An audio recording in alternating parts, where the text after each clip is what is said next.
Paramashivoham Om Nityananda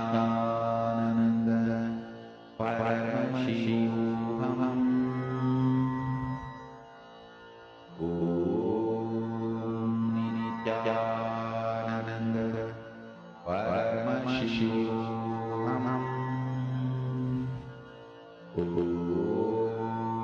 Nityananda Paramashivoham Om Nityananda Paramashivoham Om Nityananda Paramashivoham Om Nityananda Paramashivoham. Yes, Nityanandam, to all participants, that was a very beautiful revelation given by Swamiji on the topic of karma. Okay, I see so many of you logged in. Yes, Ma Gabriel, Nityanandam, welcome Ma for the program. Ma Shunte Chiyur, yes, Nityanandam to you too. Welcome for the program. I welcome each and every one of you for today's Paramashivoham program. Okay, I have a question for all participants. How all of you doing? How are you? How's all the participants? Any? Yes, Ma Gabriel, how are you, Ma? Nice to see you for the program.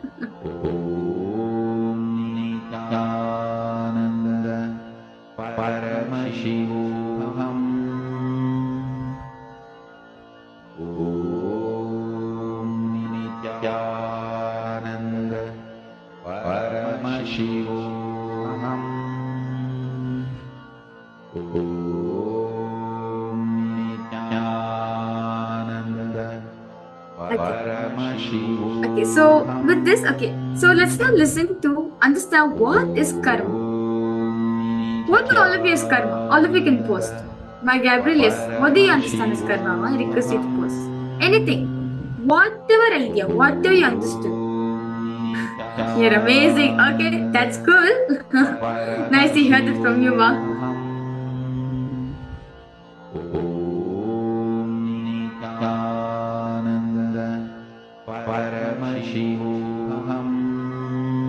That's okay. That's nice to hear that you.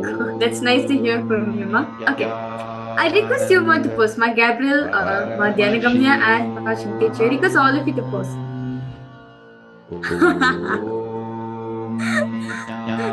Well, that's well, Ma Gabriel, that matters. That matters if you have taken extra dosage of Haritaki.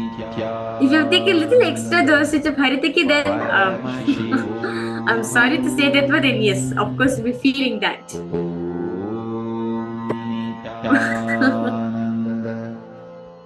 Okay, that's good. Well, at the end of the day, Ma Gabriel is just intense detox, so that's fine, no problem about that. Even little extra is fine, no problem. Okay. So I request you to post, Ma. What do you understand as karma? Okay.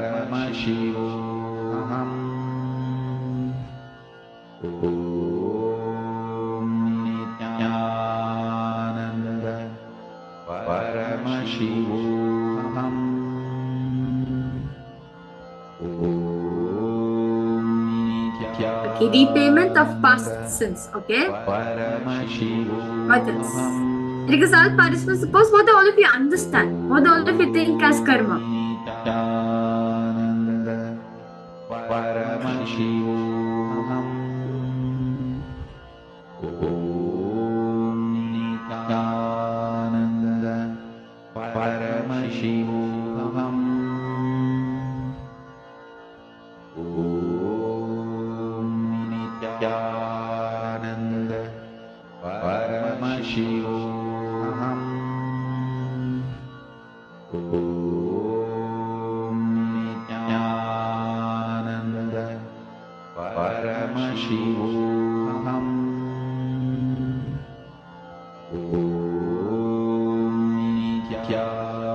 other cognitions you have, Gabriel? Any other cognition on karma? That's what you can post.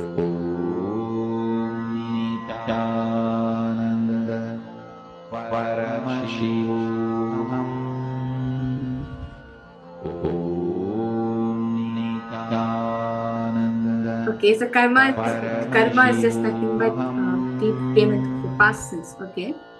What else?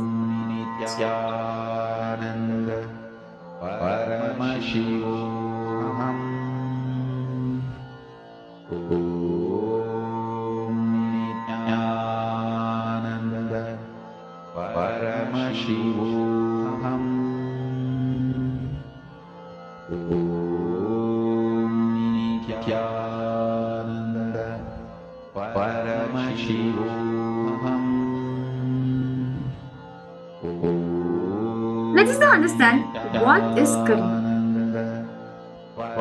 Karma needs to be understood from the right angle, Swamiji. Okay, you don't have to go through karma, you do completion. Okay. Let's understand what is karma exactly. See, all of us have plenty of desires, right? All of us have plenty of desires for us to manifest in our life. To give an example, like we want to have a good family, we want to have good health, right? We want to have a good income, we want to have a good relationship with yourself and others. We have certain expectation we carry within ourselves, right? Certain expectations is that. See, understand? Now, any desires, any experiences which is not complete in yourself, which remains as an unfulfilled desires, is karma. Sarah, understand it? It is not about repayment of your past sins, no. It is a repayment of your unfulfilled desires. That is karma. All participants understand it. See, we have a lots of desires to fulfill, right? See, we accumulate desires not just from this birth alone, from plenty of births, from all the births which we have taken. We have been taken, from all the births we have taken so far. We collect all this karmas and comes. So totally you have like a karma bank within yourself. Like how we have a bank full of money, right? Of all the money which you have collected so far. Same way you have a bank where you collect all the accumulated karmas you've gotten so far in all your births. Well, understand, karma is not about repayment of your past sins or something to do with negativity, something to do with repayment. No. This is about completing with your unfulfilled desires. See, now let's say, in your previous birth, before you took this body, you created a desire within yourself that you want to become a rich person, you want to become a millionaire. I'm just taking this as an example. Okay. So you decided you want to become a millionaire. And that's the desire which you had before you take this birth. Okay, like say, Mark Gabriel, before you've taken this birth, before you took this birth, let's say that you want to become a millionaire. Okay, you had the desire for you to become a millionaire, but due to some reasons you were not able to fulfill it. Due to some reasons you are not able to fulfill it, and you leave the body. Now, this desire, understand? This desire of you become a millionaire becomes a karma, an unfulfilled desires.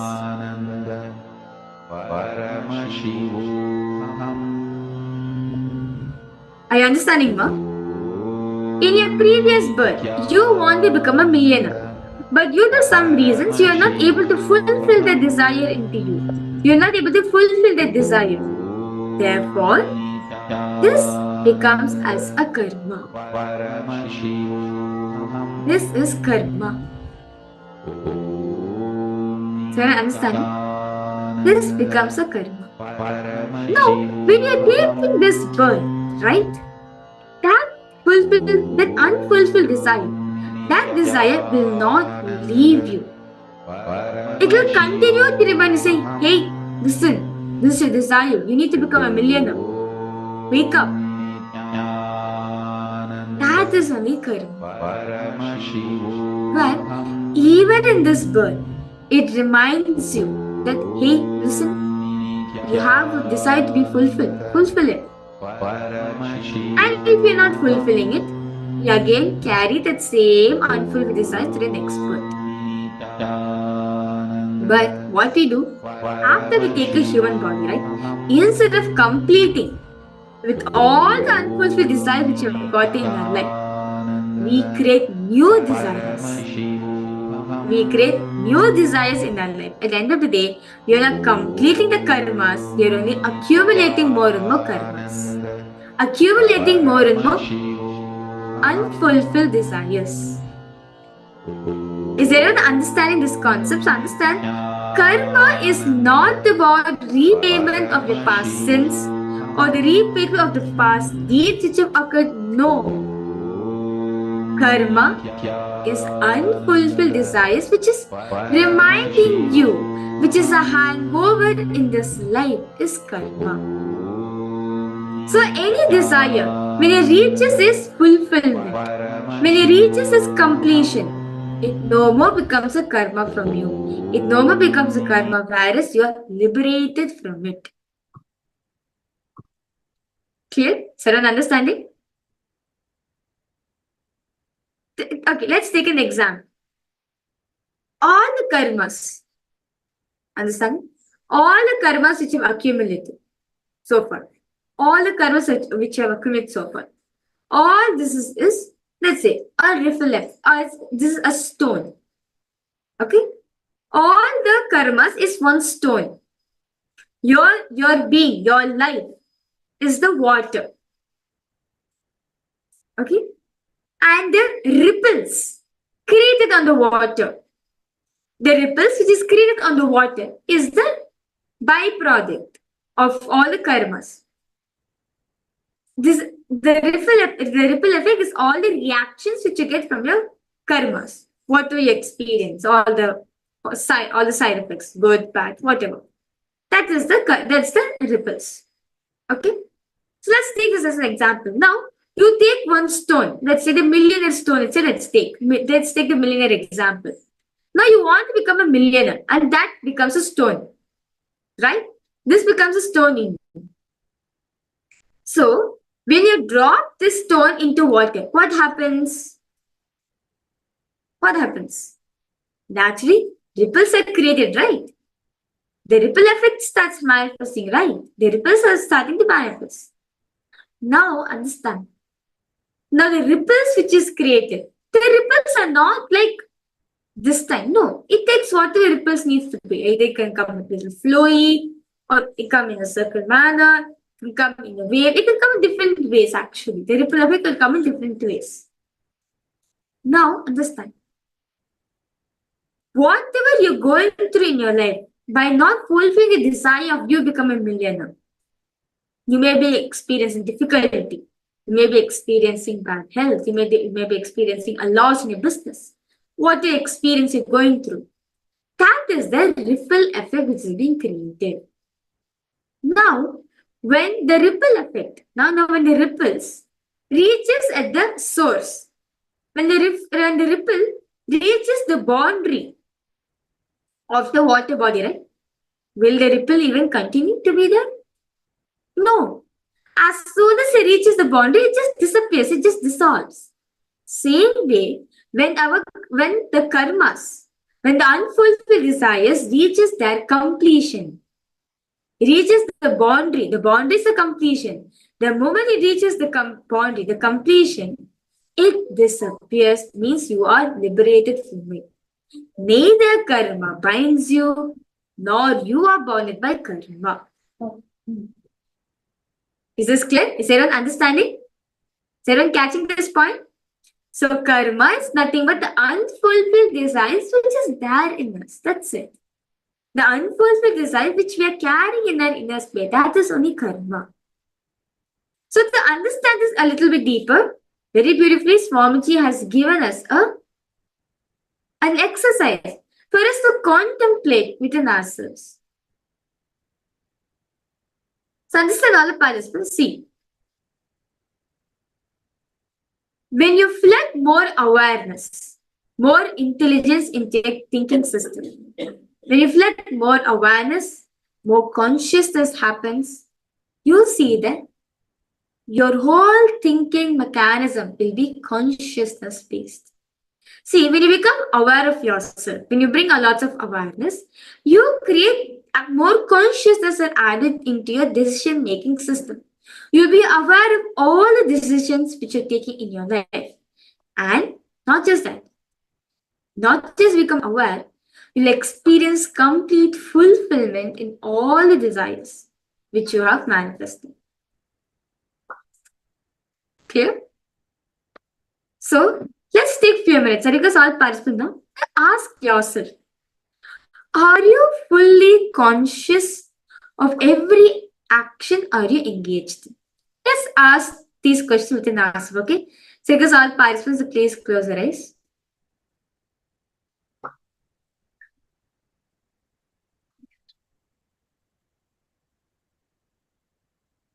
Just close your eyes.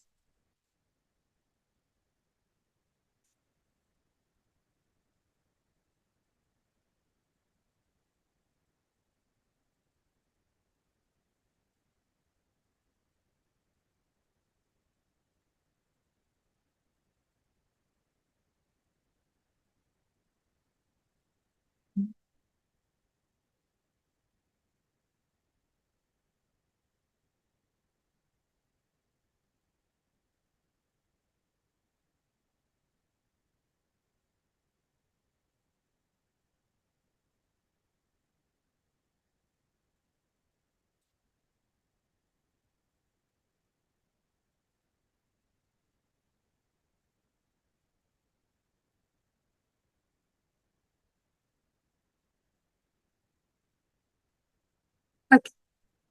Now ask yourself, all the actions which I'm doing, anything, all the actions, whether it is waking up in the morning, or actions related to my business, or you sleeping, any actions which you do, are you fully conscious of that action? Are you fully engaged? Are you fully conscious of every action you're engaged in? Let's ask these questions ourselves. Are we really completely engaged? Are we really completely aware, conscious of all the actions which you're taking in our life?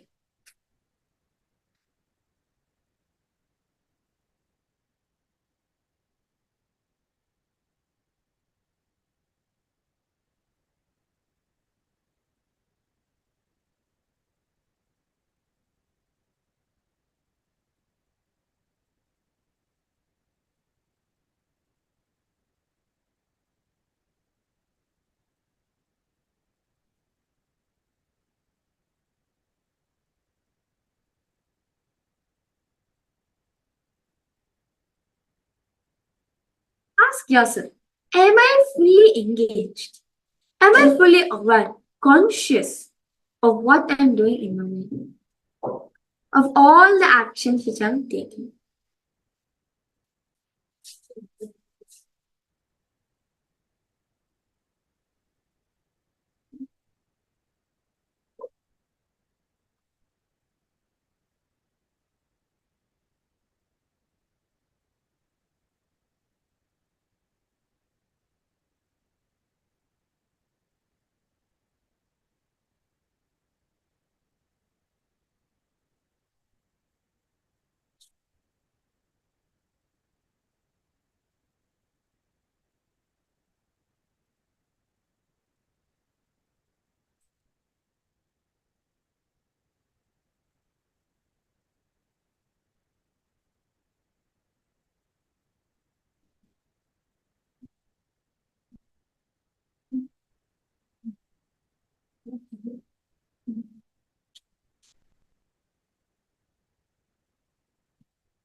Now ask yourself, are you aware of every moment of your life?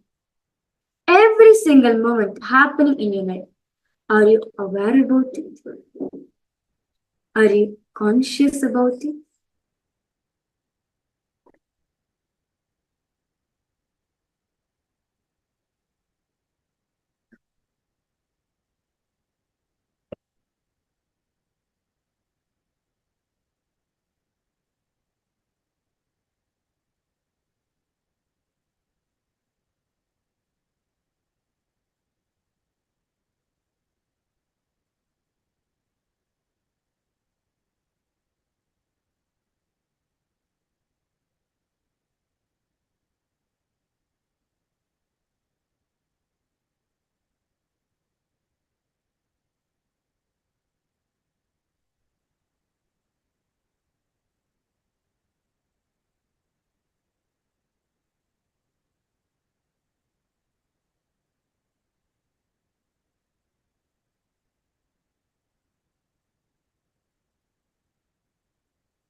Ask yourself these questions.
Scan, that exists all participants now. Scan your actions throughout the whole day. Throughout the whole day, scan yourself. Am I completely aware of what I'm doing in my life? Am I complete? Am I conscious? Am I aware of all the actions that you're doing in my life? Just ask yourself.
Just ask yourself, am I completely aware of all the actions I'm doing throughout the whole day?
Slowly, very slowly, please open your eyes.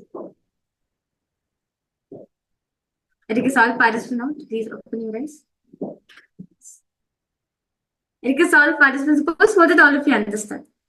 What did all of you observe? Are you completely aware of all the days? Are you happy? Are you achieving fulfillment in all the days of your life?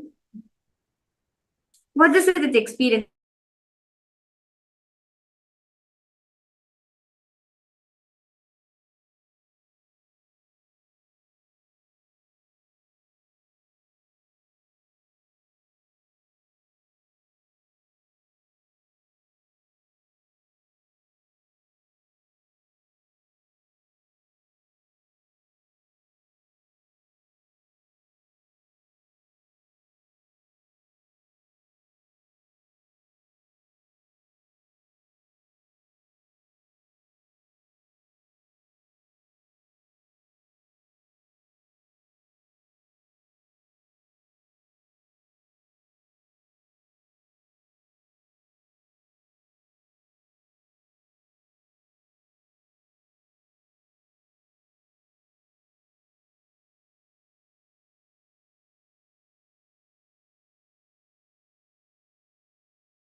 Yes.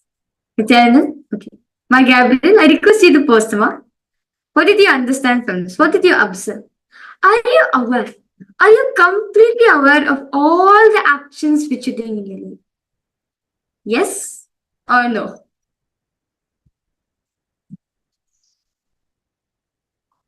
Yes, I request all participants to go ahead and post. Are you aware of all the things happening in your life? What was happening? Are you completely aware about it?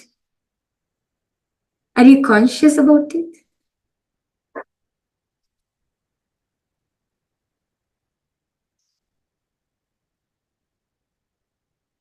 No. Most of the time, we are not conscious. We are not aware of all the actions being done in our life. We are completely aware of whatever. We are completely aware of all the things happening in our life. That is what becomes as karma.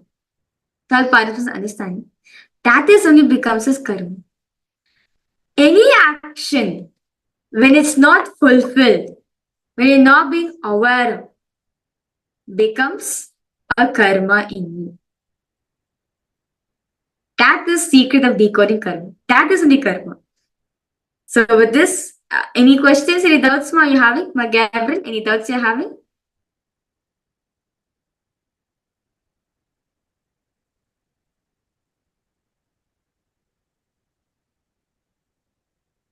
Yes, so if you have any questions, any doubts you have, do feel free to post in the chat section, no problem.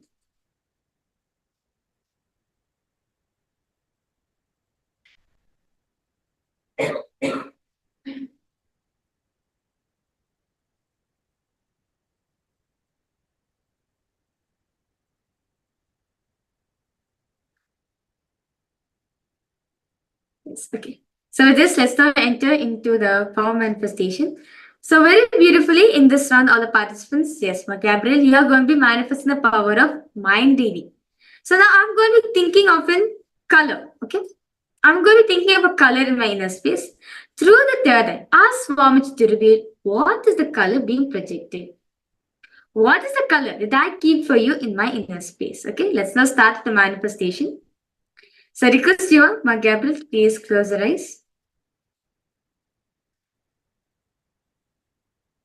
Close your eyes. Visualize Swamiji in your inner space.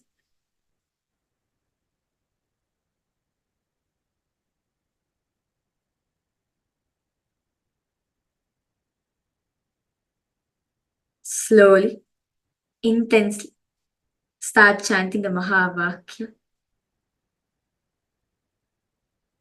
Om Nityananda Paramashivoham.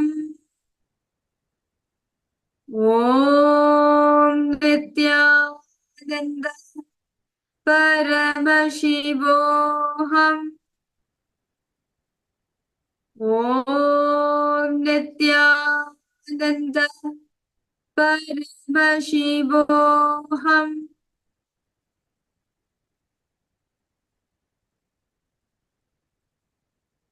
Intensely chant the Mahavakya.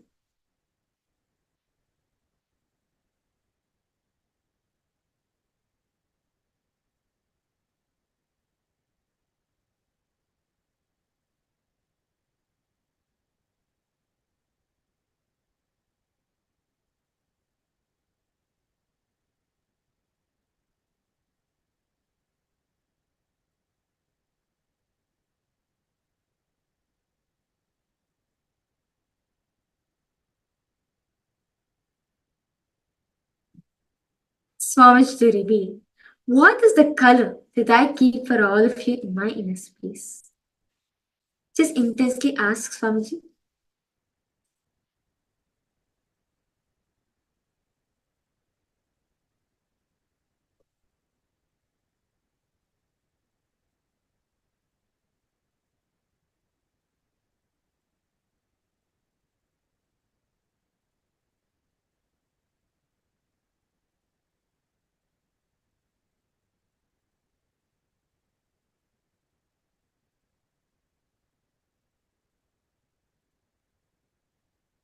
Intensely. Next, just chant the Mahavakya intensely. Ask Swamiji to reveal, what is it? What is that color that I keep for all of you in your inner space?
Yes, intensely chant the Mahavakya.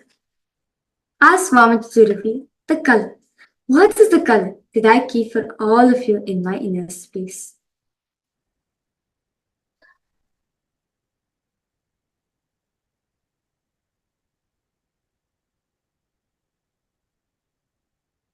Yes, intensely chant the Mahavakya. Ask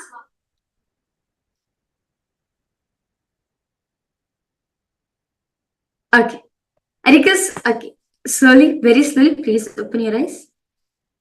I request all participants to pose. What's the color? That's Swamiji showed for all of you. Yes, Ma Gabriel. What's the color Swamiji showed for you, Ma?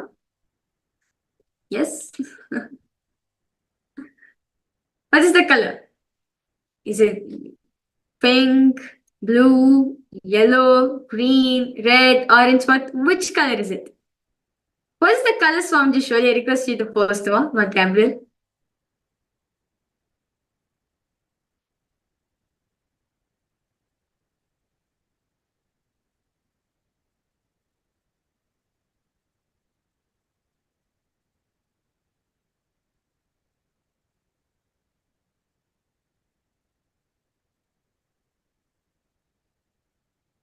Yes. But that's fine. Whatever color Swamiji showing, post exactly like that. No problem.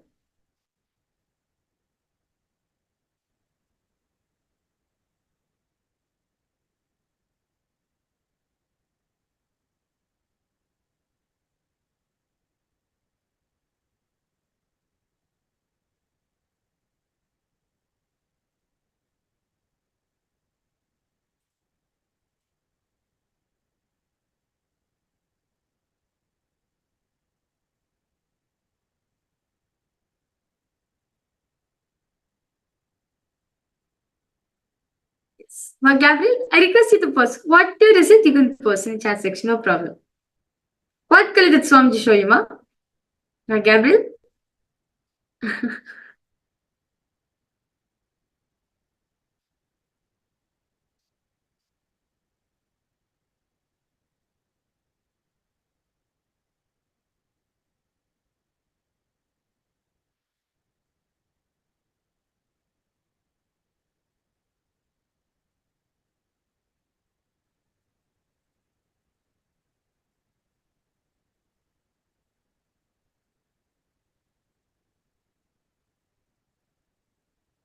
Nityanandam, Ma Rosita, how are you, Ma?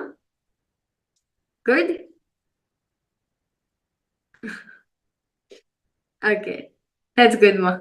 We just started the session where today, okay, so just to tell what today all of us are going to be learning. Today you'll be learning about the secrets of karma. What is karma and why karma? As very beautifully Swamiji says, karma is just unfulfilled desires which is there in you. It is not about bad sins or like repayment of your bad sins or whatever deeds you have done. No. It is nothing but unfulfilled desires which is there in your inner space. That is only karma. So a little introduction. So we will continuing to learn about the types of karmas which is then how to get rid of the karma. Okay. So yes, Ma Gabriel. Okay, now I'm going to be revealing the answer, Ma. So the exact color which I've kept in my inner space is green. So Ma Gabriel, if you ever see green in color, well, that's wonderful. Any of the participants or any of the viewers?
Okay.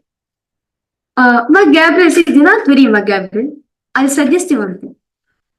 See, Ma, when you manifest powers and do work, your work productivity will increase little.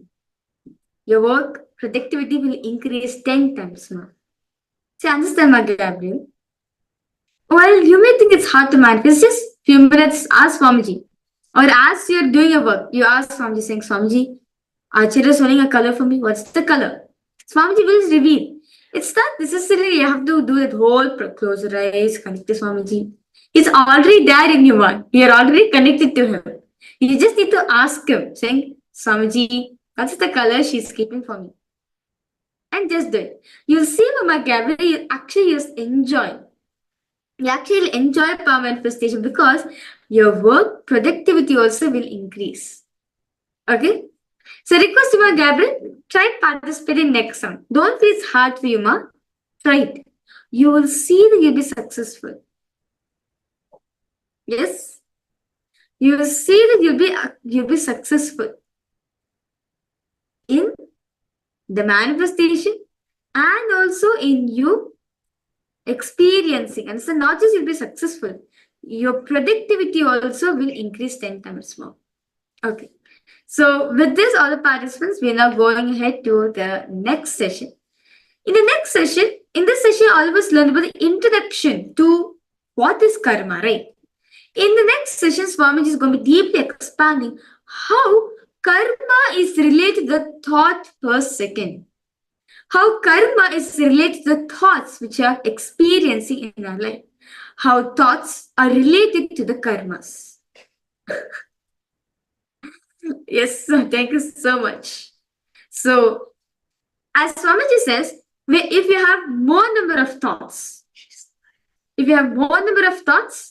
more karmas being accumulated into you. So let us now listen this session directly from Swamiji. How karma and thoughts are related to each other. Okay, let's now get into this session.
नित्यानन्देश्वर समारम्भाम् नित्यानन्देश्वरि मध्यमाम् अस्मदाचार्यपर्यन्ताम् वन्दे गुरुपरम्पराम्.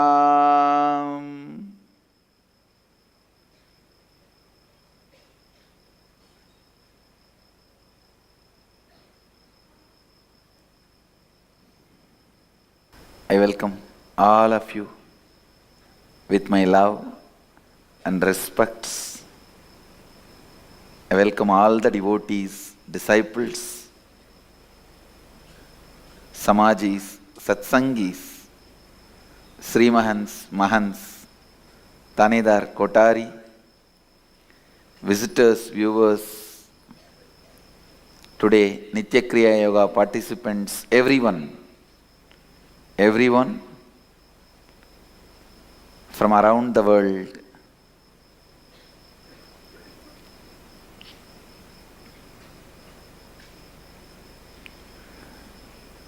Sitting with us in Bididi and all over the world.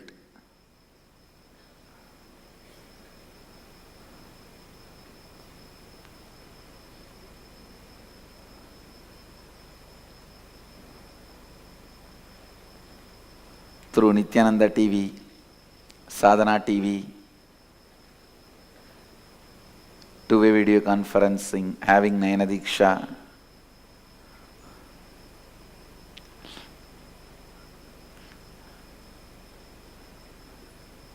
cities sitting with us, having Nayana Diksha, San Jose Adinam, Ohio Adinam, Montclair, Kuala Lumpur Adinam, Seattle Adinam, Oklahoma Adinam, Phoenix Adinam, Guadalupe Adinam, Toronto Adinam, Phillip Island, New Zealand Adinam, St. Louis, Trinidad Tobago, Houston Adinam, Los Angeles Adinam, Dakota Dunes, Singapore Adinam, Tiruvannamalai Adinam, Hyderabad Guptakashi, Hyderabad Adinam, Chicago, Ponca City, Oklahoma, and lot more cities are joining. New Zealand Adinam, Phillip Island. I welcome all of you with my love and blessings. I'll continue to expand on Isavasya Upanishad, maybe to refresh your memory. I'll have to give a small introduction. Isavasya Upanishad is the first and foremost Upanishad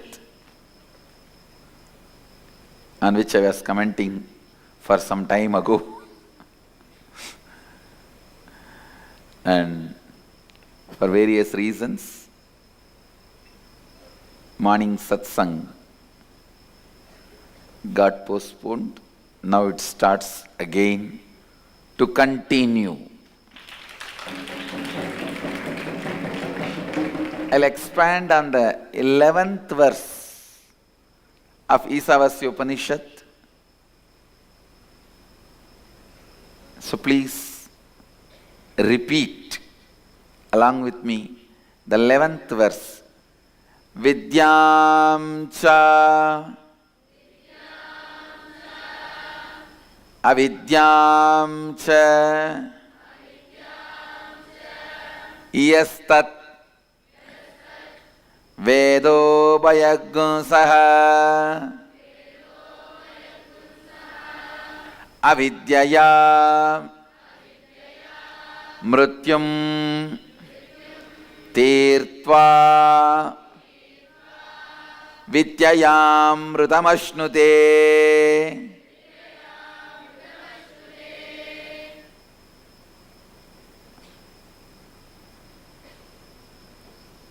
Vidyam cha vidyancha yastat vedo bhayaggunsaga avidyayam mrutyun tirtva vidyayam mritamashnute. I'll read out the translation. The one who cognizes the pure essence of these two, vidya and avidya, simultaneously, that is knowing the true and complete knowledge of consciousness and doing actions from the sacred cognition of consciousness, thereby through avidya crosses over and transcends death, and through vidya experiences and celebrates the nectar of immortality and bliss, the eternal space of oneness with consciousness. Listen. Recognizing the karma pattern in which you are stuck, thought current in which you are stuck, and deciding to liberate yourself from that thought current is vidya. Recognizing karma pattern, thought current in which you are stuck and breaking from that, having a breakthrough from that thought current. Please understand, your decision to change you, your decision to have a breakthrough in your thought current is required basically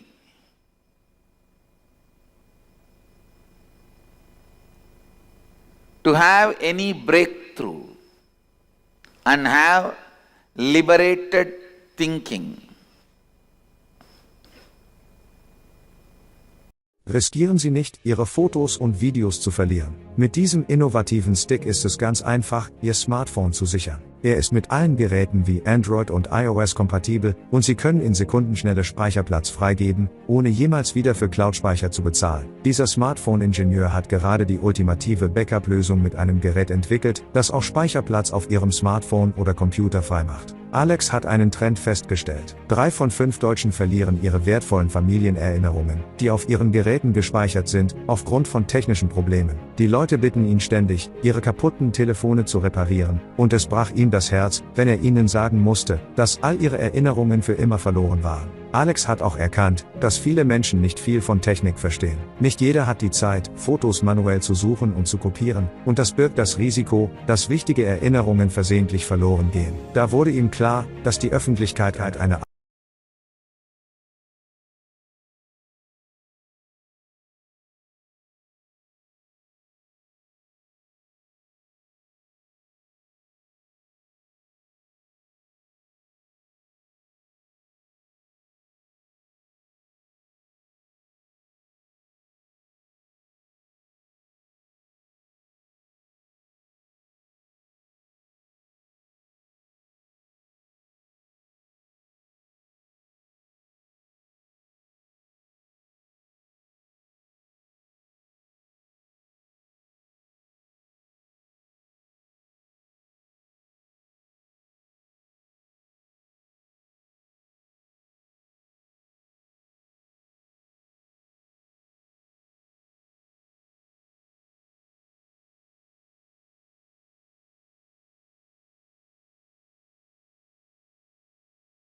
cause some health issues. Be informed that thought current can never give you fulfillment in wealth also, and it can never lead you to enlightenment also. It cannot give completion in any field of your life. Understand? I am not saying enlightened one will not fall sick. All I am trying to tell you is, when you are working towards enlightenment, if a thought current is bringing sickness to you, it will not be able to bring completion to you. Means, the thought current which you are entertaining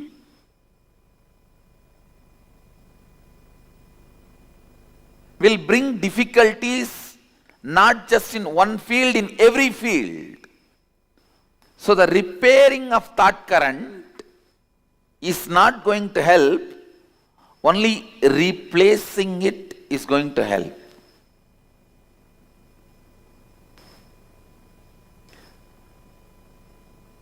When you have a problem, do not suspect just your actions. Suspect the very you.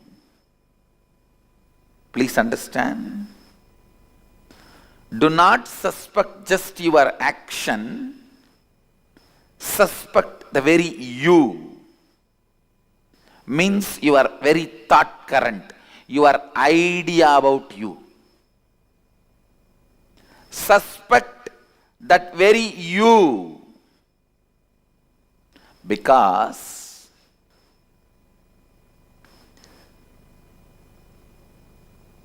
change, transformation, reinventing yourself, having a breakthrough from karma pattern, all this is easy and doable in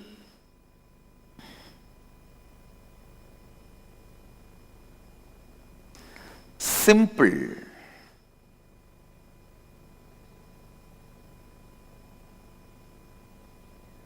decision of suspecting your very thought current.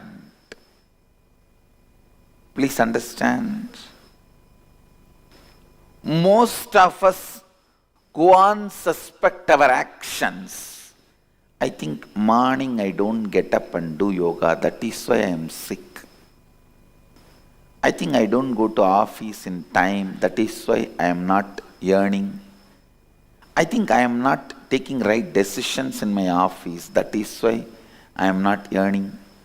All this is suspecting your actions. No. That is not going to solve the issue. That is not going to give you a breakthrough. Suspecting your very cognition about you. See, early morning, unable to get up and go for yoga, means you have the deep cognition that is not possible for me. It doesn't look like me. It looks like somebody else, not me.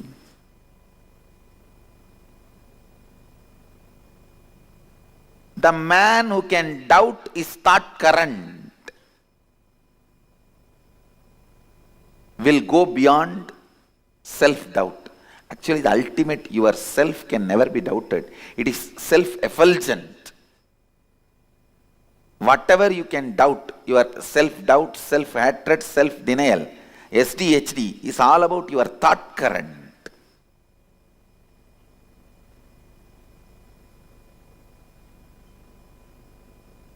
You should doubt your thought current, which is creating SDHDs in you,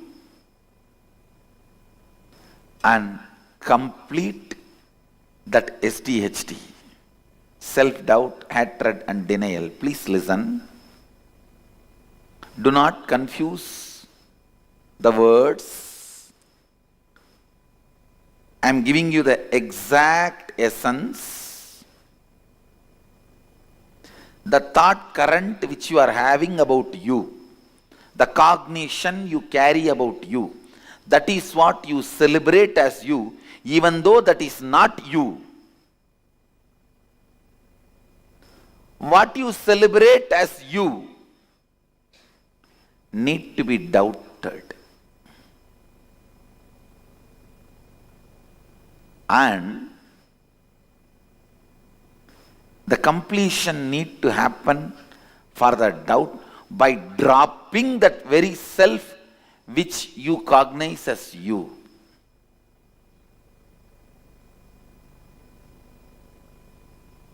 I tell you, if you are not able to get up early morning and go for yoga, it's a very simple problem. Or I am giving you another one example. You are not able to run your life unless you get your morning tea or coffee. You are not able to relax unless you take out your stress on somebody else. Listen, it may look very simple issue. The simple issue can't be healed, completed, just by you attending to some of your actions. No. Understand? Don't think that morning not able to get up, that problem will be solved if you learn to become active in the early morning. No. It's not that people who don't get sleep early morning are enlightened beings. No. You need to dig out and complete that very pattern. You need to dig out and complete with that very pattern. Why you are not able to get up? Why you are doing what you are doing?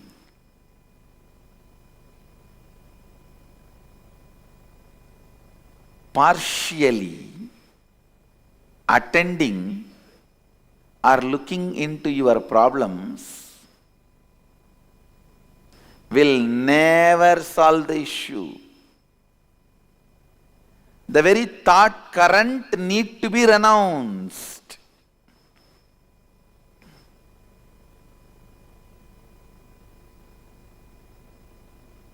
If you are having headache,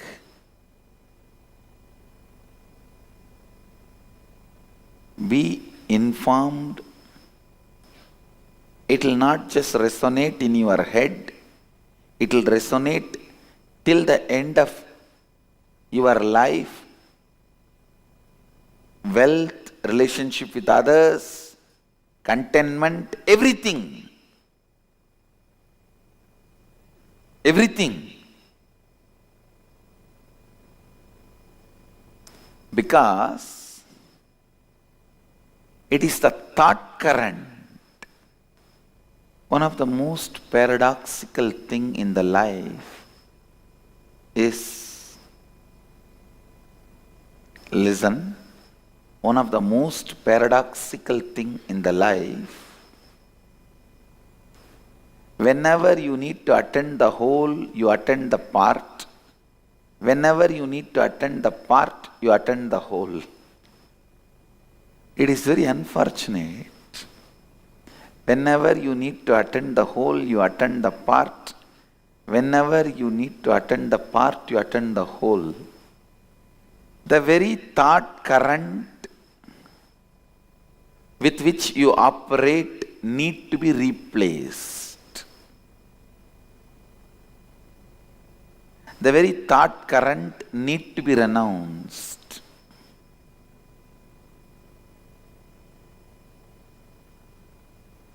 If you are entertaining the thought current, you don't have enough energy to wake up in the morning. I tell you, even if you have billions of dollars, you will be constantly craving. You don't have enough money to do what you want.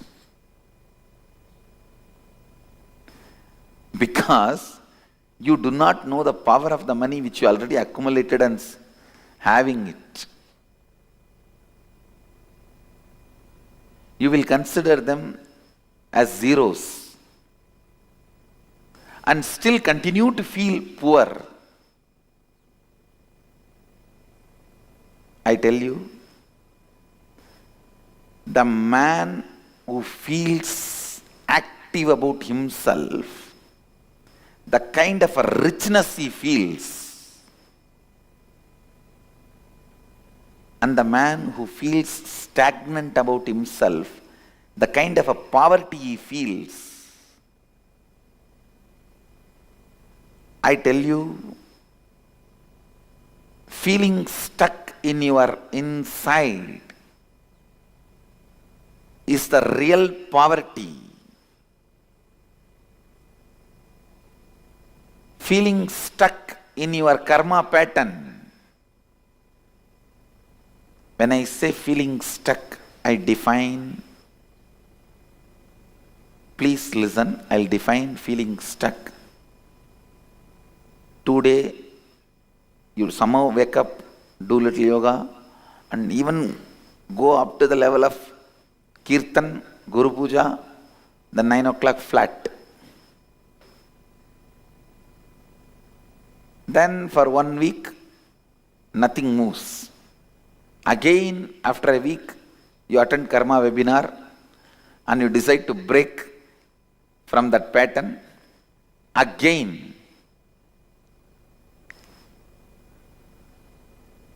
two days, things move.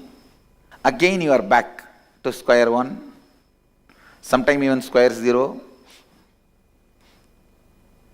This is what I call feeling stuck in the pattern. Feeling stuck in the pattern. Understand,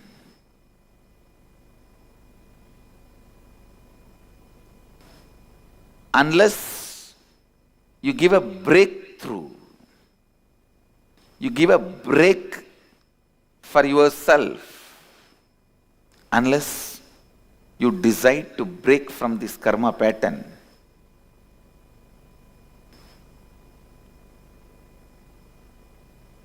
completion never happens. Fulfillment can happen only when you break from karma pattern. I tell you, I have seen millions of beings, not just human beings, Gandharva, Kinnara, Kimburuda, Yaksha, Rakshasa, Bhuta, Preta, Pichacha. I have seen all types of beings. With that clarity I am talking to you.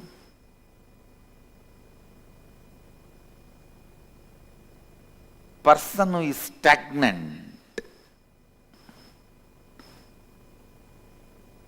who feels stuck with the basic issues of body, even if he has billions of dollars under his disposal, even if he owns billions of dollars, he won't feel himself as wealthy or rich. He will not. I am telling you. In two plates, if the highest health in one plate and the highest wealth in the other plate, if it is kept and stretched in front of me, I'll choose highest health. I tell you, because what you feel about you decides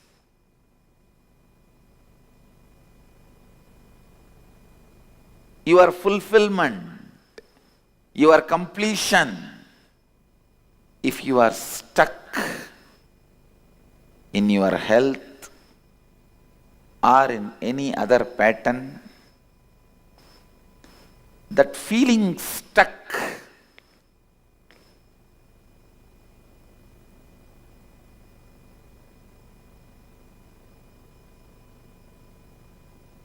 gives you the deep sense of poverty and feeling deprived, that life is not fair to you, life is exploiting you. Sometimes I have seen just a simple skin color, people feel life is not fair to them because it has not given them fairness. The madness of fairness which occupied the slave India from the colonial period still continuing.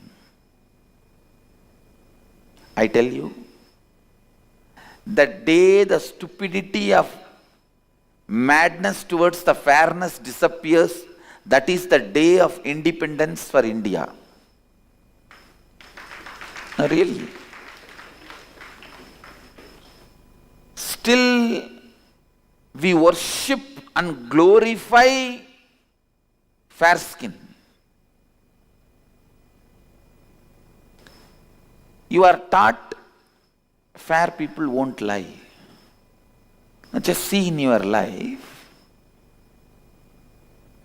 unconsciously you go on behaving, fair people won't cheat, fair people won't lie, fair people won't be bad people.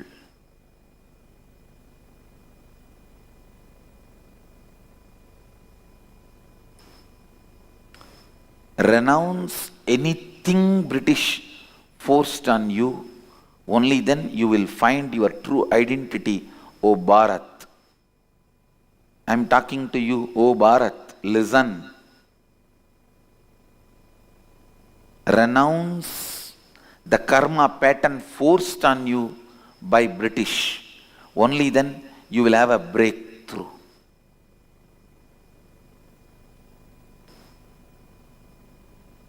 India's unfair obsession with fair skin. In 2010, India's whitening cream market was $432 million. It is increasing 20% a year. 233 tons of skin whitening products are sold in India. India spends more money on whitening products than on Coca-Cola.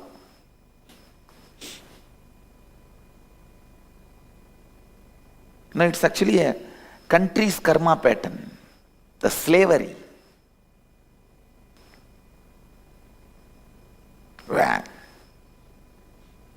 Country suffers with this karma pattern.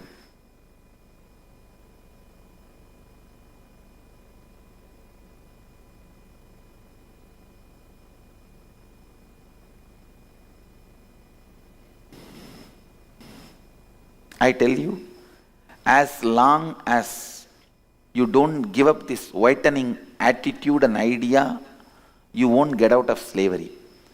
Till the last whitening cream tube is thrown out of Bharat, Bharat continues to be slave. Because this idea of fair skin infused into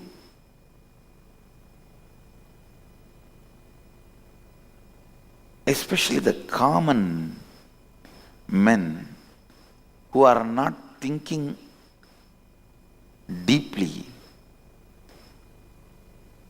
the amount of suffering they go through, stupid. Amount of suffering they go through, stupid. The karma pattern.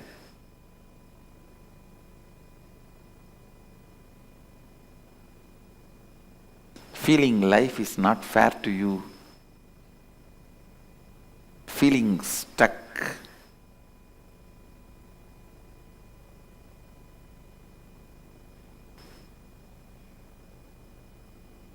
Remember one thing, unless otherwise you liberate yourself.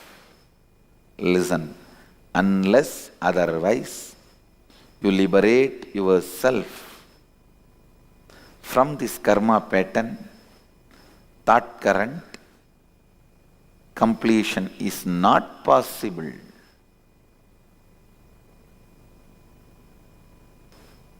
The good news I have for you is, you can get out of this karma pattern, you can break this karma pattern now.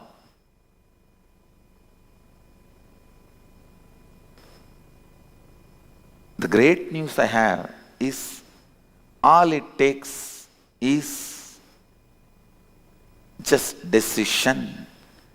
Because your karma pattern itself is decision by you, it takes only decision to undo the decision which you took. It takes only a decision to undo the decision you took already. Nothing else. Karma is nothing but the wrong decisions you took. Just the right decisions will make it happen.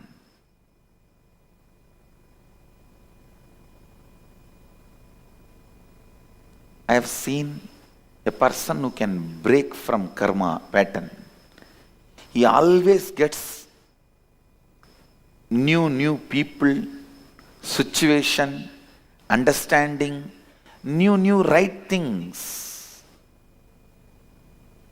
to celebrate life, to fulfill himself. And same way, people who can't break internally, only escape from external situation like a running away, disappearing, they never get out of karma. It comes back to them. Wherever they go, before they go, the karma is sitting there. In Tamil, there is a proverb. Adishtam raila vanda tarudaran tandila vandrudunu. Means, if your fortune is coming by train, your misfortune is coming by telegram. Now, if you don't break from inside and just try to break outside, wherever you go, your karma pattern is already sitting there with Purna Kumbha to receive you. Come, come, I am waiting for you only. Where are you escaping? Feeling stuck and breaking from it is the essence of this verse. Vidya means recognizing where you are stuck and breaking from it. Vidya means recognizing where you are stuck and breaking from it.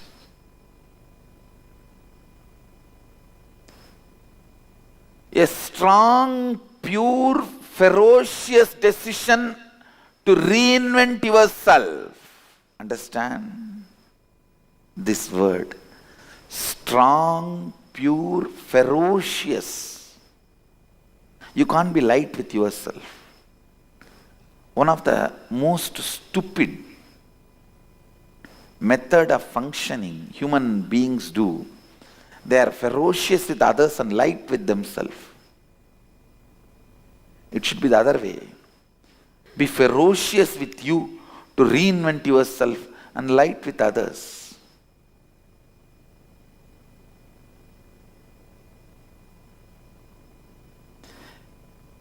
Let master do being ferocious with others. You relax.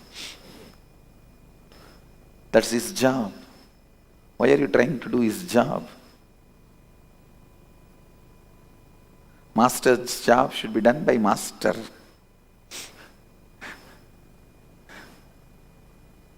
Be ferocious with yourself to reinvent yourself.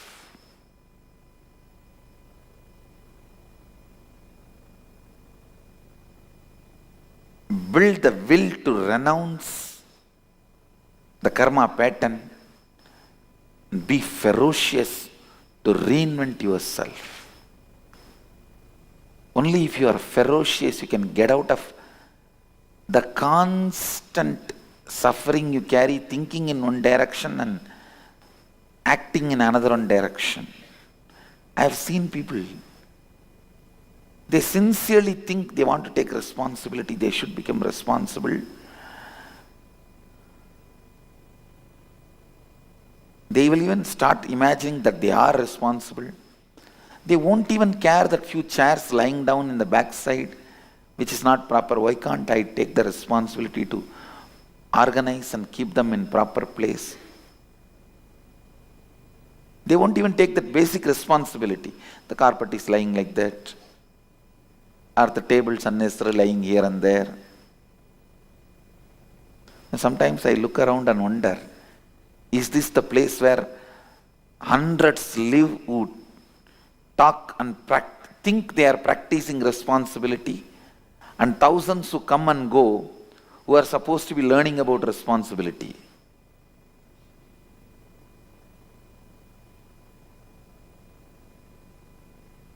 And I laugh because we want to take the responsibility to change the whole world, but not the hall where we are sitting and practicing. That's what I call vasana. Go on thinking in one direction and go on acting in another one direction.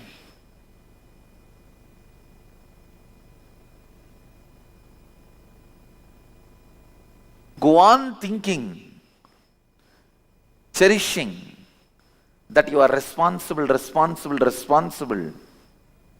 not move even 1 inch to the direction.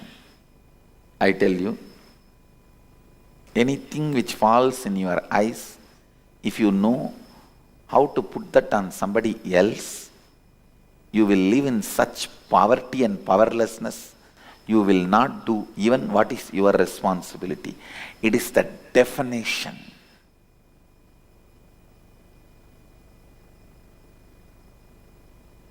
A man who can't organize, it's for all of you. If you can't organize those chairs lying, I'm not cursing, I'm telling you the truth. If you did not feel, if you did not do, you are a failure in your life in all fields. It's not, I'm talking about one chair here.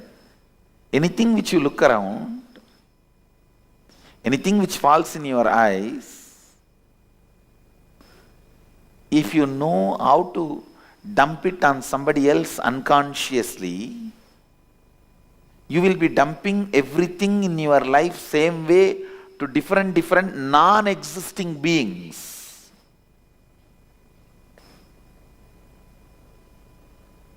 And live with ghosts. Responsible person lives with reality. Person who can dump responsibility on others live with ghosts, bhutas.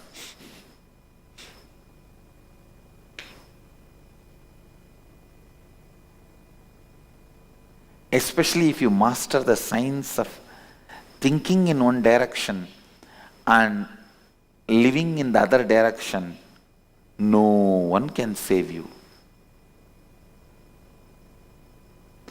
That is the worst pattern a man can build.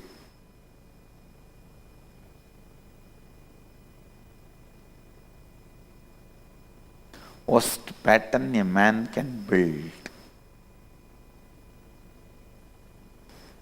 Thinking in one direction and acting and living, or enacting, inaction and living in the other direction. Inaction is an action. Karma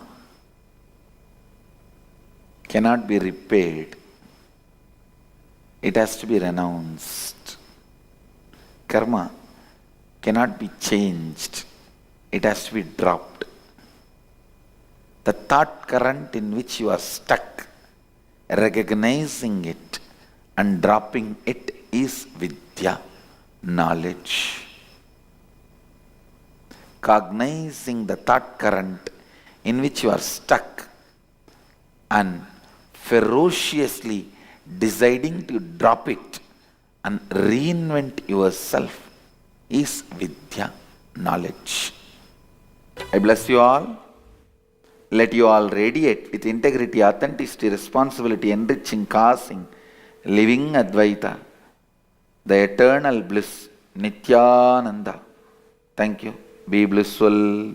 Nityananda Dhyanapītam, Nityananda Nagar, off Mysore Road, Bidadi, Bengaluru. Phone 08027279999. www.nityananda.org, www.youtube.com/Life Bliss Foundation.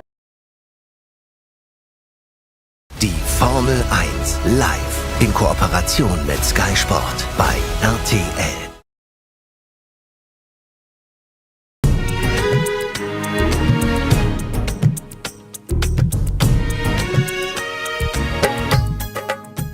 Nityanandeshwara Samarambam, Nityanandeshwari Madhyamam, Asmadacharya Parayantam, Vande Guru Paramparam.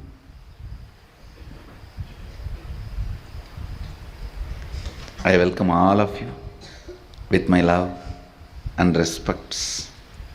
The special webinar, Abundance from the Source. Please understand, Actually, I am in the mood of giving the last word on this subject. That's why quickly I am entering into the subject. I don't want to waste your time. I don't want to waste your listening. I'll give you the last word on abundance. Please understand. Wealth, money, abundance, even though all these words look like they are same or synonymous, it is not. Please understand, money is directly controlled, manipulated by few people who keep that concept alive. When brilliantly, intelligently, few people play with your greed and sell you some concepts and make you work for those ideas, that is money. Money is not abundance. I am not saying for abundance money is not required, but I am saying money itself is not abundance. Please understand. Abundance is overflowing ecstasy, confidence in you that you can exist.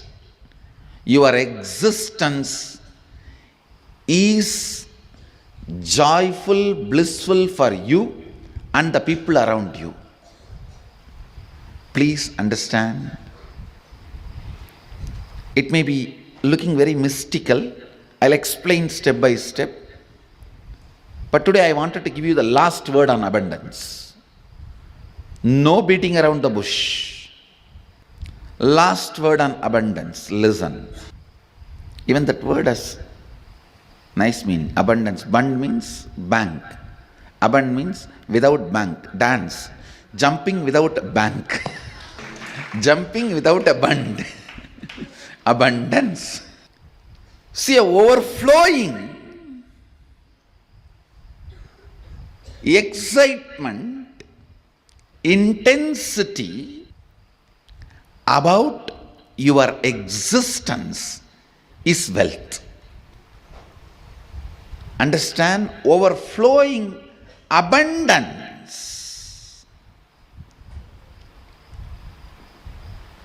about your existence, which expresses as your health, as the confidence to make whatever you want, as a strength to manifest everything you need, and not attacked, disturbed, destroyed by the so-called social impossibilities put on you. Please listen. Society puts impossibilities on your head so that you can lose the idea, you can lose the purpose, you can lose the goal of your existence. Please understand. Man who remembers his purpose and goal can never be manipulated or controlled.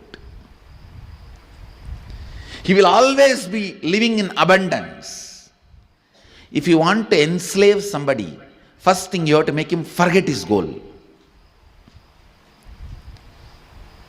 Yesterday we were having Ashramites meeting. I was telling, the man who remembers his goal is the wealthiest man in the world. He is the most wealthiest man because continuous remembrance will create an ability to manifest. Some of the basic truths about abundance need to be internalized. Please understand. The real abundance is awakened feeling. That's the essence. Experiencing an awakened feeling physically, mentally, in the muscle memory level, biomemory level, and bioenergy level. Experiencing awakening is abundance.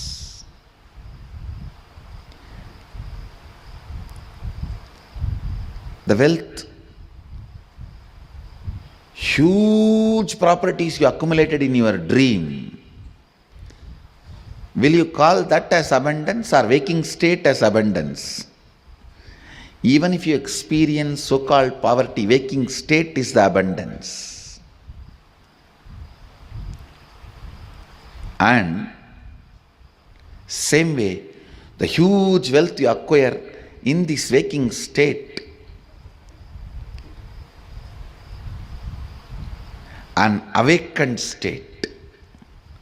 If you see, awakened state is abundance. Everything you accumulated in this waking state and in the dream state is one and the same.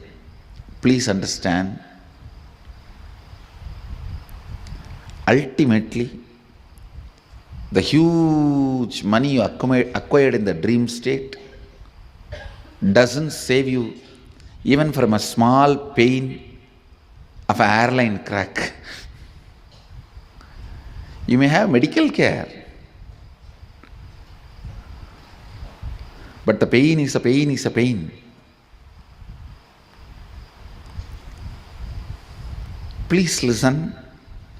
With these examples, I am not saying don't make money. I am saying don't believe the ideology of money. When you go to a mall, you need to swipe your credit card. It needs to show balance. I'm not saying don't make money, but the ideology you have been taught, why you should make money, that context is wrong. You sell your health to get the wealth, and then you go on spending your wealth to gain the health back. The idea, the concept with which the wealth is generated, you have been asked to work, is wrong. Doubt that. How you feel. Actually, this was told to me by my guru. If you feel every rupee added to you makes you more rich, you should feel much more richer by every long breath added to you. Every long breath, the energy it awakens in you, energy it radiates through you, is equivalent to every rupee accumulate. He told in the sense of that the Kundalini energy which is functioning in your system is more important than wealth. Let me explain more detail. Please understand. Poverty is nothing but deciding to live without finding solution for your problem. Somebody came to meet me. The person knows all his problems. Almost 6-7 hours we were discussing only his problems. He himself says, I am not interested in solutions, Swamiji. I told, be aware of negative people. They will find a solution for they will find a problem for every solution. See, if you go to a positive person, he will find solution for every problem. If you talk to negative people, they will find a problem for every solution. And still, after talking to negative people for hours, if you are not drained, you are an incarnation. Poverty means knowing your problem, does not want to solve it. Richness means constantly being alive. Please understand, being alive is enough. You will not tolerate the existence of conflict and confusion and dilemma. All I am requesting you to get out of poverty is just increase the number of your waking hours. Nothing else. Reduce the tiredness and boredom. The time you worship Nidra Devi Puja, reduce that time, that's all. Increase the number of waking hours, I tell you, because by your nature you cannot survive with dilemma and conflict. You will start finding solution. You will push yourself towards the solution. You won't keep quiet. The meekness, weakness in thinking through about your existential problems is poverty. Listen, meekness and weakness about thinking through in your existential problems is poverty.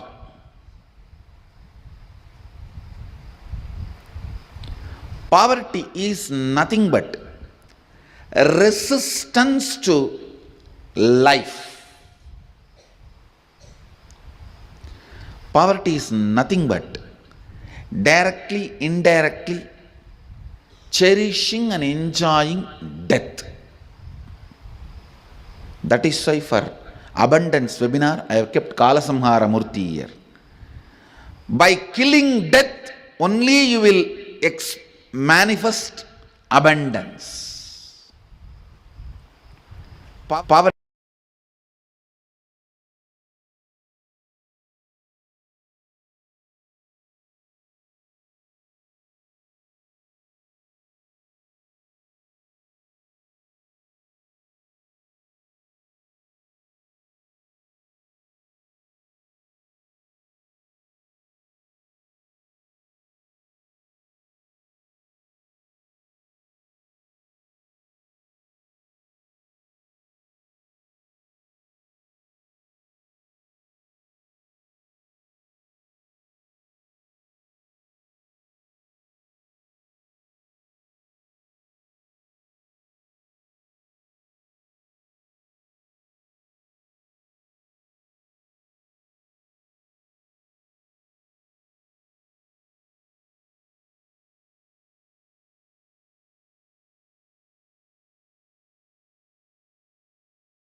Yes. Nityanand, to all participants.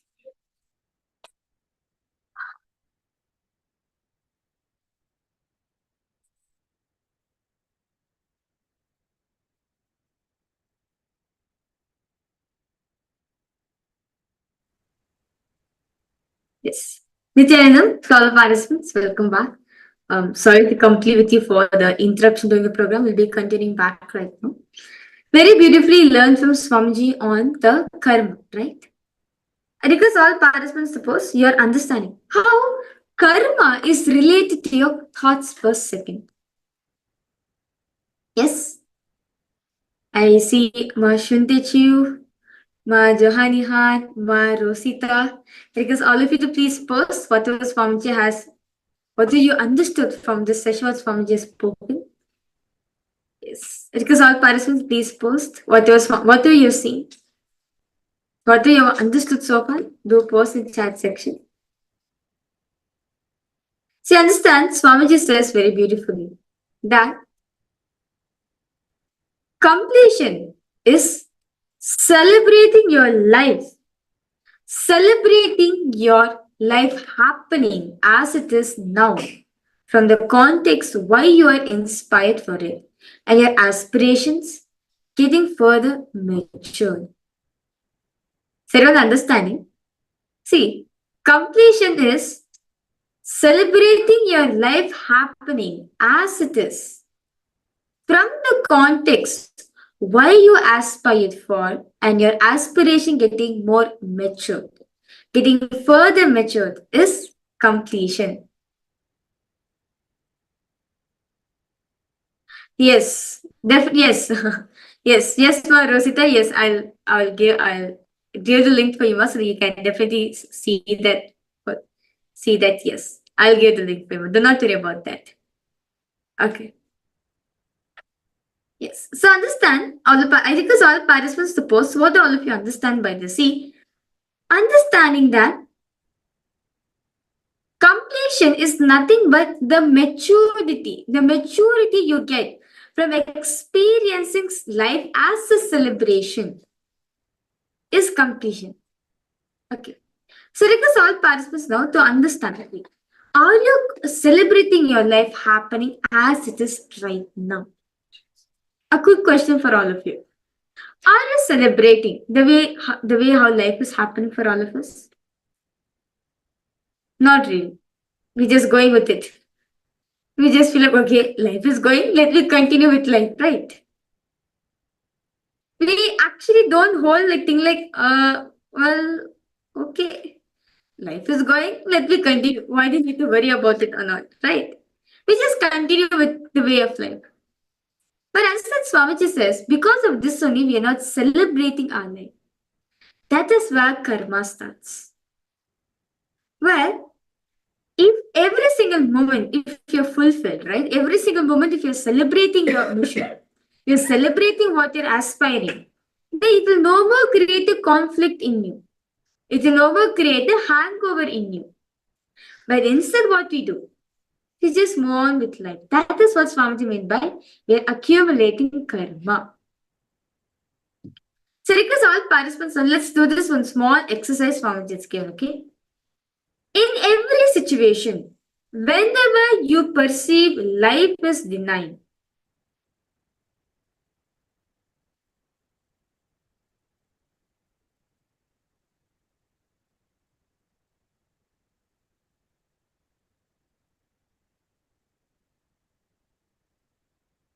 just look in your life and see. In every situation, wherever you perceive life is denied, look in and see what is being denied. Look at the perception, it will actually become the reality from this thing. See, cognizing, are you celebrating life is happening as it is now or not? Yes or no? We need to cognize and see. We need to see, are we cognizing our life? Are we celebrating our life or not? We don't celebrate most of the time. See, and this, okay, I request all participants, let's do this. One simple example, one simple exercise form is here, okay? I request all of you to write down all the situations where you felt denied. Where you felt completely denied. Write down the situation. It can be anything. Material or your inner space, anything. Just look in and see. I request all of you to write any situation where you felt you're being denied.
Just write the situations where you felt denied.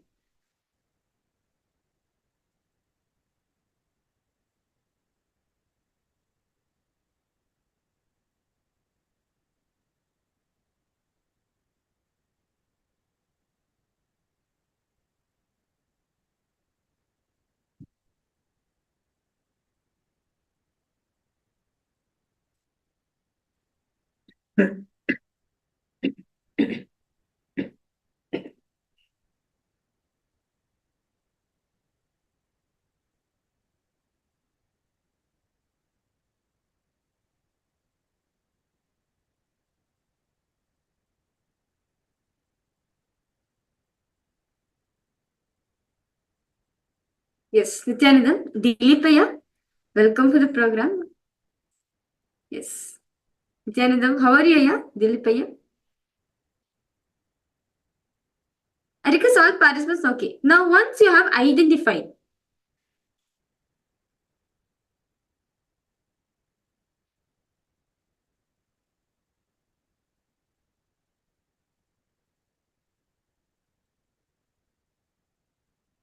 okay.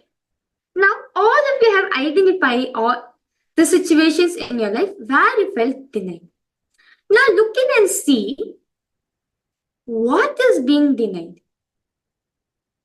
What is being denied? Just observe. As a third person point of view, see, observe yourself. What is it is being denied at this moment? For example, as a kid, you want a chocolate, you want a candy, and you're being denied of that. Your parents does not give you that. So look in and see what is it is being denied. What is that feeling that is being denied? What is it gives you the feeling that okay, you're being denied? Catch that thought. What is it that's being denied in me?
Just look into life and see, what is it that is being denied?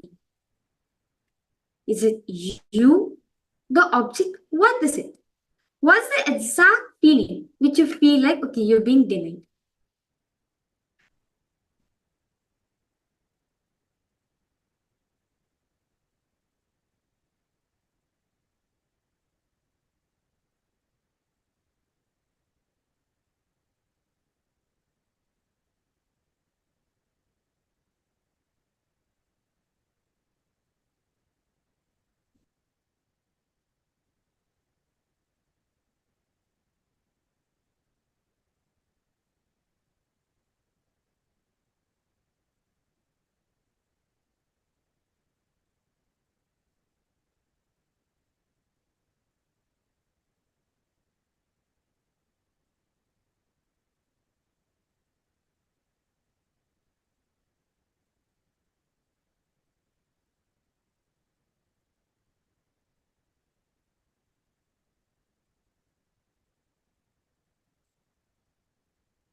So that's exactly which makes you give that feeling that you're being denied.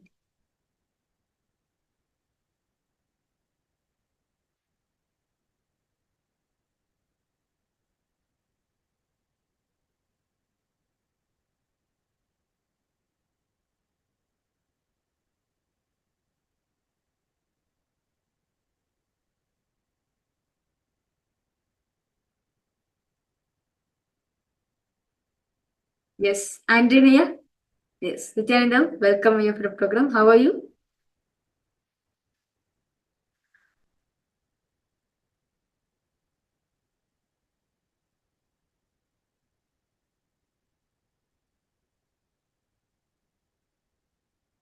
Okay. Is everyone done with these two steps? Yes?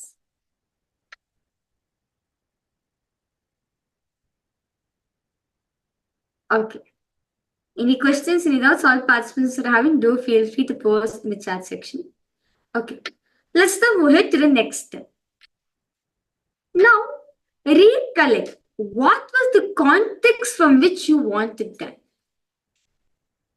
Recollect the context. Why you wanted that thing.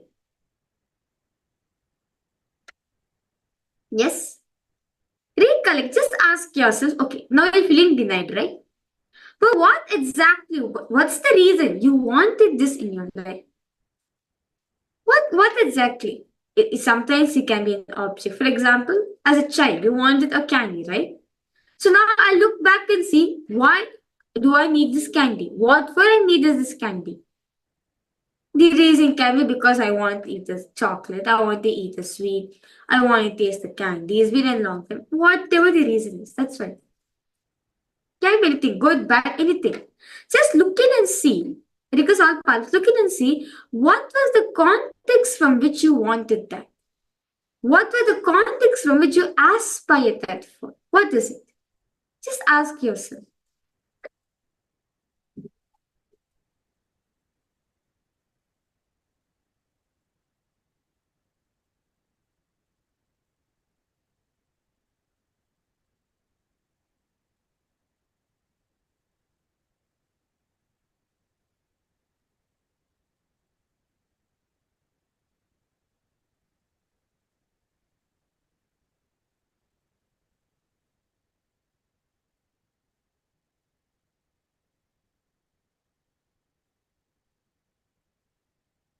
Okay. Okay. Okay. Okay. Okay, your math is poor. I think I'm stupid. I don't know why I need to study. Okay, I don't know why I need to study maths. Eventually, we usually use plus, minus, okay, in our daily life. Okay.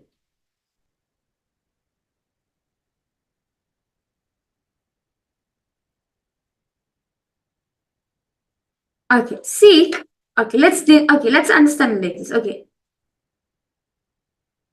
Okay, now Rosita, now you feel so denied. Okay, you feel denied about your maths. Okay, for example, you are poor at maths and you feel that being denied to you.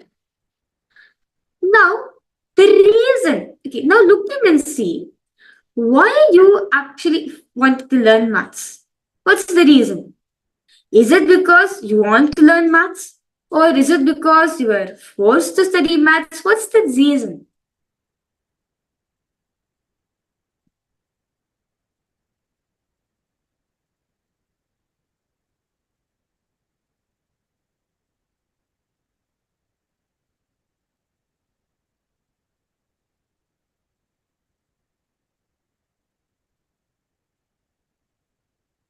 What is the exact reason you had to do maths?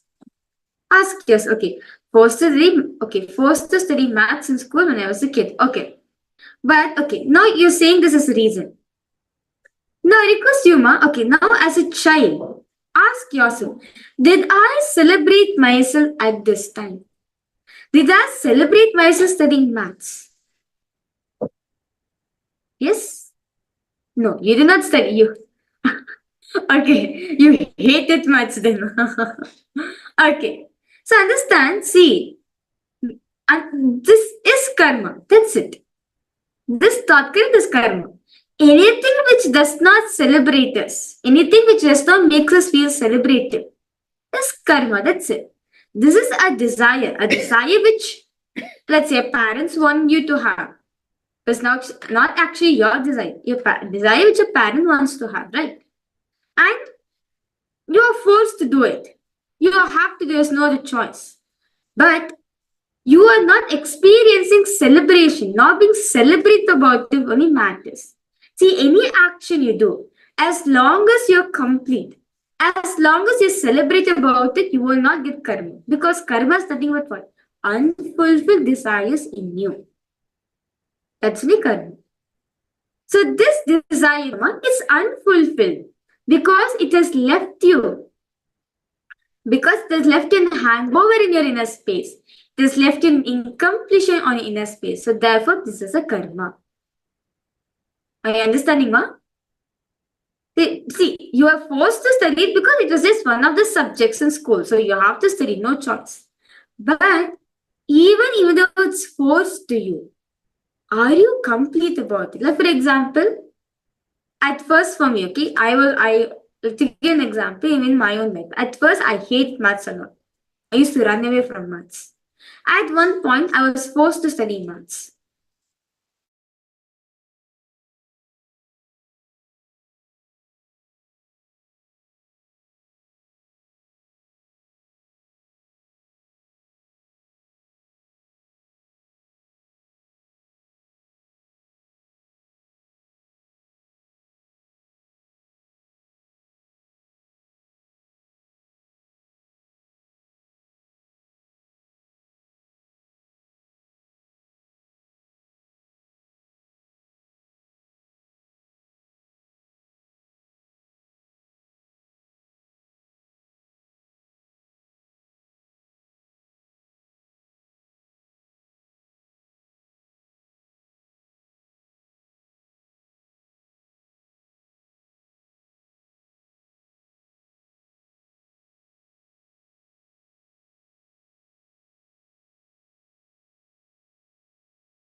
Okay. Yes, sorry for a technical glitch. Okay. So understand. Okay. So I was giving an example of my own life. Okay. So yes, at one point I was forced to study maths too because my parents were into it. My parents were like, no, you have to study maths, no other choice for you. So I was like, okay, fine. Since you are asking, I will study. After I started studying, okay, sorry, I was not studying. Of course, I was continuing. I'm like, okay, let me just be neutral for the math subject. Let me not like it, let me not hate it. Let me be neutral about it. For a few days, I was like, okay, it's so hard, but what to do? I have to study, no other choice. So I did it. After a few days, no more, I started loving maths. Because I dropped the cognition within myself that, okay, maths is horrible. Maths is horrible. Maths is so hard. It's so tedious. It's so difficult to learn. I just dropped the thought within myself. This is what Swami mean by maturing your cognitions, maturing your aspirations. After it, now I'm complete. Whether you give me maths or you do not give me maths, I'm okay, I'm complete with it. It's not I have a liking for it, or it's not I do not like it. No, I'm just complete with it.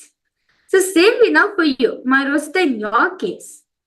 It has left a deep hangover within yourself by start cognizing yourself as a stupid person. But you are not stupid at the end of the day. That is not you. Because the incompletion has left a hangover on you. Therefore, it's a karma. Is this making sense for your understanding? Yes? Okay. So understand, Swamiji says this is an example for all of us to understand that many times we aspire for suffering because it makes us feel so much is happening around us. Many times. It's not just one or two people alone, many people. Like Swamiji will say, those so-called people will always create problems in their life.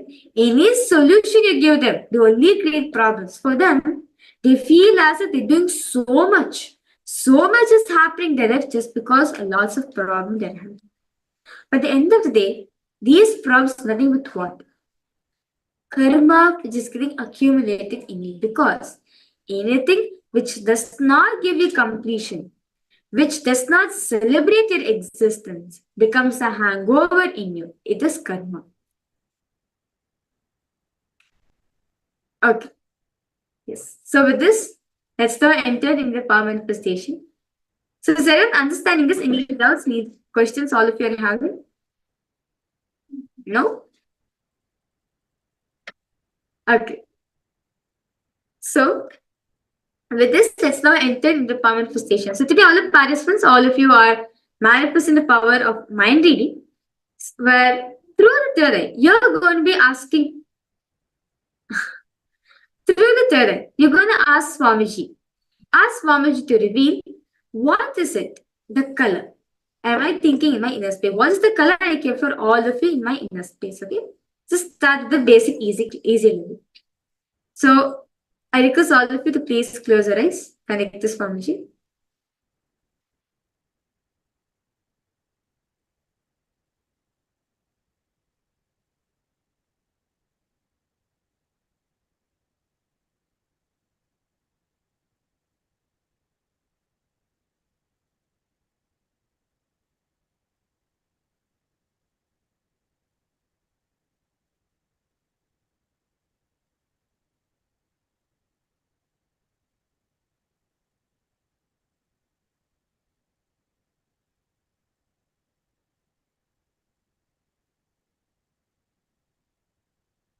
Slowly, intensely, start chanting the Mahavakya. Om Nityananda Paramashivoham. Om Nityananda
Continue to chant the Mahavakya intensely.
Ask Swamiji to reveal the color I have kept in my inner space.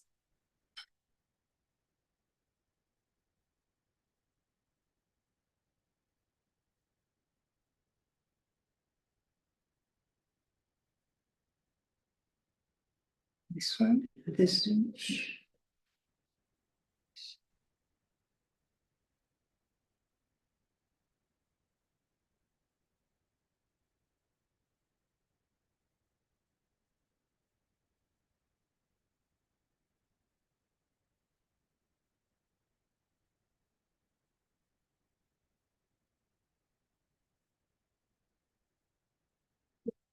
First is it was yellow, then change to pink. Okay.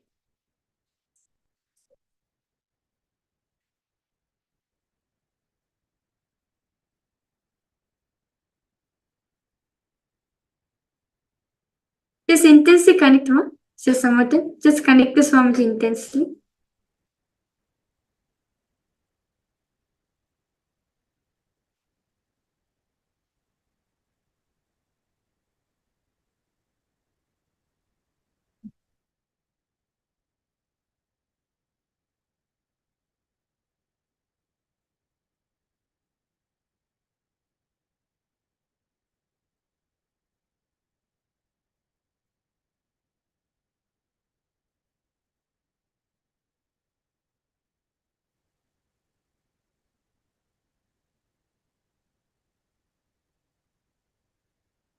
Okay.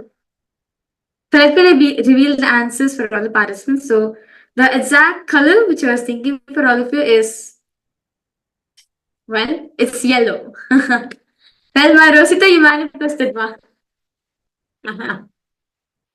That's great. It was yellow. First, I was thinking like Swamiji, what color should I think? Okay, blue is a bit easy for them.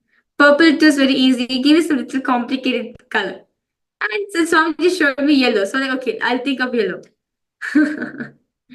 Okay, that's good. That's wonderful manifestation. Okay. So with this, we will be moving ahead to the next session. Actually, the next session is a very important session, an interesting segment for all of us. Where Swamiji is going to be speaking about the three types. Actually, in Hinduism, Swamiji says that actually not Hinduism actually. In the concept of karma, there are three things, okay, which leads to a karma, which makes a karma. There are three processes which makes a karma, which is vasana, samskara, and karma.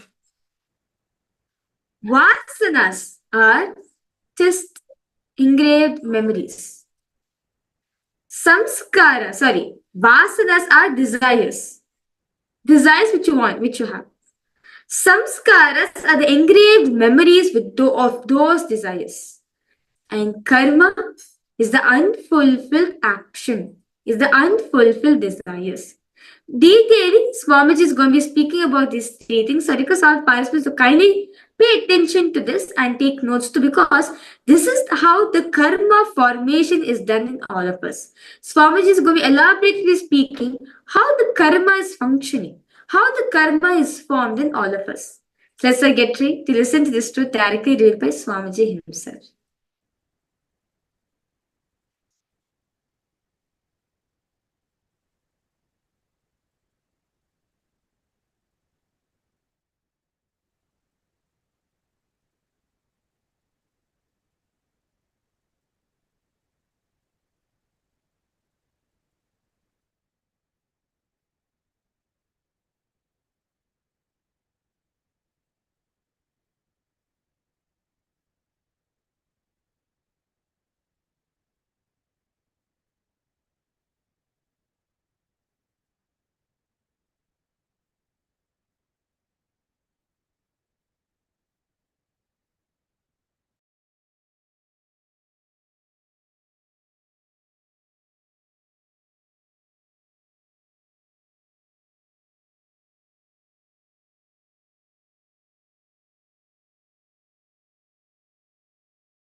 Let us start. Now we will work on the crown center.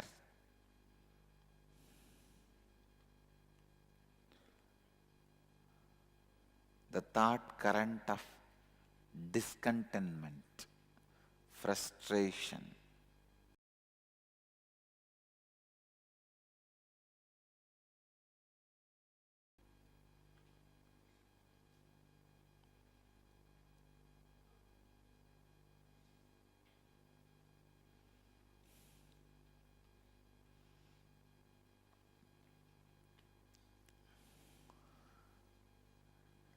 When you lack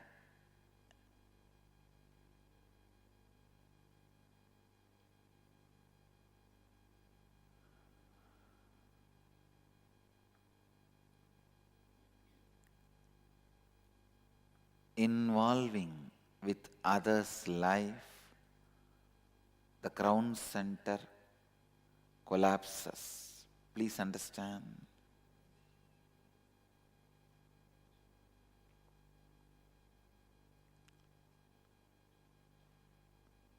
If you make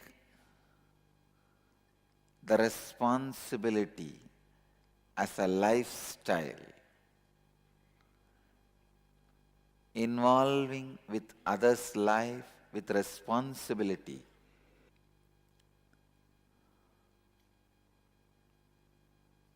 the only way you can awaken the crown center, once your crown center is awakened, you live like a god. The only way your crown center is awakened is by living the fourth fundamental truth about living enlightenment, enriching yourself and others continuously. What I mean by the word enriching is you taking responsibility with integrity and authenticity that you are committed to continuously enriching, making difference to yourself and to others.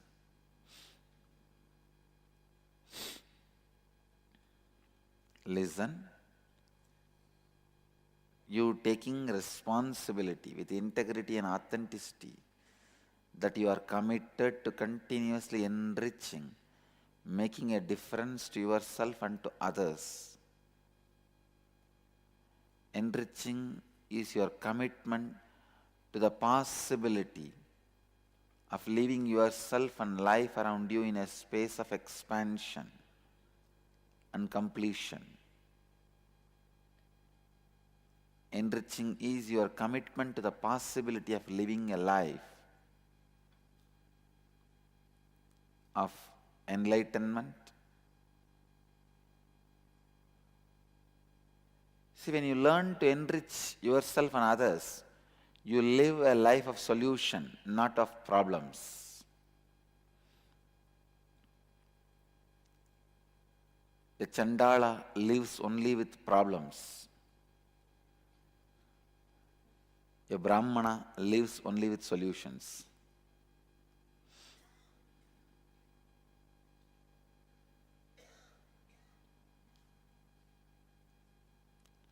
Kshatriya makes problems, Vaishya solves problems.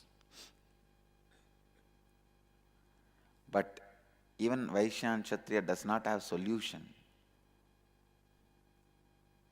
They take it only from Brahmana. Enriching is your commitment to the possibility of being superhuman, living continuously the divine consciousness.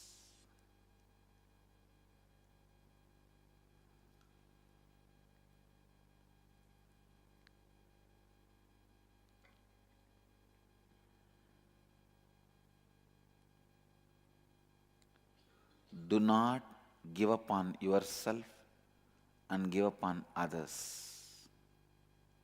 That is the secret of enriching. Understand? Don't give up on you and don't give up on others. Meena Joshi is asking, Swamiji looks very tired, like he needs a good sleep. How is he going to meet 280 questions for Kalabhairava? Meena Joshi, don't worry. Once Kalabhairava enters, sleep, everything disappears. I myself disappear. What about sleep? Meena, you don't need to worry. Kalabhairava handles. Akashic reading is the easiest thing for me. I just need to keep quiet. He will do the whole thing.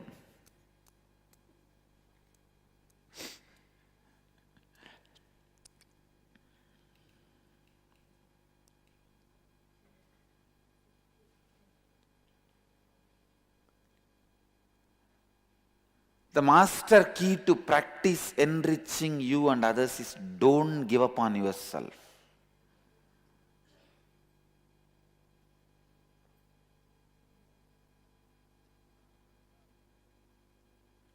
I don't give up on me and I don't give up on others. I don't give up on me and I don't give up on others. Please understand.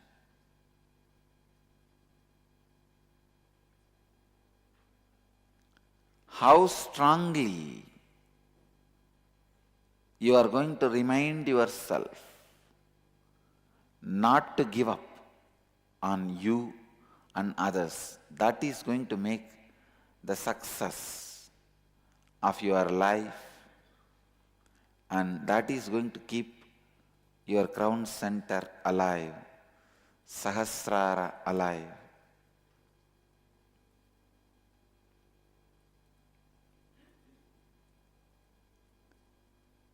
Let's work on this exercise, then you will understand this tattva, enriching others.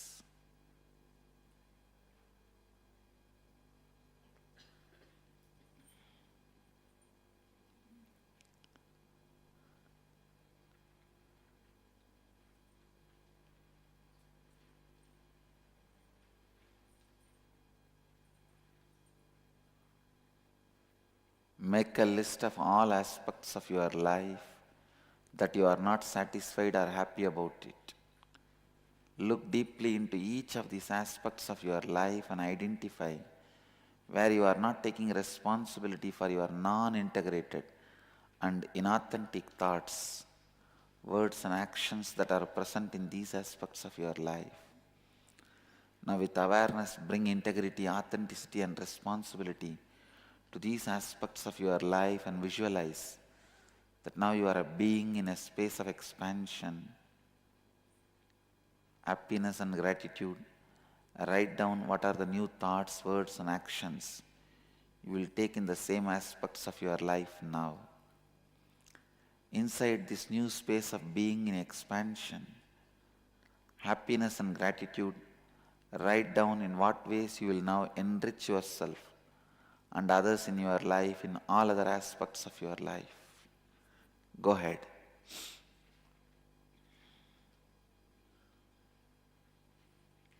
Sahasrara collapses when you are not satisfied, you are not happy with your life.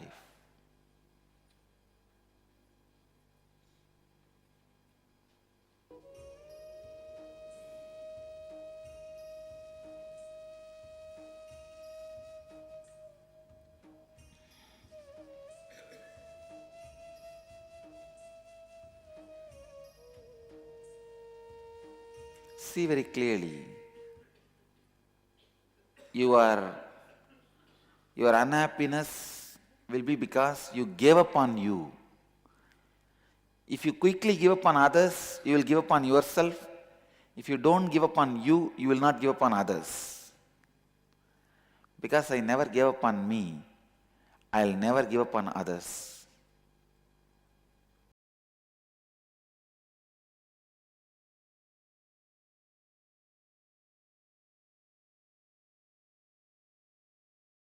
Isavasya Upanishad is the first and foremost Upanishad on which I was commenting for some time ago. And for various reasons, morning Satsang got postponed.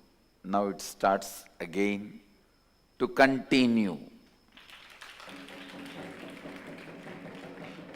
I'll expand on the 11th verse of Isavasya Upanishad. So please repeat along with me the 11th verse. Vidyam cha avidyam cha yastat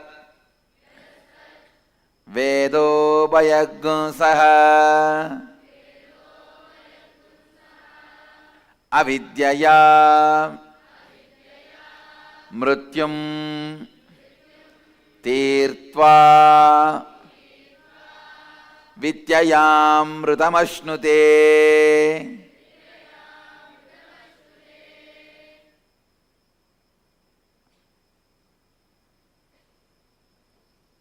Vidyam cha vidyancha yastat veto bhayaggunsaga avidyayam mrityun tirtva vidyayam mritamashnute.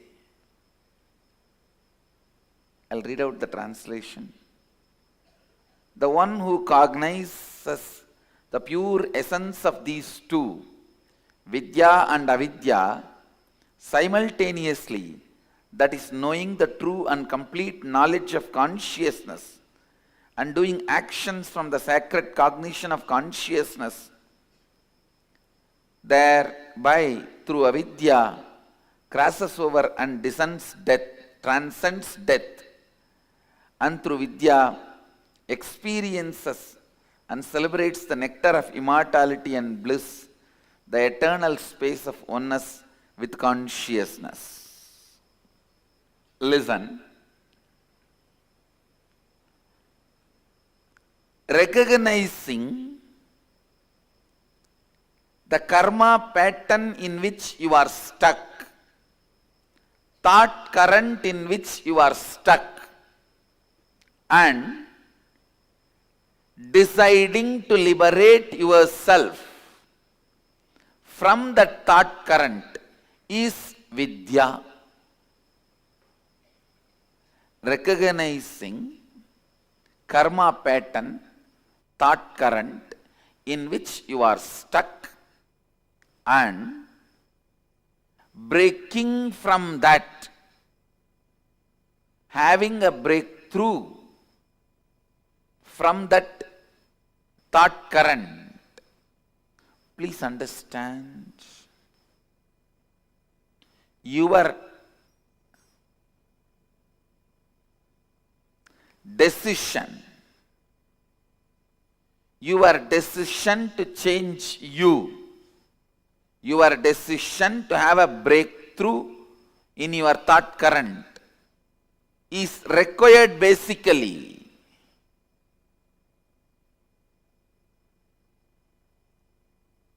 to have any breakthrough. and have liberated thinking.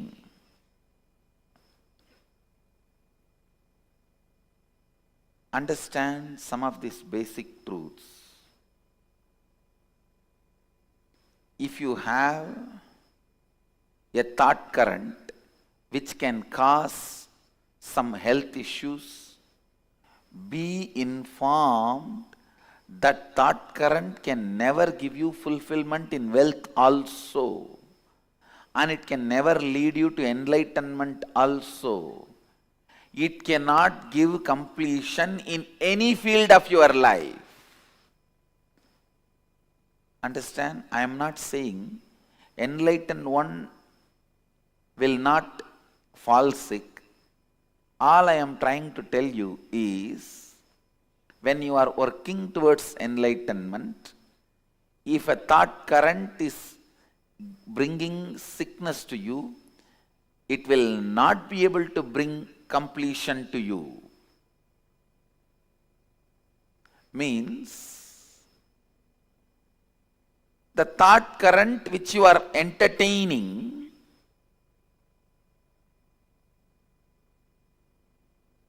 will bring difficulties not just in one field, in every field.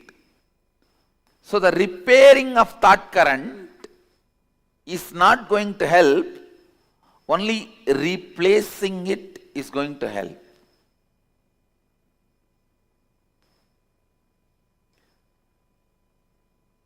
When you have a problem, do not suspect just your actions. Suspect the very you. Please understand. Do not suspect just your action. Suspect the very you. Means your very thought current, your idea about you. Suspect that very you, because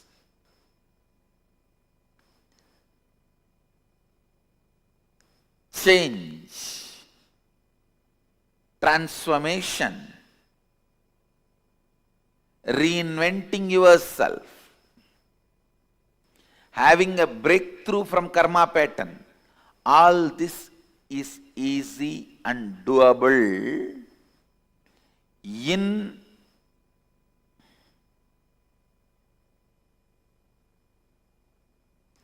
simple,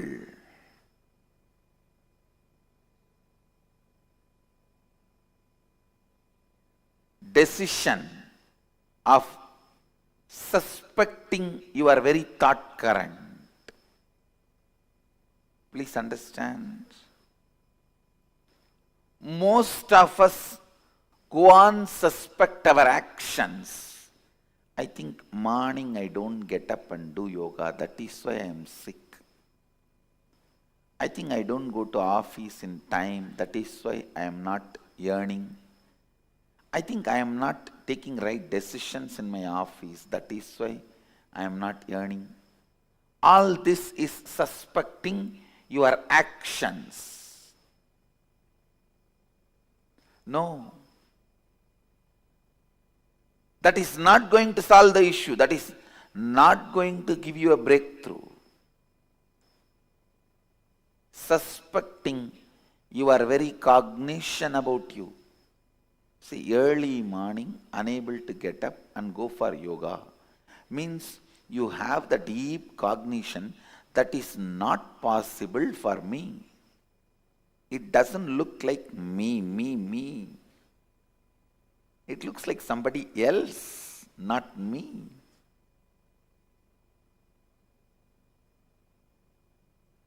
The man who can doubt his thought current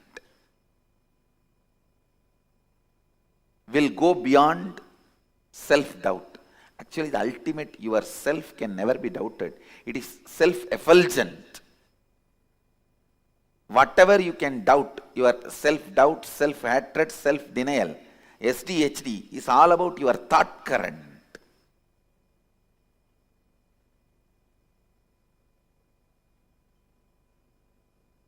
You should doubt your thought current, which is creating SDHDs in you, and complete that SDHD. Self-doubt, hatred and denial. Please listen. Do not confuse the words. I am giving you the exact essence. The thought current which you are having about you, the cognition you carry about you, that is what you celebrate as you.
Manipura chakra.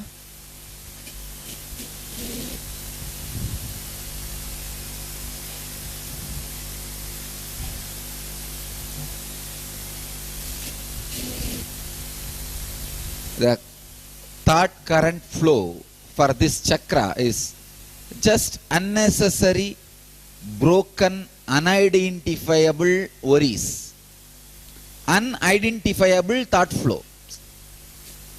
Suddenly, just for no reason, some thought flow. And I don't know what will happen if all the paddy field gets into the water. There is no relationship between you and the paddy field getting into the water. You can see in your life, when I gave this example, you feel, no, I never get this kind of thought flow. No. I am talking to you about you. If you just scan your thought flow, I can say, if we record connecting a software, automatic transcribing software to your thought pattern, at least 60% is Manipura chakra. Just for no reason it will be flowing. And unidentifiable worries, unidentifiable items, no way directly relevant to your life, no way directly relevant to your day-to-day living, nothing. Because it is there, you worry about it. I have seen people just worrying about the neighbor.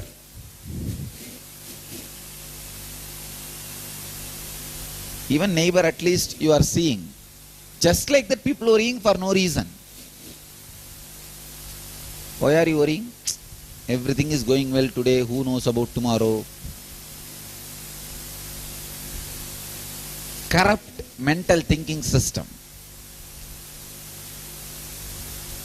You can identify this. If you just sit and go on, pen down whatever comes inside, just do that now. For 10 minutes. First 2-3 minutes you will not have worry. Because you will be consciously editing. No, this is not right thought. This is worry. But more than 3-4 minutes, even you can't edit. It will be there wildly standing in front of you and jumping. What will you do? So, now try. We can try. Just within 2-3 minutes, you see, whatever comes inside, go on writing. In 2 minutes, the whole thought trend will change. Unidentifiable, reasonless, causeless thoughts leading you to low mood or depression is worry. Please understand, when you plan for your future, when you think about your finance, I am not calling all these things as worry at all. I am only calling just some useless, like a no way that thought is going to improve your life. No way it is going to alter your life. Just because you are there and the problem is there, you will be thinking about it. Come on. Just go on writing without stopping. If you stop, you will become conscious and aware of what you are thinking. Only if you catch yourself unaware, you will find the worries. Catch it. The question, what is the difference between dream and vision? Dream is a moments happening in low consciousness, like a sleeping state. Vision is super consciousness. And Satori, difference between Satori and glimpse. No, write it and send it. Satori and enlightenment. I can say Satori and glimpse of enlightenment is one and the same. Please be seated. This is the reference to attention need during the two-way sessions at our Satsang center when Swami blesses. Other centers for Vibhuti Kumkum coming and their padukas. Attention need for the same to happen at the Annanagar center also. Alright. I'll do something for Annanagar center also.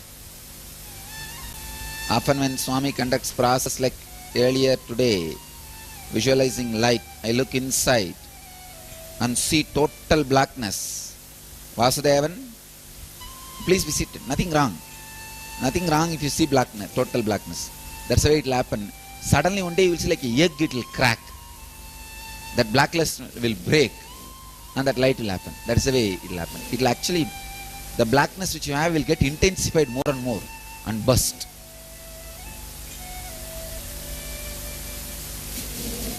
My mind is so busy and running around like a lunatic. That's okay. See, you are not expected, your mind is not expected to settle down just like that. The technique itself to engage your mind only. It's not that your mind will become suddenly calm, quiet.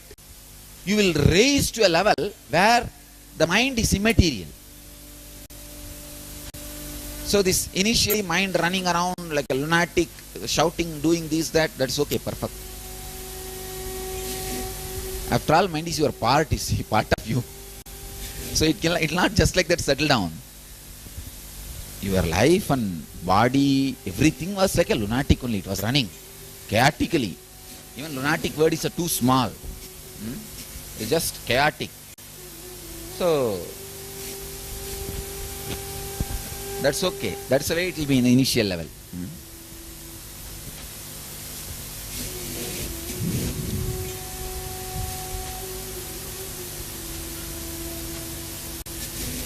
And don't worry, as you say that I ended up in acquiring one after another technique but never immersing and surrendering myself to anyone. No, you can't, I tell you.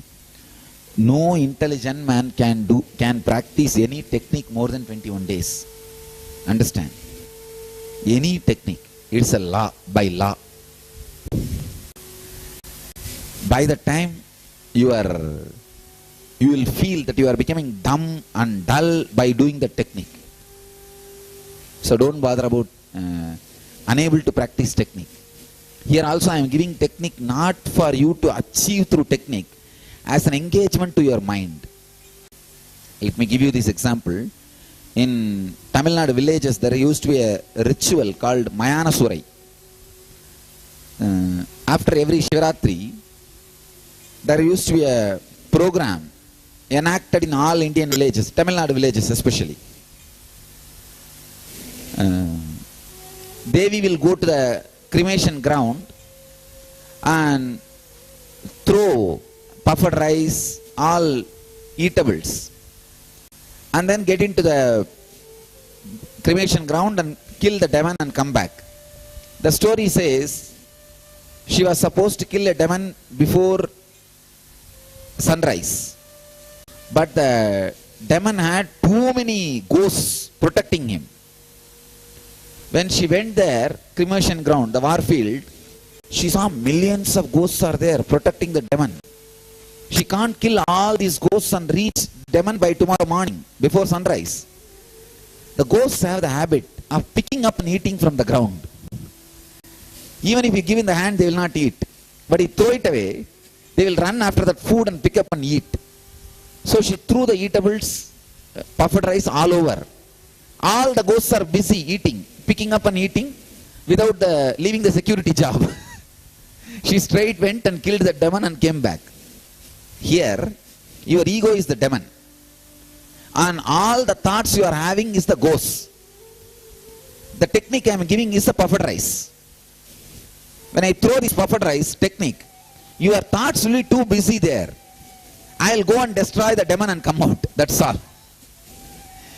I'll just get inside, kill the ego, the demon, and come out. So technique itself is no way going to enlighten you. It is just entertainment for your thoughts and mind when I do my work. It's diverting the attention of your security who is not allowing me inside you. So don't bother. Techniques are just for you to struggle, not for you to become successful. Understand the purpose of technique. Technique is for you to struggle so that the presence can do its real job.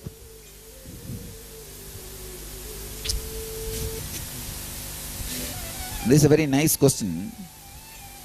How does one surrender to a master and not turn that into an egoistic act of surrender? Not even having the idea that you surrendered is the real surrender. The moment you count, oh, I surrender my body, I surrender my mind, gone, your surrender is over. Just casually, your body and mind will be burnt. That is the surrender.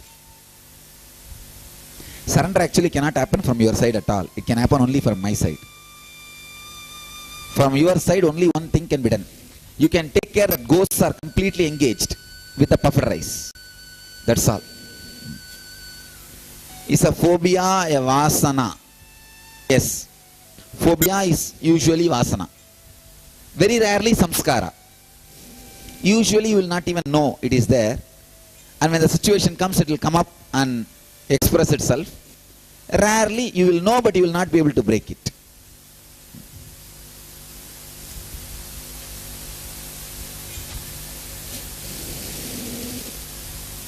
I have a very funny way of removing allergies and phobias. If somebody is allergic for the nuts or chili and all, I'll give exactly that only. Just like that they will come out. Anybody allergic to anything? I challenge actually. But chana dal. Tonight, ma, tell the kitchen to prepare a little chana dal, ma. Get it. I'll say that completely she becomes alright.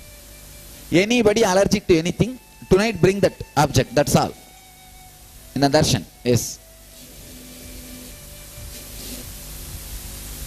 All right. Actually, and this allergy thing, any allergy you just get it. Even if your kids are allergic to something, bring them and I'll just energize the same object and give. That vasana will leave the system. I am actually allergy specialist. Allergy, coma, all these things are our area.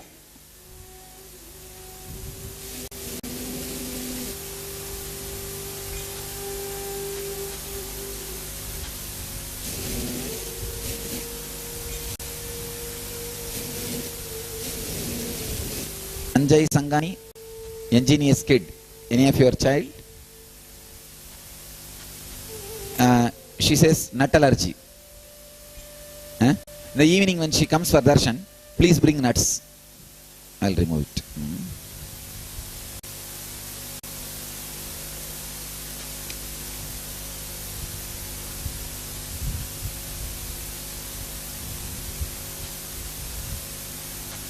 Rakesh Ashok, 61.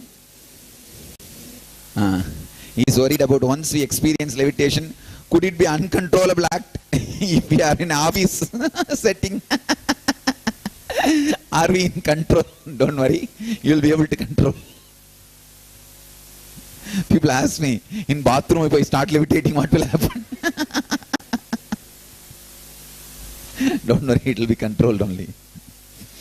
Actually, only when you sit and unclutch, it will start happening. It is not like that switch is automatic. When it wants, it starts. It doesn't stop. No. When you unclutch only, it starts happening. You can see the brahmacharis. Tonight I will show you, when they are levitating, don't think they are not aware. I can give them the needle and thread. They will be able to easily put the thread into needle just in 1 second. Tonight I will show you. It's not that they are not aware of what is happening. They are fully aware. And you see that joy exploding in the system lifts the whole body. You can see in their face the joy exuding.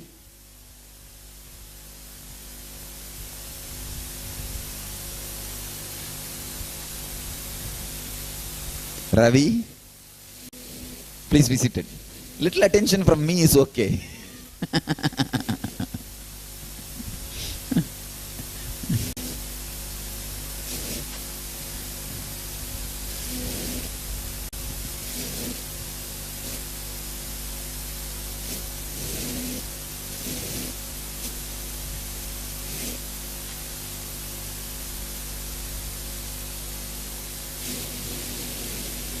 Leo 14. Whenever you get this kind of experiences, don't visualize there is a dark spirit. Just feel, all right, I am going with the life. Let the life decide. Life is more powerful than any dark spirit. You understand? Just go with the life. Then this itself will become a near-death experience or out-of-body experience. This will become a powerful satori. We can enter into the process. Understand?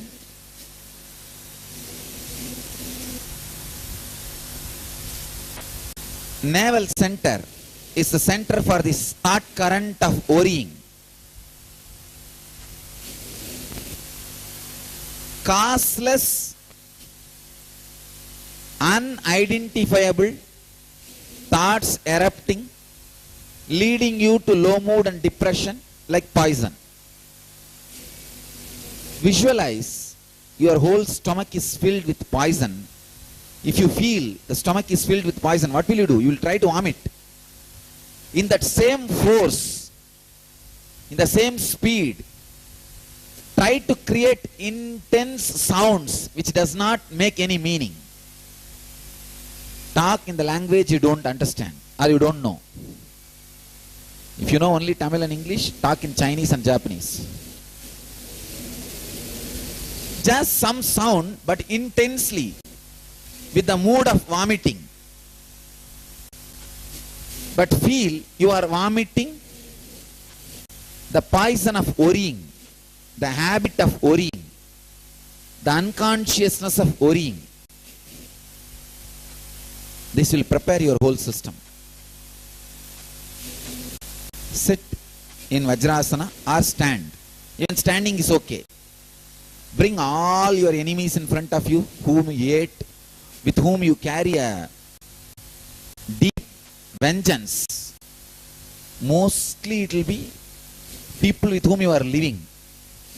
Parents, spouse. You have deep unconscious vengeance on all of them.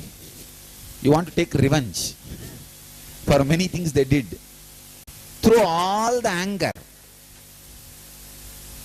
Just vomit all the poison.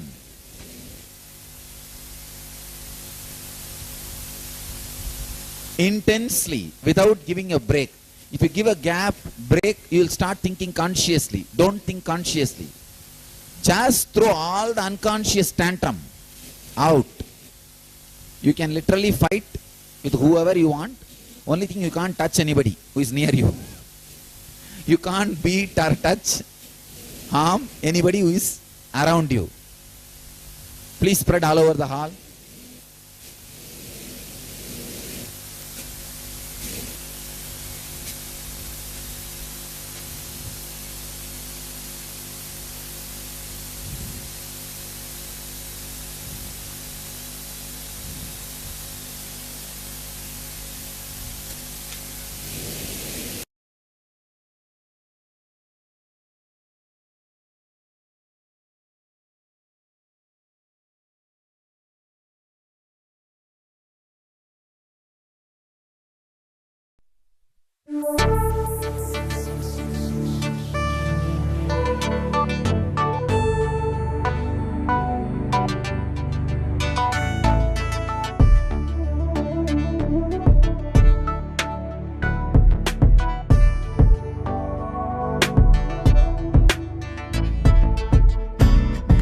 Trust in you, 'cause you know it's best for me to lead a blissful life, a life with no more strife.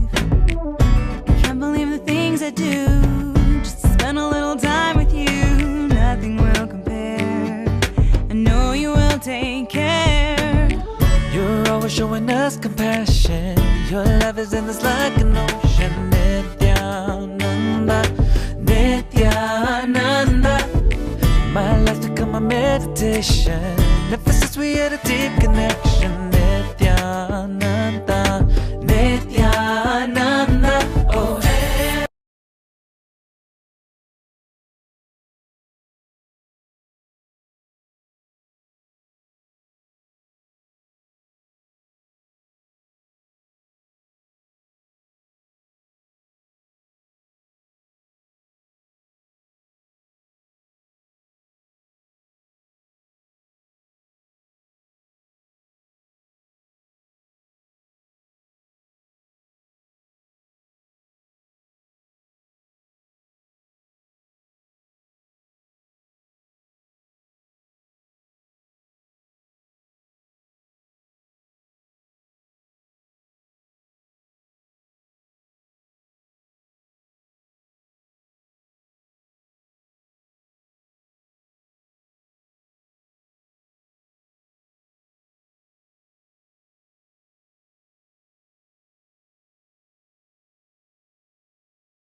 Maybe for the people who have come inside newly, for them, the TV, how they say that, headlines once more. Once more the headlines. The physical layer, the physical body is the first layer. The prana movements is second layer. The inner chattering is third layer. Emotions are fourth layer. The deep sleep, what you experience during deep sleep, that silence is fifth layer. In the deep meditation, what you experience, that joy, that intense, vibrant silence is sixth layer. Enlightenment is seventh layer. In the deep sleep, it will be graveyard silence, negative silence. In meditation, it will be intense silence. There is a big difference. When you fall asleep and come back, you will not become more intelligent. But when you fall into meditation and come back, you will be more intelligent. And you will be more blissful. When you fall asleep and come back, you may be fresh, a little relaxed, but you will not be more blissful. But when you fall into meditation and come back, that silence is called intense silence, live, vibrant silence. So,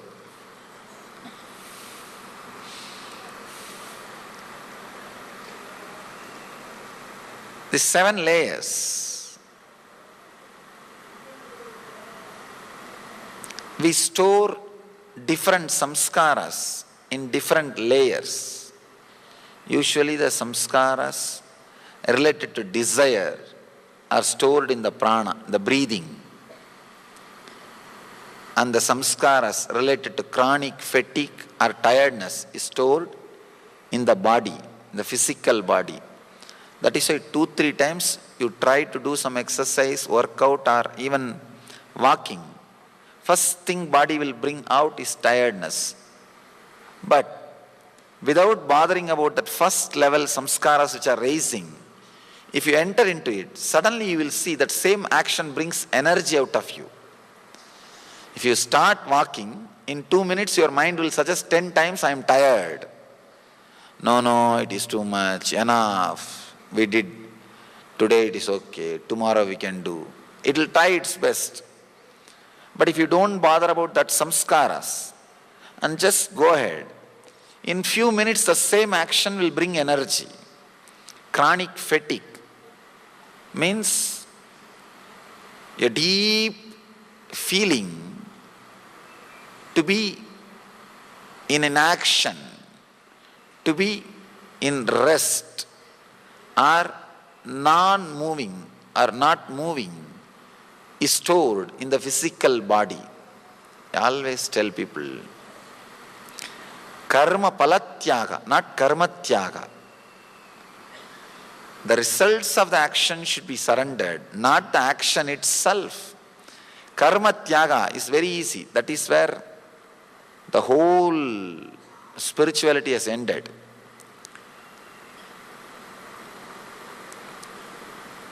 The worst thing happened to India is not our tradition, not following our tradition, not following what Krishna said, not following what our traditions have presented. But constantly I am seeing the superficial analytical reports. These fellows go on abusing. The other day I was reading an article. There was a technical term they started using, Hindu rate of growth. I was surprised. It's just, he means the suffering of India is because of our tradition. It is not. Suffering of India is because we did not follow our tradition. We did not imbibe our tradition. Instead of doing karma palatyaga, we started doing karma tyaga, stuck in the first layer, stuck in the physical layer itself. I've seen in the villages, many places. There are some great things in the villages. There are some things like, instead of karma balatyaga, karma tyaga, like till morning 10 o'clock you will see tea shops will be filled. People will be sitting and talking. If you want to listen to the great Vedantic truths, go to the village tea shops morning 10 o'clock. You will see there people will be sitting and just sipping the tea. Oh, without God's grace nothing can be done. Only by God's grace anything can happen. All great truths. But just to justify what they are doing, not to internalize. Karma palatyaga is supposed to be the truth. But the karma tyaga starts happening if you are stuck in the physical layer. The chronic fatigue or intense craving for the rest. I have seen people understand this intense craving for the rest brings diseases which will put you in the bed.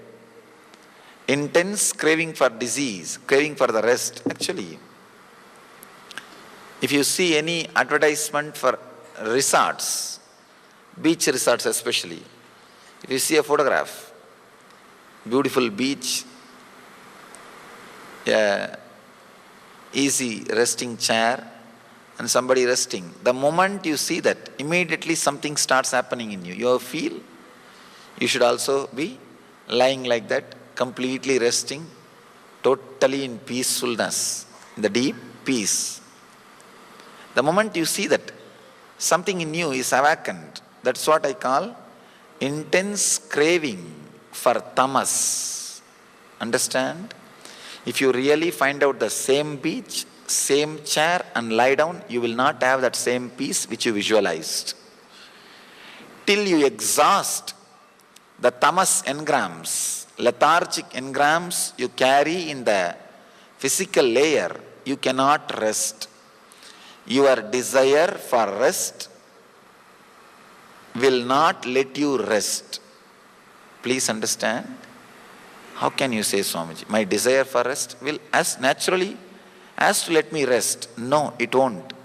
Because it is from engrams. It is from samskara.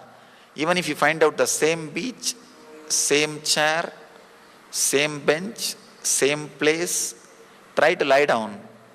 The moment you rest, the moment you started resting, in few minutes this samskara will settle down, the next layer samskara will start.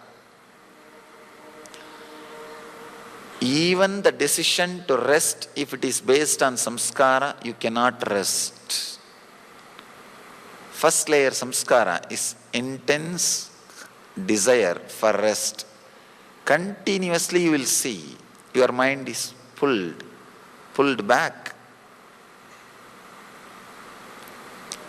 There is a very beautiful story in Upanishad. Disciple goes to the master and asks, Master, give me the method for enlightenment.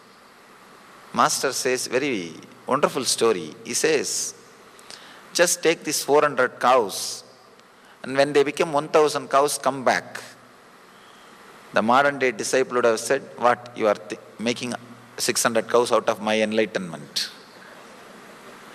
You are trying to make more cows out of my seeking. But he is really sincere disciple. He did not bother about it. He just took the cows. And the story says, when the cows have become 1000, when he came back, Master says, not only he became enlightened, he says, now we have 1001 cows. In Vedic tradition, cows are highly respected as a sacred thing. He says, this guy is also now raised to that level, sacred, the level of sanctity. Actual thing what happened is, continuously when you work with cows, they cannot let you rest and they don't know you are working 24 hours. They don't know there is nobody else to replace you. They don't know that today is holiday. They don't know, but one person can work only 8-hour shift. They do not have all these problems. They will constantly demand your attention. This guy, by working continuously with them, the deep desire for rest has disappeared. I can say, the deep desire for vacation or the deep desire for rest, the chronic fatigue, if it leaves your system, 90% of your spiritual journey is over. That is the first worst problem. First layer samskara. The second, in the prana sarira, in the pranic layer, you store all the desires. That is why whenever your desires are changing, suddenly you will see the breathing pattern will change. If you are caught by strong desires, like a lust or anger, even anger is a kind of a desire. Strong desires, your breathing pattern will change. It will be chaotic. The third layer, mental layer. See, in the pranic layer, second layer, you store your thoughts about how your life should be. In the mental layer, you store your engrams about how your life shouldn't have been. Means guilt. If your energy moves towards the future, it is desire. If your energy moves towards the past and continuously it is rotating only about the past, it is called guilt. If it is flowing continuously towards the future, it is desire. If it is flowing continuously towards the past, it is guilt. Different ways of moving. The mental layer, the third layer, You store the engrams related to guilt. The fourth layer, in emotions, you store all the visualizations related to pain. Understand, the fourth layer is very powerful layer. In the fourth layer, you don't need any action or information to strengthen the engrams. In the first two layers, you need action to strengthen your engrams. Means the tiredness or the desire for vacation. The more you give the vacation, the more the desire will be strengthened. Same way, other desires, the more you enter into action based on those desires, the more the engrams will become strong. The third layer, guilt related engrams. You don't need to do the same action, but just the information about that action. Means if you have seen the same place, or if you are seeing the same person, if you are seeing the same situations, immediately that engrams will become strong and it will be awakened. But in the fourth layer, pain engrams. First layer, chronic fatigue, lethargy engrams. Second, desires. Third, guilt. Fourth, pain. The pain layer, neither you need action, means you don't have to have the same pain again and again, nor you need information related to pain. You don't even need to receive information related to pain. Just the engrams are enough, they can multiply, they can expand, they can multiply. The deeper layers, the fifth layer, the layer you experience in the deep sleep, there, even though engrams are there, you cannot do anything about it, because in the deep sleep, your mind cannot do anything. It's an unconscious layer. In the first four layer, if you can reduce the depth of the engrams, samskaras, naturally the fifth layer and sixth layer will be cleansed. Fifth layer will be cleansed if you clean all the first four layers. If the fifth layer is cleansed, you will start experiencing sixth layer more and more. Sixth layer, meditation layer. Fifth layer is deep sleep layer. Sixth layer is meditation layer. If you are getting into the deep sleep layer more easily, it means the first four layers are clean. If the first four layers are not clean, then you will suffer more in the fifth layer. That is why the more stress and load, so much of suffering related to sleep starts happening in the life. Sleep has become a big problem. Now, especially in the developed countries, I am seeing they are able to get beds but not sleep. Their infrastructure has created the facility to have beds and different temperature, different comfort, so many things, but not sleep, because too much stress. Not only that, if these four layer engrams are too much, in the fifth layer, the relationship between you and your body gets disconnected. I always tell people, reducing the engrams in the first four layer is making friends with your body. Making friends with your body, because you don't know how we are abusing the body. Understand? If you are having overweight, it is directly connected to some of these engrams. When you feel emptiness inside, lonely, you start feeling it. Sometimes you start feeling it by food or by drinking. Any one thing. Every single thing happening in your life is directly connected to some engram. Removing these engrams, I can say, is making friends with your body. Making friendship with your body. I can say this is the best way to heal. The other day, I received a big letter. and a report from one of our devotee in USA. She came to our program maybe 2 years ago. Of course, the same meditation which we are going to do now, she did that meditation. She had a tumor in the Mooladhara, root center. She had 3 times surgery. She herself is a doctor. But again and again the tumor was growing in the same place. She came and she was doing this meditation which we are going to do today.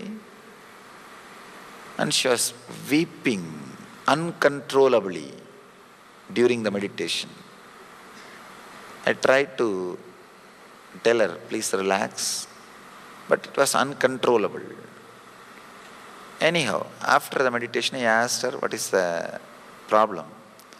She said that I suddenly again relived the guilt, the young age she has been abused by some of the close relative, some physical abusing, maybe sexual abuse. She said that suddenly that samskara opened up, that guilt opened up. I relived. That is the reason I am not able to control. I was uncontrollable. Please forgive me, Swamiji. I said, that's okay. Let it leave. Reliving is relieving. Understand? Consciously, reliving is relieving. And you will be surprised. Even of course, I am surprised. It was, of course, I know that relieving heals, but this is very miraculous. It really happened. And she says, after that relieving, after that meditation, within a month the tumor disappeared and never came back. Now at least 1.5 years over. Did not come back. I was shocked. I said, of course I know relieving heals, relieving the guilt, releasing all the samskaras heals. But this is really miraculous. The guilt which she created in the young age, not only about that, the hatred about it has not only evolved as a hatred towards that person, it has evolved as a hatred towards the self, towards herself, and the part of that body part. So that hatred has become tumor and sickness. When that engram was released, when that guilt was released, when she became pure, when the guilt has left her system, suddenly she came back to health. The system came back to health. Understand?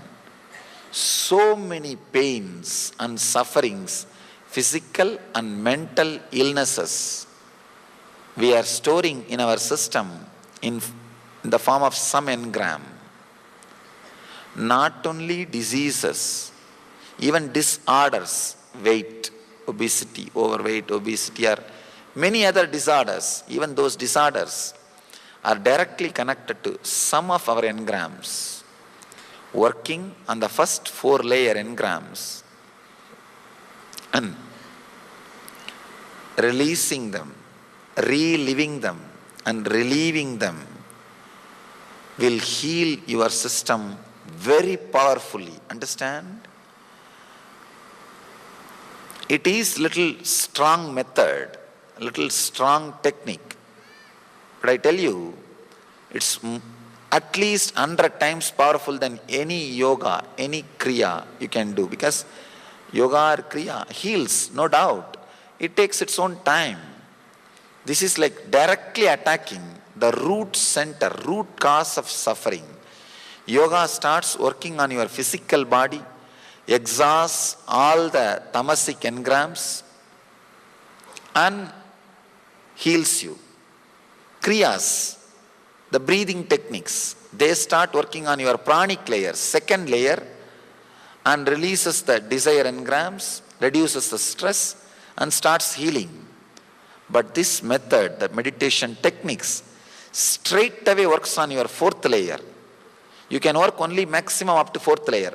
Beyond that, your logic cannot travel, your effort cannot do anything. Beyond that, only the master's presence can do any job. Anyhow, you can work up to the fourth layer. The meditation technique straight away works up to the fourth layer and heals you. That is why it will be so powerful.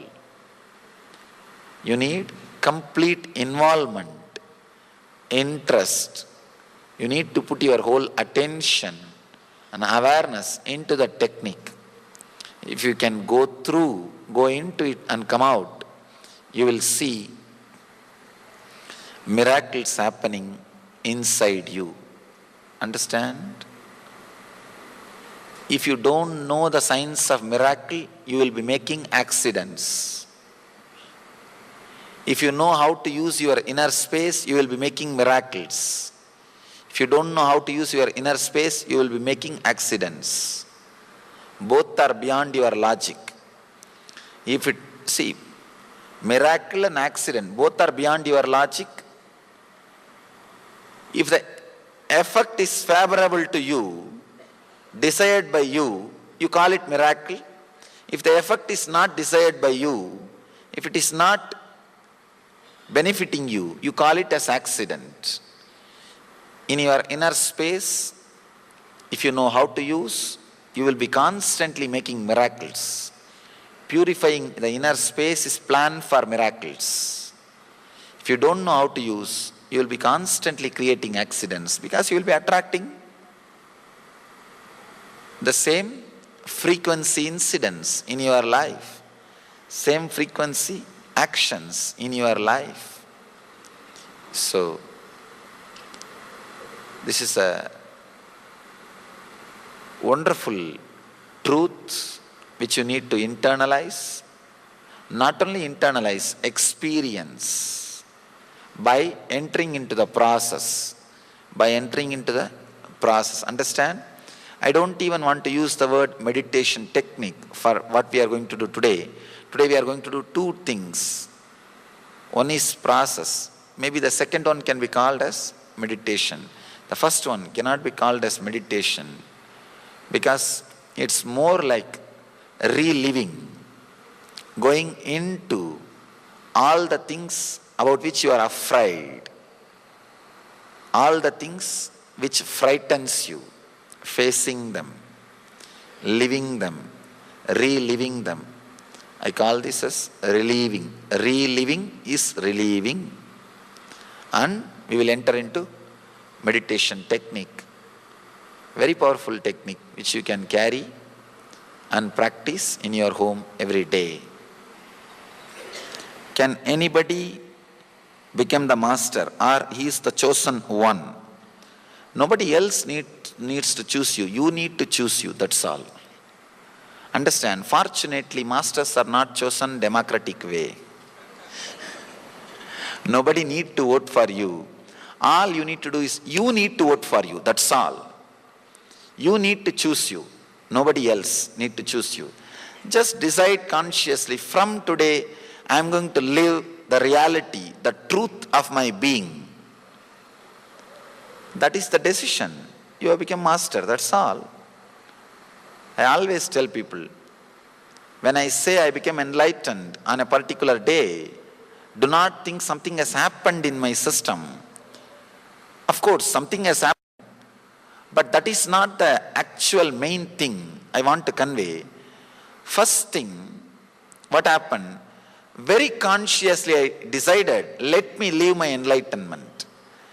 Because I decided as an after effect, as a side effect, something has started happening in my body and mind. But people are always thinking, first that experience should happen, then you will decide. No. First the decision has to happen, then experience happens. So nobody else needs to choose you. Just you choose yourself. That is the best thing.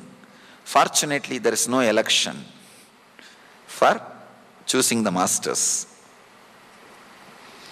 In yesterday's meditation, I felt strong concentration between the eyebrows and vibration in the spine. Is this normal? Yes.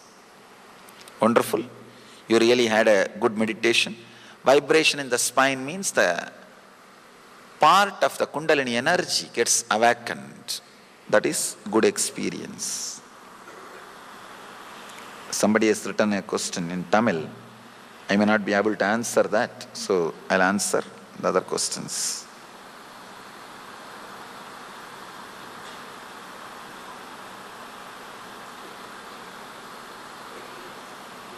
Here, some of the questions, more like a personal healings, you can come and ask me, the energy darshan. I am answering the questions which are directly related to the subject I have spoken.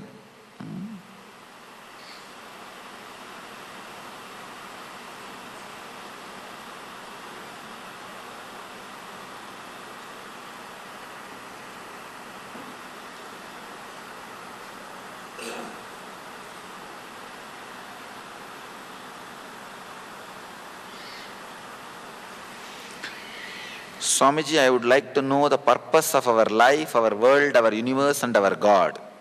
If you know the purpose of your life, all the other three will automatically you will be able to understand. If you know the purpose of, here you are asking,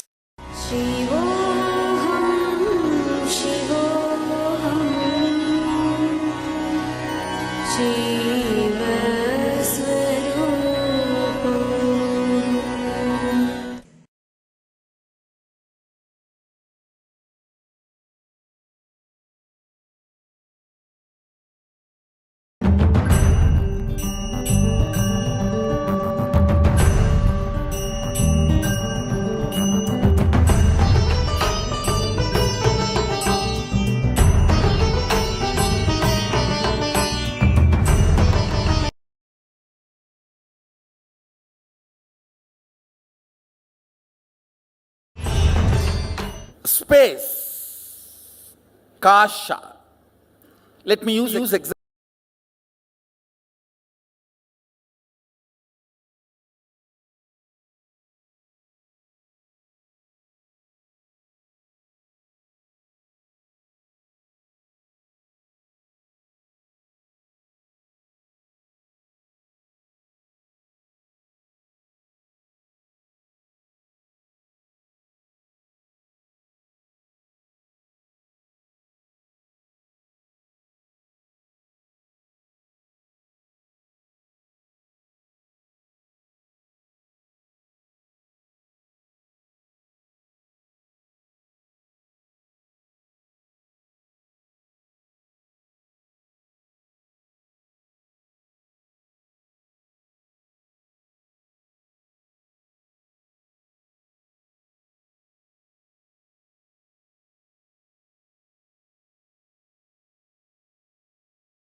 Just like country functions with certain laws, cosmos functions with certain laws.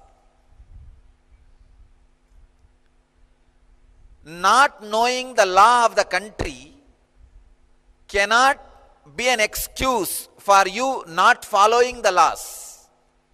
Whether you know it or not, the laws of the country binds you.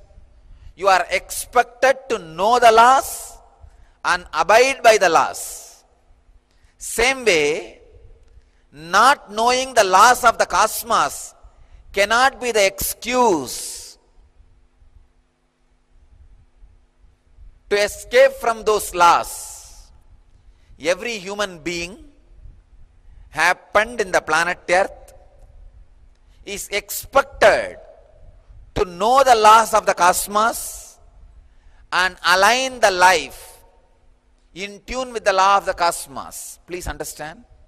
If you know the law of the country and align yourself with that law and express your creativity, not only you will create wealth, the country's infrastructure will support you to live blissfully.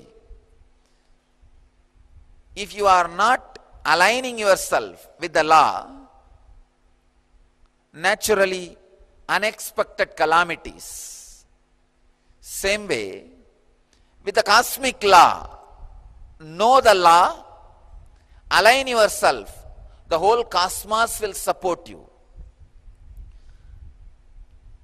You are the ambition of cosmos. Your fulfillment is a joint venture between you and cosmos. Please understand.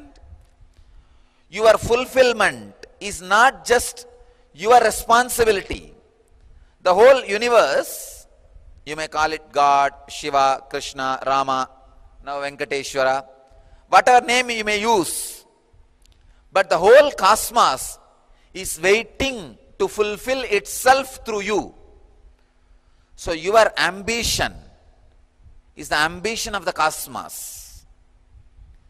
The biggest problem is when you do not know the laws of the cosmos, when you are not interested in aligning with the cosmos, the universe tries to align you. That is what you call as punishment. It is not. It is the signals sent to you by the universe to align yourself, to get back to the center, to get back to the source, to get back to the functioning. Please understand. The law of the cosmos is what we call karma.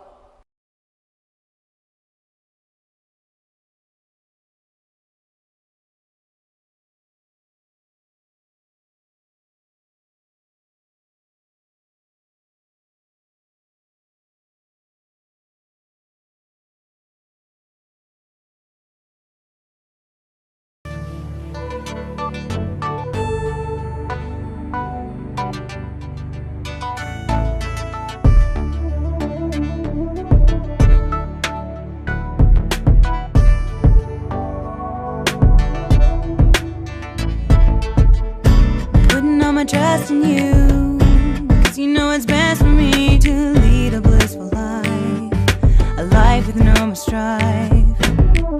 I can't believe the things I do, just to spend a little time with you. Nothing will compare, I know you will take care. You're always showing us compassion. Your love is endless like an ocean. Nityananda, Nityananda. My life's become a meditation. Ever since we had a deep connection. Du investierst in Immobilien, du hast dir bestimmt schon ein Excel-Tool gebaut, um die Immobilie zu kalkulieren. Wir wollen dich herausfordern, wir glauben, wir haben ein besseres gebaut. Genau, das benutzen mittlerweile über 10.000 Menschen und ja, wir haben all diese Erfahrungen nutzen können, das Tool immer weiter zu verbessern und dafür zu sorgen, dass es eben heute das am einfachsten zu bedienendste, intuitivste Tool ist, das aber trotzdem alle Dinge abdeckt, die du brauchst. Also zum Beispiel die Kalkulation des kompletten Cashflows nach Steuern. Ja, du kannst dir auch dein Zinsänderungsrisiko in die Zukunft berechnen. Wann kannst du dir also welchen Zinssatz bei der Anschlussfinanzierung leisten? Ja, du kannst zig verschiedene Darlehen berücksichtigen, Investitionen einplanen und so weiter. Du kannst einen Ausdruck aus dem Tool generieren, den du deinem Banker gibst. Und es ist unglaublich, was wir schon für Feedback bekommen haben von Bankern,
Yes.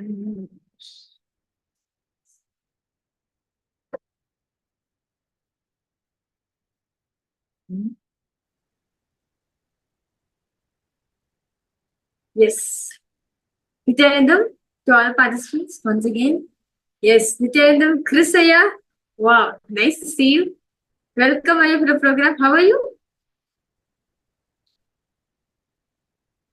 Okay, third meditation wasn't sure which I wanted to do. Okay. Okay, that's good. That's really nice, yeah. That's a wonderful experience.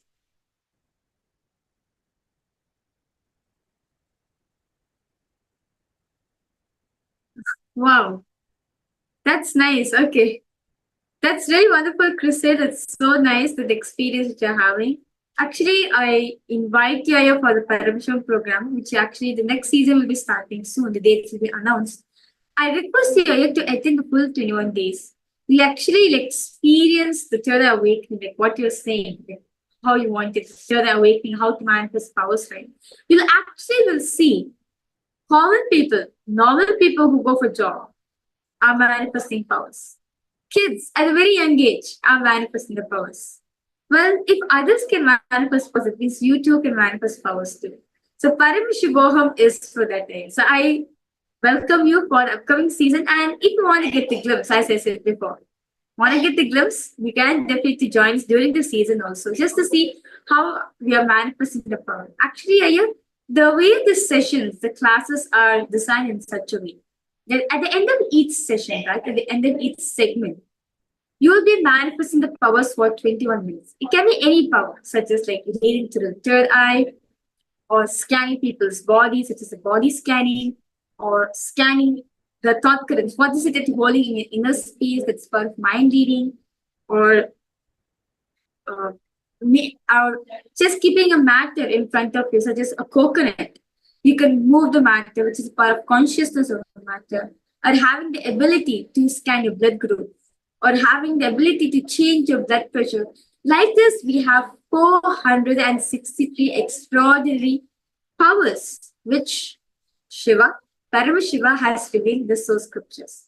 So, and Paramashivoham is for that, for you to experience these 463 powers. So, if you want to, you can catch a glimpse of how the sessions are going.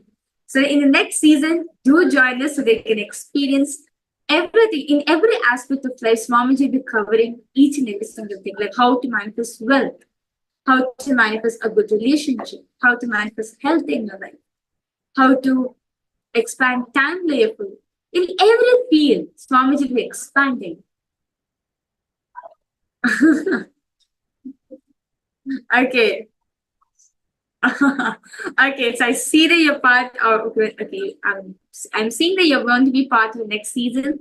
The dates are yet to be confirmed. We are surely, once the dates are confirmed, I definitely will tell you to send an email to you about the dates. Or I'll send you a message when the dates have been confirmed there on the next season when it's starting soon. And one more thing, Chris, I would like to say is that no matter what happens, don't miss darshan. Don't miss Swamiji's darshan. Well, for you, it can be like to be at different times, so like to be like 11 p.m. the night till 1 a.m. in the morning. So, but whatever it is, do not miss this 2 hours. Because at this time, Swamiji will come live. And who knows what he can do. He can do miracles for them. At this point of time, we are entanglement with Swamiji, and Swamiji initiates us into further power manifestation, in the further awakening of the journey.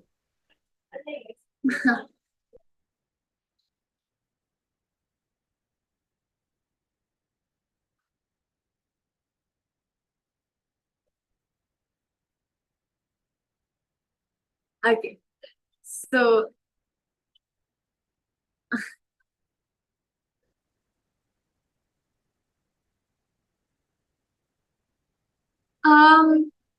okay, 1 minute. Okay, these sessions you're saying not to miss. Okay, are these happening every day? Yes. Yes.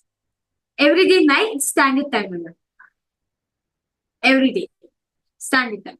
What is a not to miss? That 2 hours, right? That 2 hours is the time Swamiji will be coming and spending time with the participants. So like throughout the whole day, we'll be preparing them through various different sessions, classes, and lessons, and through the power manifestation. And the last 2 hours of the program, Swamiji will be coming and spending time with the participants. Okay, no problem. So actually, it is 7 p.m. EST to 9 p.m. EST. So like your times will be around like night, like 11 p.m. London time to 1 a.m. around the 2 hours. Yeah.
Yes.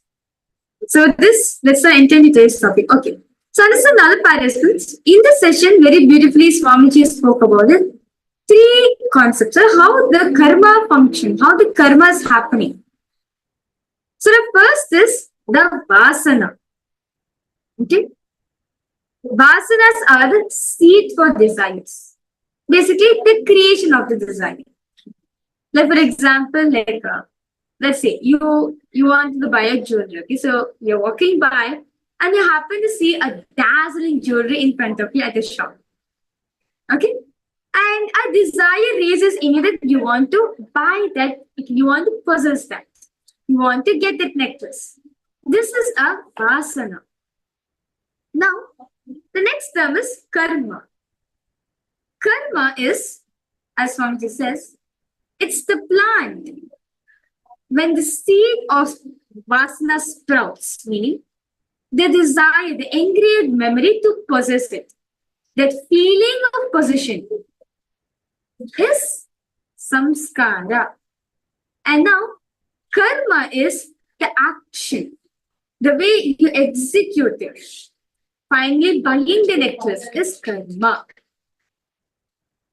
So is everyone understanding? See, samskaras are engraved memories. So Swamiji says that any thought currents which are repetitive in you, understand?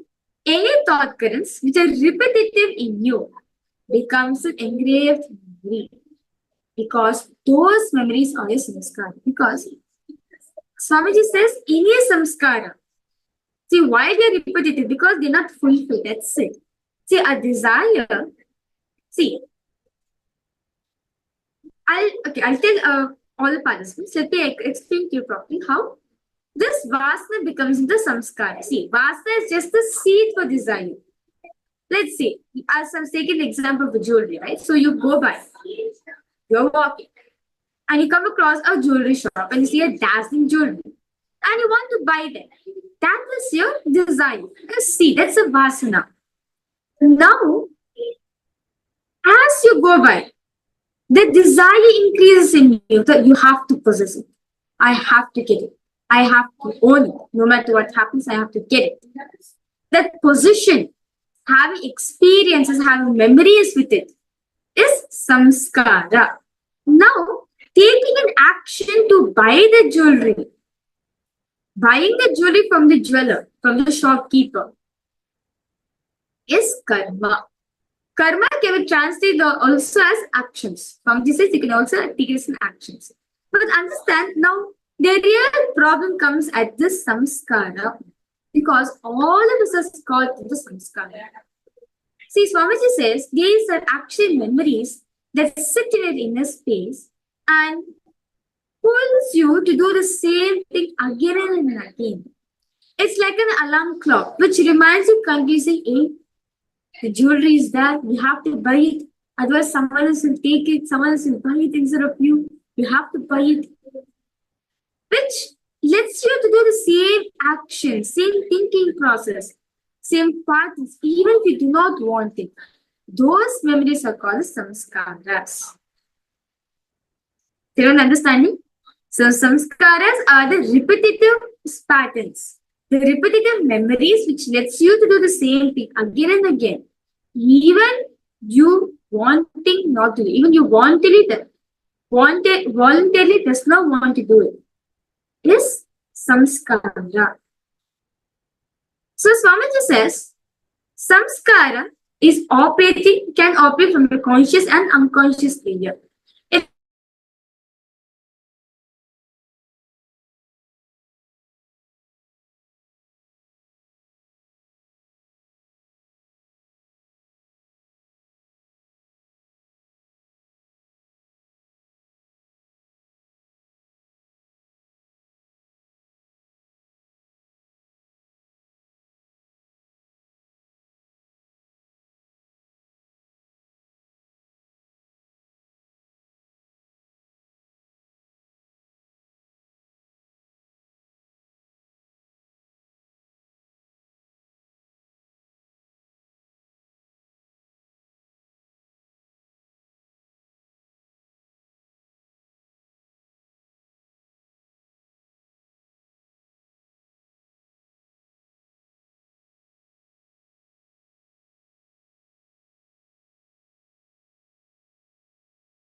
Yes.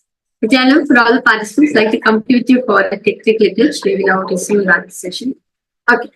So come back to the topic. So now, Swamiji says, see, samskaras are nothing but the hindrance of fulfillment to your life, where it continuously reminds you, hey, you have to fulfill this. You have this thing to fulfill. But Swamiji says that we have to complete it. So you understand? We have to complete with all these samskaras which are having in India. See, by very nature, samskaras are very depressive. Anything done out of samskaras will reduce everything to boring and emptiness. So understand, Swamiji says, anything which done with deep understanding adds value to you. If anything is done out of your if anything is done out of your depression, you will see that it will only load you. It will only bore you so much. So all participants understanding, see, anything which is repetitive, right? Anything which is continuous, where same situations are occurring, where same patterns are happening, same thought current situation, same way of approach, everything which is repetitive is a samskara. It is from the samskara only drives you continuously, hey, go buy the jewelry, buy the jewelry, buy the jewelry. It reminds you continuously until you do the karma. Is everyone understanding? Any doubts? Yes? I request all participants, suppose if you have any questions, any doubts you have, do feel free to post in the chat section. So now we'll be entering into a very powerful exercise where Swamiji says that now understand samskaras are nothing but unfulfilled desires, unfulfilled emotions which is there in you, which you have to fulfill. See, if you're not fulfilling any of your memories, if you're not fulfilling any of your desires, it will come back to you as a karma. Either in this birth you have to fulfill, or in the next birth you have to fulfill. Somewhere in some place you have to fulfill your desires. Because Swamiji says, the desires which are accumulated, right? It's not just one, not just this birth only. The accumulated karma, unfulfilled desires from all the births which have taken so far. That is why we feel karma is like a repayment of a negative, repayment of a sins. But because it is nothing but the unfulfilled desires which is coming and sitting in you saying, hey, fulfill this desire, fulfill this desire, fulfill this desire. You have this to fulfill. You have been waiting to fulfill since when? Since 10 births, since 5 births, since the previous birth. Is everyone getting it? So karmas are nothing but unfulfilled desires which is sitting in the present moment. That's it. Which drives you, which reminds you continuously until you experience completion with that pattern. Until unless you experience completion with that engram, with that desire. And that is possible. When you consciously relive, understand all the participants, when you consciously relive all the emotions, all the desires, when you unclutch from them, see, now, understand, in our whole life, we are run by either fear or greed, right? Either run by fear or greed. Either greed or fear. Because we are continuously run by these two emotions, by fear and greed, that is why you accumulate a lot of unfulfilled desires within yourself. Everyone getting it? Now, when you sit in an unclutched space, neither fear nor greed, when you sit and observe the desires in you, right? Half of it you'll be able to see are just an imagination. It's actually not needed for you. It's just an engram. It's just a desire which you have borrowed from other person, but you actually do not make any sense to you. That's why Swamiji says, when you're taking any decisions for life, take it from a space of unclutching so that you'll experience complete fulfillment in yourself. Otherwise, even after you buy the product, even after you make the decisions for your life, you still feel unfulfilled, which at the end becomes a karma for you. Is everyone getting it? Yes? So understand, any action you do it from a space of completion, do it from a space of fulfillment.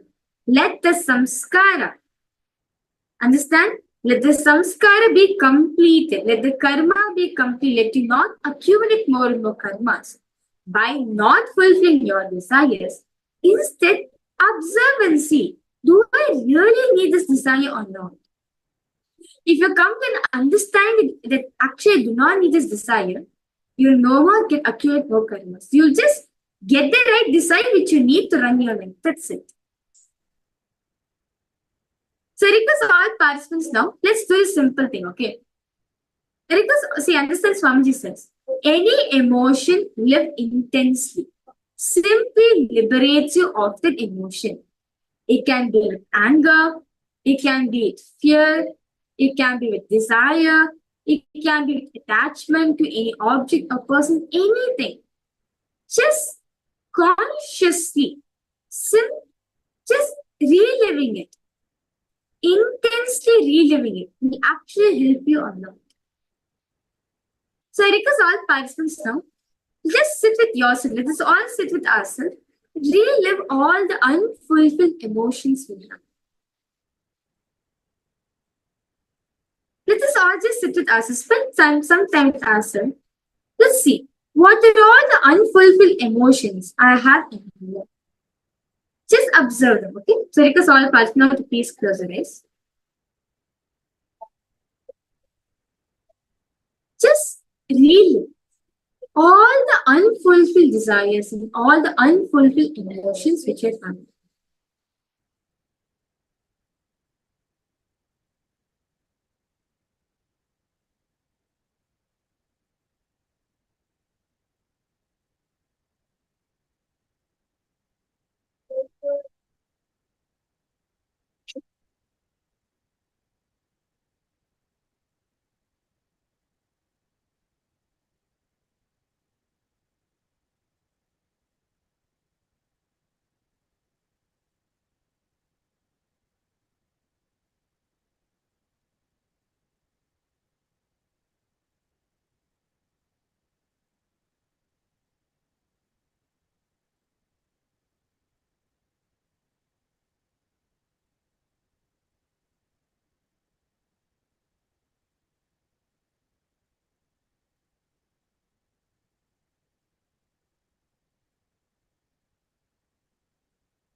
Just relive all the unfulfilled desires, all the unfulfilled emotions which you're having in you.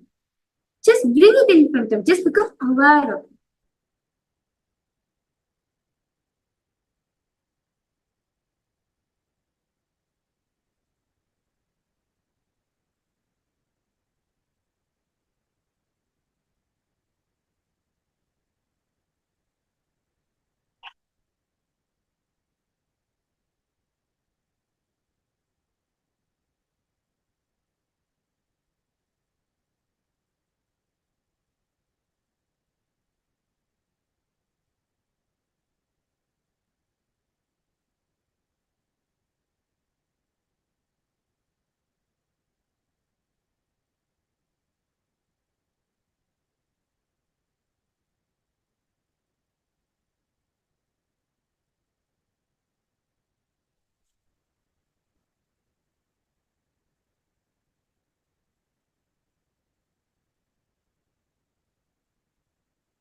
Just relive all of it. Do not suppress any emotion. Just relive everything.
Just relive.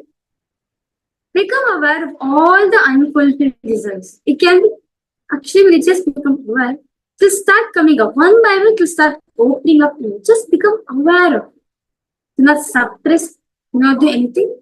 Just become aware of the unfulfilled desire, the emotion which is there in you.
Now, decide to untouch them.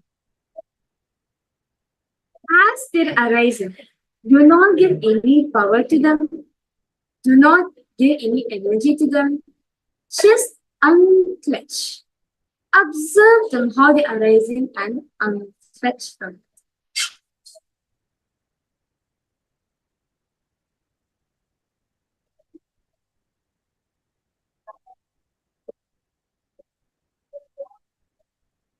Unclench. Just unclench them.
Unclench from all the desires.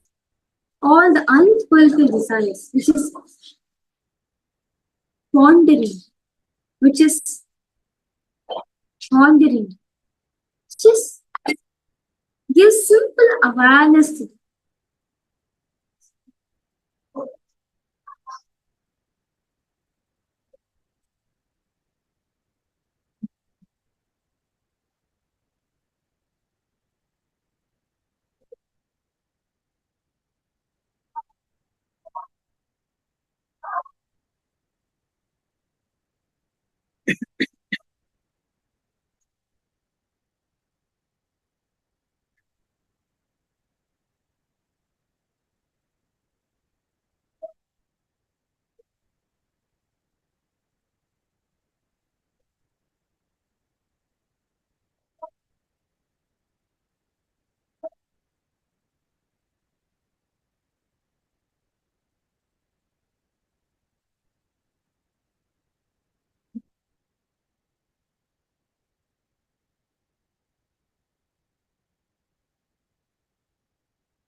Just bring intense awareness.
Slowly, very slowly, relax yourself. Please open your eyes.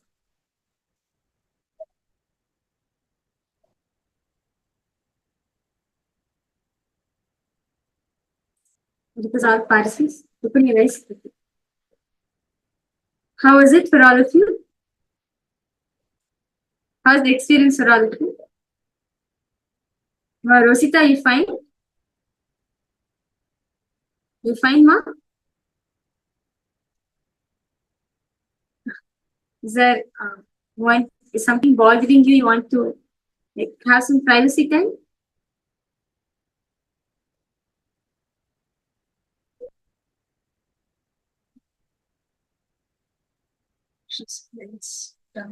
Somebody's having sleep.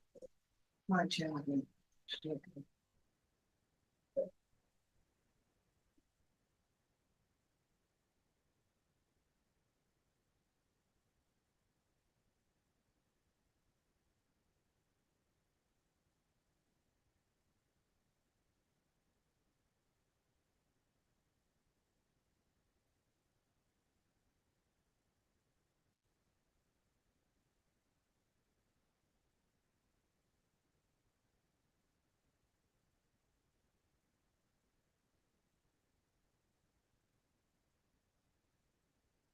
Because all participants, suppose whatever whatever experience, feelings you get, please Feel free to post in the chat section.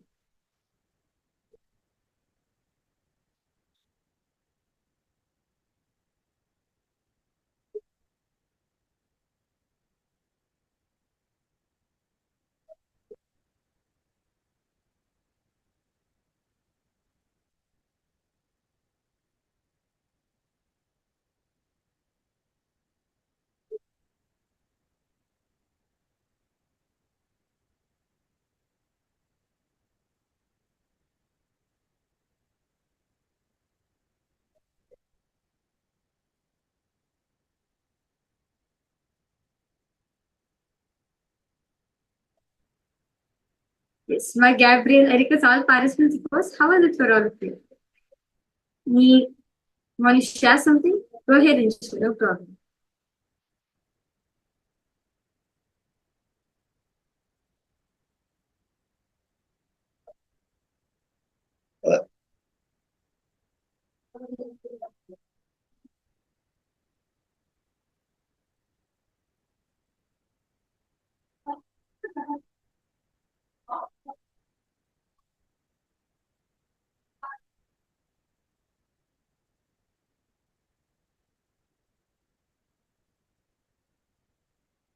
Okay. Yes, matching you. Nityanand, welcome.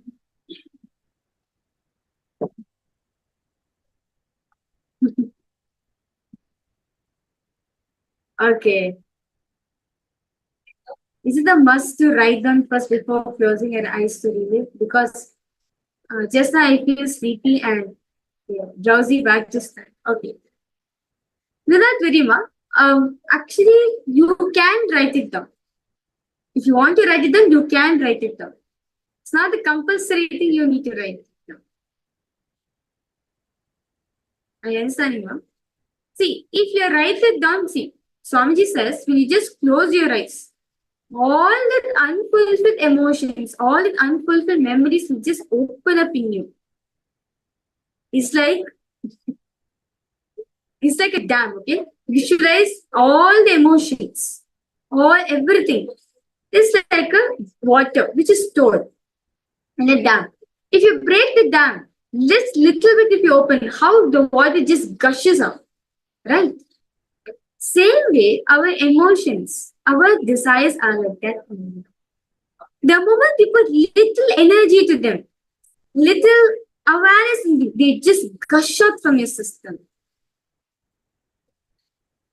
You understand, Ima?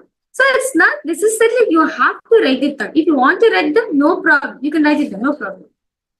But Swamiji says, see, basically this is like unclutching the practice. Where each thought is arising, you unclutch. Don't give power to the desires, let it go. Then second desire will arise. Unclutch. Not give any power to it, it will slowly settle down. Are you understanding, ma?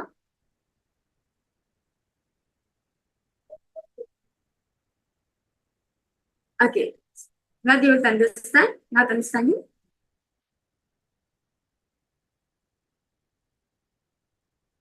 Yes, my Chandrasekhar Priya Nityanand, ma. Welcome. How are you, ma?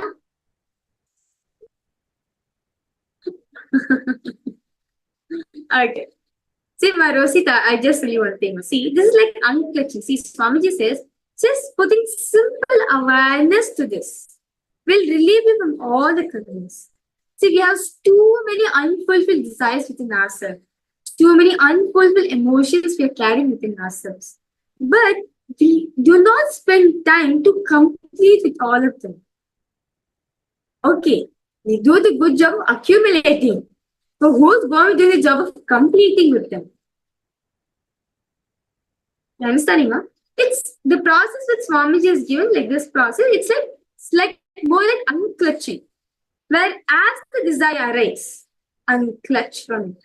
Because all the desires which you're getting are literally nothing but borrowed desires. Only the desires which you really want. You will see once there is pure space of unclutching, only few desires will remain. Few emotions will remain. Those are those desires which you have to fulfill. You understand? Too many unfulfilled desires is there in all of us. Too many. Just to close your eyes, itself too many will come. But all these desires are nothing but borrowed desires.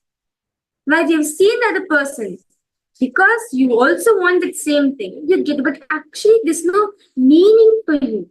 They does not add a value to you at all. I understand you.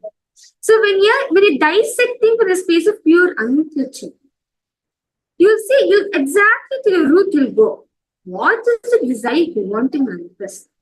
What is it that you actually want to do? What's the emotion you have to fulfill? Clearly, you'll be able to see it and dissect it. So if you want to close, if you want to write it down, see, writing down and writing down all the desires, yes, we actually will center you, we ground you to the point. But Swamiji says, unclutching is more powerful than it. Just simply become aware. Are you understanding, huh? Rosita, I hope this answers your question. If you have further questions, do feel free to post in that section. If you want, you can write it down, no problem. You can write it down.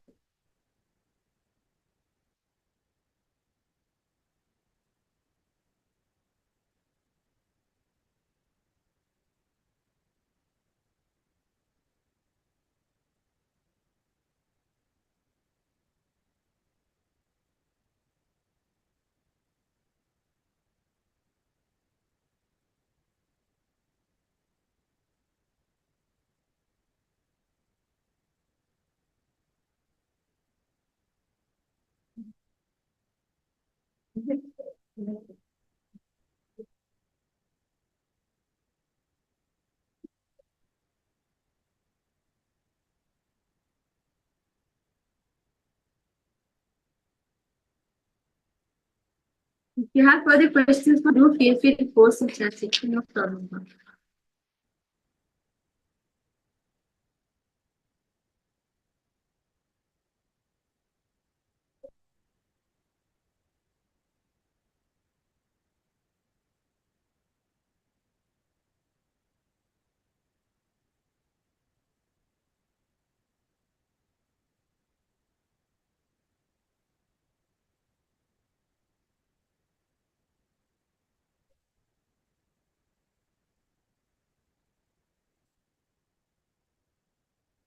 Actually, Rosita, I will request you to see, do not wait.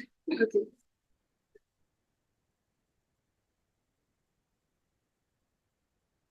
Okay, you're asking about the writing part, whether you want to do it or not. This process that Swamiji is given, Swamiji has not mentioned that you have to write. But if you want to write, you can do it, no problem. Like actually, in the next break, which we get, what I request you, you can write down first. Write down all the desires which you have. Okay? All the unfulfilled desires, all the unfulfilled. Just write it down. Then see, writing them will ground you. You understand? When you're writing them, you become aware of what is it, what all the desires which you have. You can write it down, no problem. You can write it down. After you write it down, just visualize it. Just remember those unfulfilled desires and unfulfilled emotions. As the thought is arising, it will create certain emotions in you. Do not allow that emotion to happen. Unclutch. Are you understanding, huh? See, okay, certain desire. Okay, I request you to give me one example. Any unfulfilled desires you have. One example.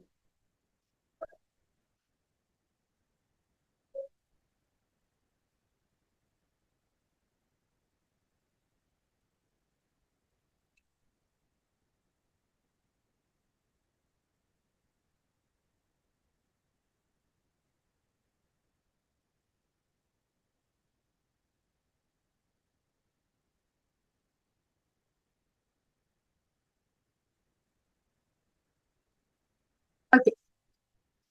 You want to study medicine but was not able to for various reasons. You want to learn playing drums but never started it. Okay.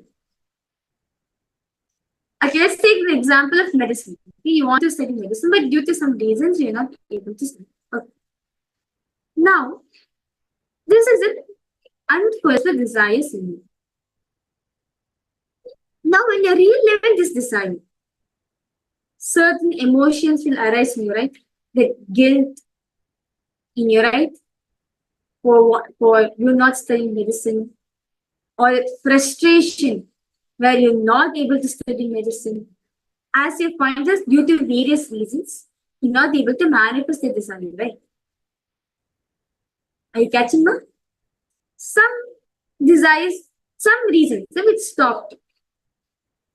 That is a pain which you're carrying within yourself. See, even now, the desires which you have, you want to study medicine. It is a pain which you carry within yourself that I was not able to study medicine. Well, even I wanted to, but I was not able to because of some reason. So it is a pain which you're carrying within yourself. Now, when you're reliving that desire, that pain in you will open up. The pain in you will open up. Do not allow that pain. Do not allow that pain to take over. Just simply unclench. See, if you allow the pain to take over you, you just go dive into more and more pain and more guilt only you'll feel. But at the starting layer, when it's opening up, when you unclench, you see that, okay, there's this medicine, right? You'll actually see, Swamiji says, when it's pure space of unclenching, the desire of you which you want to have, you'll be like, okay, it's just a desire. Anyway, I will manifest it one day. That confidence will get in you. Instead of pain being there, instead of pain of not manifesting as a reality, you'll only feel joy that it is going to manifest one day. Are you getting them? Now are you catching? If you're not, I request you to post as it is, as your thinking processes, just post. Okay. I request you now, just sit with yourself, okay? Now visualize this desire of medicine. Just visualize. Go through this unfulfilled desire of medicine which you want to study.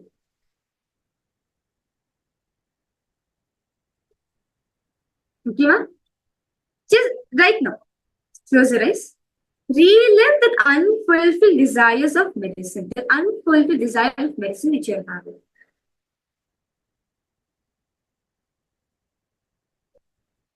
Okay. Same thing for you, Ma Rosita. You want to learn drums, but you never started it. Now, Ma, I request you to go back and see. Go into your life, recall that emotion. Recall that memory that you want to learn drums. Recall that desire which you have.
Now I request both of you to relax.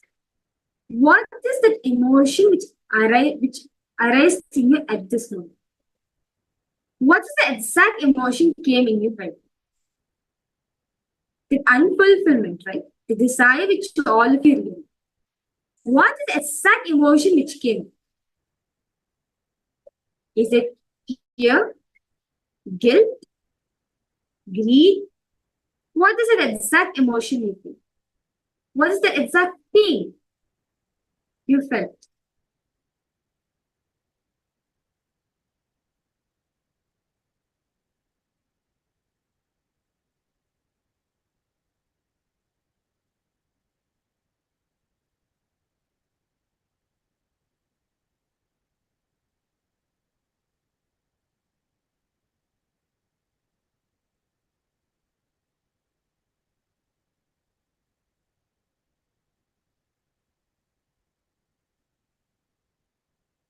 Anger at myself for not trying hard. See, it's a pain in your right now. You feel angry at yourself, right? It's a pain which you've caused for yourself. So even now, when you see your close friends who becoming doctors, you still feel that anger towards yourself. Why couldn't I make it so hard, more stern with myself that I want to study medicine? Why did I allow that to come? Why I allowed something else to come in my way? I understand, ma'am. Actually, you'll be able to relate with this level. Is any of your friends were medicines? Any of your friends studying medicine? Yes, okay. Now, when you heard this person, your close friend studying in medicine, what's the exact feeling you had within you?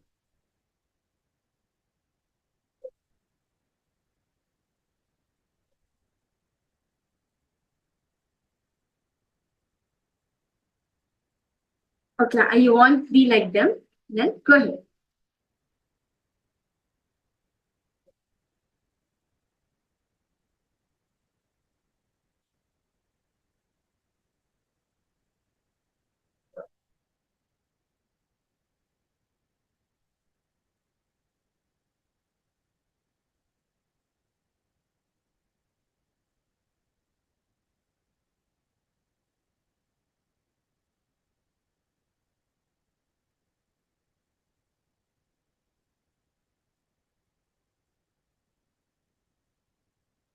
What is the exact thing you carry? Yes, what's undershake with you? When you heard your friend is becoming a doctor, when she's studying medicine, what is the exact feeling you had within yourself?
I feel sad that I haven't seized an opportunity to ask my friend to teach me. Okay.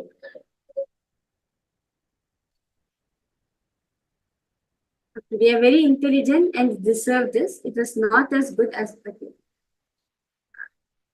Okay. I was not good as they were. Okay. So you also okay. So now for Ma Rosita, you felt that you feel the pain with you, you know. I couldn't ask. The pain you carry within yourself that okay, I could have asked someone, but why I didn't do it. Right? You feel that pain within yourself, right? Yes. See, let's say, I'll give my own example for this. Okay? I'm a person, I love arts so much. any arts I love, especially classical arts, no, I love so much. So I was into this field. So basically, I was saying to my mom that once I grow up, I want to explore myself in the field of arts. Like, of course, after Swamiji came, my life things changed. But yeah, I was so much into arts. At one point of time, I even told my mother that, Ma, if at all I will be well known in my world, I have to be an artist in any field, either a dancer or a singer or a musician or a pianist, anything. Especially in the classical arts, I wanted to become. So I was keen into this dance, Bharatanatyam. I was so interested in it where I started putting my life into it, started learning it also. To a level where like all the teachers really loved me. All the teachers expected me to become the big dancer, which they wanted to. And that's the identity which I carried for myself. Well, due to some reasons, I am not able to continue. Due to some reasons, I was not able to continue. Well, yes, I kind of like a break I had for like 2 years or 3 years. I had like a break. In the 3 years, in the 2 to 3 years, I asked myself, I want to become a dancer. Why am I not becoming? Because it was just one of my unfulfilled desires. Unfulfilled desire which I had within myself that I want to become a dancer. A successful dancer. A professional learned classical dancer. But I'm not able to fulfill it. Due to some reasons, I'm not able to fulfill it. Even though I want it, I've given my life for it, I started learning for it. But somewhere something has stopped. I'm not able to move forward. Then I had intense fear within myself. Will I ever become a classical dancer? Will I ever be able to achieve that in my life? This I was able to see with all my other friends. How they are able to continue. How they are able to do it. But why am I not able to do it? Whenever I saw them going, I felt like, what to do? They are able to do it. I'm not able to do it. I can never become a dancer. Even though I wanted to, I can never become one. Because I'm bound by all these rules. So that thing, that competition settled in me that, okay, becoming a dancer is impossible for me. Because the way I am. Because of certain rules and regulations, due to the reasons, I'm not able to continue. So I feel a deep pain within myself. So what happened was one day Swamiji said, all the desires which you're having, all the unfulfilled desires which you're having, if you're actually looking and see, there'll be one pain point which you have attached yourself with it. There'll be a pain point which is there with that desire, which reminds you, whenever you remind yourself of the desire, that pain comes up. Just become aware of that pain. Do not allow that pain to settle in you. Just become aware of it. See how it is happening. As a third person, just become observer of the pain and unclutch from it. So I was like, okay, I'll take this example as a dancer. Yes, I want to become a dancer. I want to experience it. But due to some reasons, I'm not able to experience it. Now I'm looking and seeing that pain which I carry within myself that, okay, I can never become a dancer. It created a cognition in me that I can never manifest anything I want to do. I have to be a slave. I have to be a servant to you. Only what life wants, I have to do. I do not have time. I do not have the ability to manifest what I want. That pain I caught into. Where actually this pain, I was able to see in every field of my life and anything which is approaching me, I always felt like it's a burden on me. I always felt like I can never excel in what I want. I have to listen to what people say. I have to adhere to what people say. And I do not have a place for me to express myself. Due to this, I closed up myself so much with different opportunities. which life is giving. I closed off myself from all the opportunities life is giving to me. Where I decide, yes, even the opportunities arising, yes, I can go ahead and learn. But I decided, no, I am a slave for life. I have to follow what life is doing. I do not have time for myself. There's no me in this world. I do not have a personal feeling towards myself. Even when the opportunity arises, instead of going ahead with the opportunities, I miss those opportunities because of my pain which I carried within myself, that it's impossible for me to manifest what I do not have a say. I do not have a place in him. So now I observe. I allow the pain to start in me. I observe the pain. Where exactly this pain started in me? Due to some comparison, which I had with some friends. They're so advanced. Look at me. I'm not able to. I just allow the pain to come up now. Just allowed it. I observe as a third person point of view. How the pain is started. From where it started. How it affected me in my life. And just unclips from it. From that day till now. I always know that, yes, I will get the chance. One day Swamiji will manifest that opportunity for me. He will cause that reality for me. Yeah, okay, now I may not be continuing, but I know for a fact that definitely I will manifest it. Is both of you understanding? Yes? So understand, when the desire comes up, when the desire is opening in you. Okay.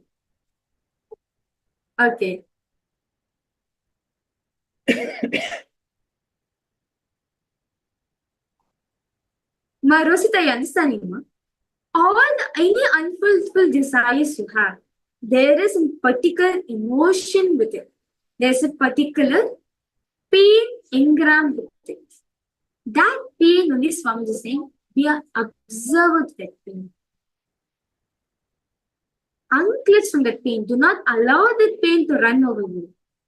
If you allow the pain to run over you, then you'll only fall into so much of guilt within yourself that I'm not able to manifest that. You'll only carry deep guilt within yourself. But at the end of the day, by being in guilt, what are you going to get? Nothing. You're not going to get anything from life. In fact, you'll only fall into more and more guilt. One day, all this guilt will bottle up. It will just explode one day. Where you decide, let me just give up here. But actually, if you see, it's just this one guilt, one pain memory, you just completed it. Just unclutched it. By now, you're not being dosed around. Are you understanding, ma? How the whole pattern forms up. This is what Swamiji calls as karma. Well, the samskara, understand? Samskara is nothing but the engraved memories, the engraved pain which you carry with that desire. That you do not have an opportunity to manifest it. That's not the engraved memory. That's just samskara. Now, the karma is reminding you again and again and again until you fulfill that desire. Until experience completion in them, the guilt will still be in your system. Are you understanding, ma? Vasana is you want to play the drums. You want to learn drums. You want to learn medicine. The samskara is I was not able to find an opportunity. I feel sad that I'm not able to do that. That pain you carry within yourself. You're not able to study medicine. You're not able to play drums. You're not able to learn drums. And the karma is that emotions sitting in you for a long time. Understand? You may be, like, for example, you're 50 years old, right? I'm just giving you an example of anything. You're 50 years old. But when did you have this unfulfilled desires? When you might have been 16, when you're teenagers, who knows? Right? When you're a teenager, you had this desire. But until now, it still carried a pain in you. Until now, it carried a weight in you. That is karma. Are you understanding now? Now you're understanding, huh? Now, Rosita, are you understanding? You want to play drums from a young age, let's say. From a very young age, you want to play drums. Now you may be what's your age? Maybe like late 20s or late like 30s. That's what I'm able to guess. Maybe you're around your 30s, let's say. Like the desire which you had when you were small still carries a pain in you even when you're 30s. That is your karma. That unfulfilled desire which continuously reminds you to fulfill, which reminds you of the pain which you're carrying. That is only karma. Okay. Is both of you understanding how these three are connected to each other? So now, I understand, Rosita. I request you to post any questions, any doubts you have. You go ahead and post them. So now the solution for this engraved memory is what? Unclutch. Do not allow the pain to come in you, because if you allow the pain to take over you, you feel more guilty about yourself. But if in pure space of unclutching, you'll just see, okay, this is the desire I have. This is the pain I'm carrying. You'll complete with the desire. You'll complete with the pain. That's it. It's not that desires are wrong. In sense, not desires are not wrong. You can have desires, no problem. But at least do not carry the pain with the desires. Understand, no? Do not have the pain that you're not able to fulfill that desire. That only becomes as a karma. You may, in this birth, you may not be able to fulfill becoming a doctor. You may not be able to learn drums. Who knows? In your next birth, you may still carry the same karma. You want to become a doctor. You may want to become the same. You want to learn drums. Due to some reason, some situation, you'll not be able to handle it. You'll not be able to fulfill. And the cycle continues. That is how we accumulate so much karmas. Where one desire, we do not complete with it. Not having the space of completion with it. And just continuing with life. That is karma. Yes. Even you take the number of janmas you take after this life, number of janmas you take, if the desires still continue to come until you complete it. That's what Swamiji says. If you're having a desire, complete with it. Either you complete with it or have mature understanding about it. That is karma. When you have mature understanding about this desire, you're liberated from it. Or just complete with this guilt. You're liberated from karma. Yes? Seven understanding? Any doubts, any questions all participants are having? Seven clear? Okay. So with this, let's now enter into power manifestation. My Rosita, I request you, take your time, no problem.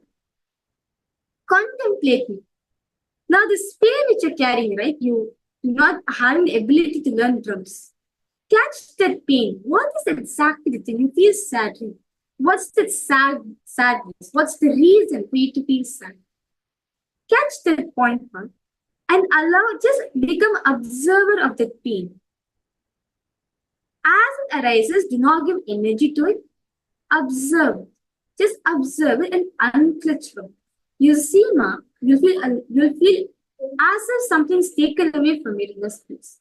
You will feel that lightness in your inner space immediately because that desire has no more become a hangover in you. That desire has no more become a incompletion, a pattern in your inner space. You experience complete completion, complete fulfillment with that desire. Okay, ma?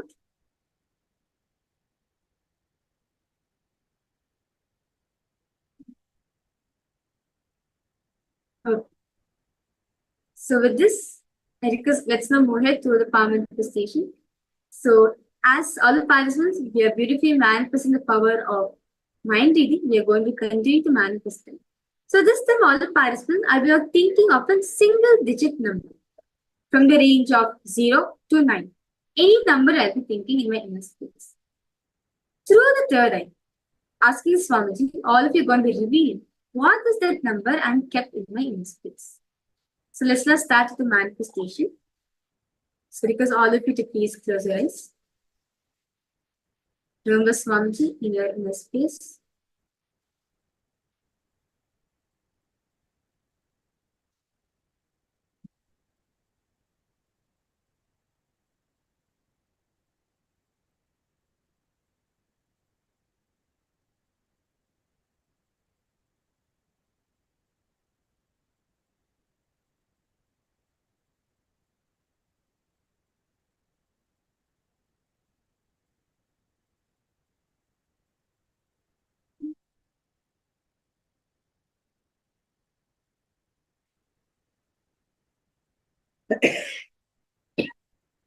Slowly, intensely, start chanting the Mahavakya.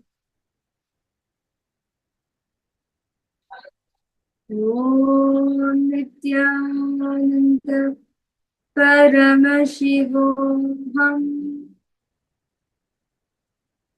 Om Nityanand Paramashivoham. Om Nityanand Paramashivoham.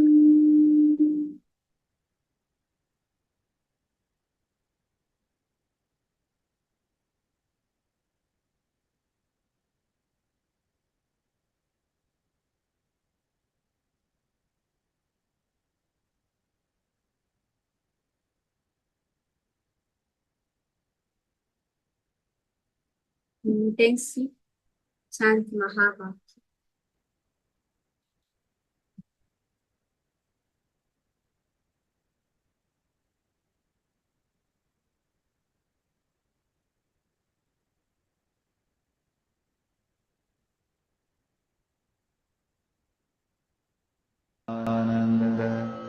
Paramashivoham.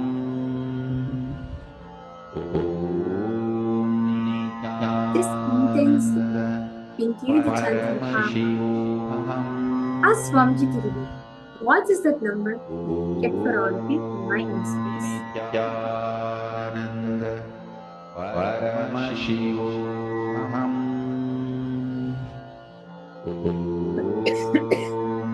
Nityananda Paramashivoham.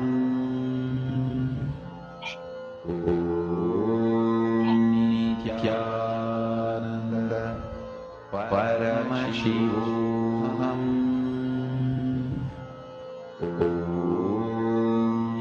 Nityananda Paramashivoham. Nityananda Paramashivoham.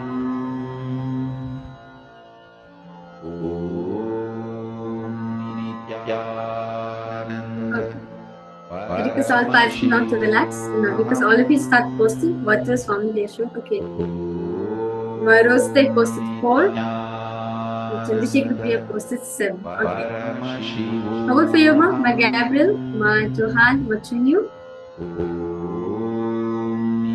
Nityananda Paramashivoham Nityananda Paramashivoham Nityananda Paramashivoham. So let's verify the answers for all the participants. So, well, the exact number which I've kept in my case was 6. 6. But Chandrasekhar Priya, too close for it, Ma. That's nice. Too close. Okay. Let's manifest one more round. Last one of this. Ma Rosita, you understanding, Ma? Any questions you're having? Do feel free to post in the chat section. Today's Swamiji is going to be liberating all of us from all the karmas. It's important for all of us to understand how this karma starts to look like. It is nothing but one small seed of desire. And that it sprouts, become a tree in you. That is what Swamiji means by karma. Yes, so let's now manifest the last round. So now I request all participants continue to chant the Mahabharata, connect to Swamiji. You have kept a number in my inner space. Ask Swamiji to reveal what is that number.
All if you can relax and post whatever Swamiji has shown for all of you. Okay.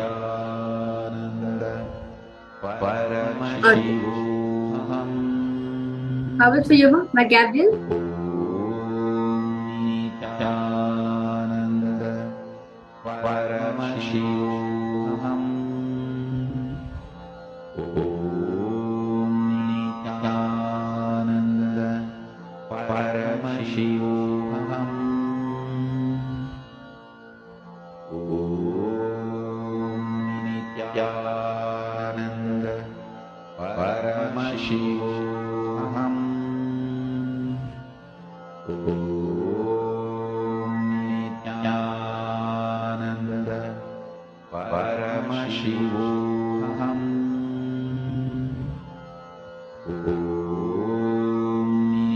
Anyone? Because all participants start posting their answers. Just post exactly how Swamiji should be.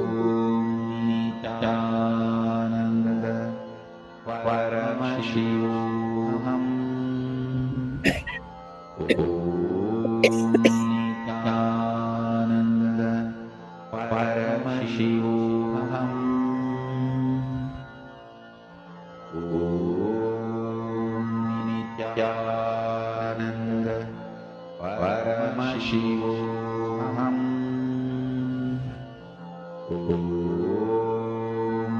Nityananda Paramashivoham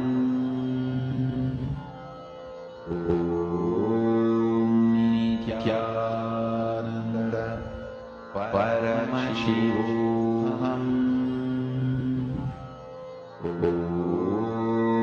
Nityananda Paramashivoham Nityananda Paramashivoham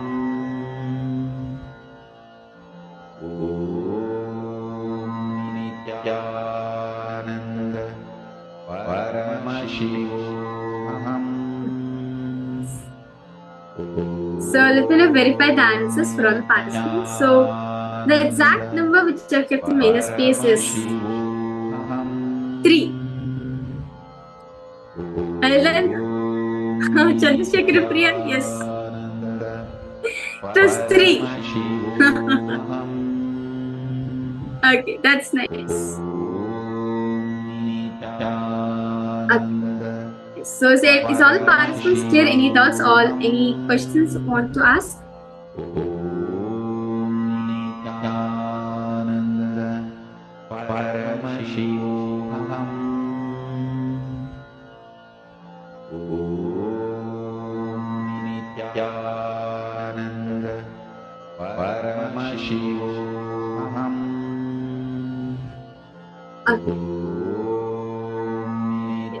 So with this, we will now moving ahead to the next session. Where in this session, okay, that's great, no problem. Okay. So with this, we will now going ahead to the next session. In this session, I always learned about how the karma starts, right? Okay. But the idea that I want to learn three terms actually started in primary school. I asked my teacher, but she said that the class was already full. So I felt disappointed I could not get what I wanted. Okay. This disappointed Roma, which you're getting. This disappointment which you got. We actually see the pain is still carry in you that you do not have the ability to manifest what you want in your life. You feel restricted to manifesting your realities. Yes, ma'am? You feel that? That is the pain you need to unclench. That pain is your karma. That's it. Are you understanding, ma'am? See, it's not that desires is not. See, it's not desires are wrong or good. No, desires are good. It's fine. But having pain with the desires is only what Swami is saying is not. If you have the pain with the desire, that pain will come along with you. Till the next birth, the pain will come along with you. This is why they say karma is nothing but the repayment of your sins. But actually, it's not your sins. It is nothing but the repayment of your own pain and emotions. That pain only comes along with you. So now, Rosita, now since you identify this, no, just become aware. Allow the pain to open up in you. Allow it to happen. Become aware of the pain. Do not give any energy to it. Do not give any life to it. Just be an observer for the pain. How it is arising in you? How it is sprouting in you? As you're doing this, just complete. Just declare unflinching. You'll see the heaviness you carry in your heart will no more. You feel intense lightness will be happening within the system. So as you're doing this now, it's now move ahead to the next session where we'll be learning about 3 types of karma. In this session, we learn about how the karma is created, the process of karma, how it starts. In the next session, Swamiji will be talking about the 3 types of karma, which is the Sanchita, Prarabdha, and Agama. Details, Swamiji is going to be expanding about it, so let's not enter into this. Lullaby for you to fall into samadhi. Suprabhatam, wake up song for Paramashiva to wake up in you. Just remember this one powerful cognition. This Mahavagya puts me in samadhi. This is spiritual lullaby for samadhi. And Suprabhatam, wake up song for Paramashiva in me. For Paramashiva to manifest. With this one spiritual powerful cognition, chant. Please understand, this subject can be defined, interpreted, not just thousands or lakhs, millions of ways. It's literally infinite ways the subject can be defined. Of course, any sacred truth, any sacred secret can be defined in multiple ways.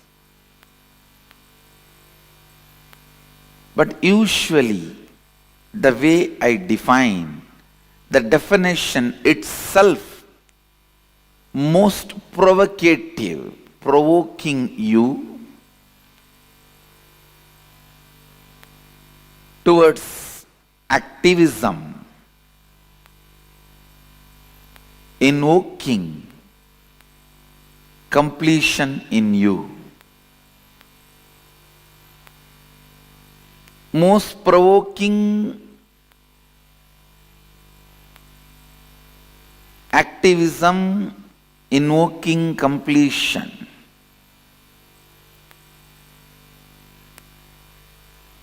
This is actually the definition of the way things should be defined. Definition of definition. How something should be defined. It should be provoking you towards the truth. It should be provoking you towards activism, towards truth. Understand, based on this definition of definitions, I'll define the word karma. Please listen. Listen carefully. Any thought current or thought pattern in which you are stuck is karma. Listen.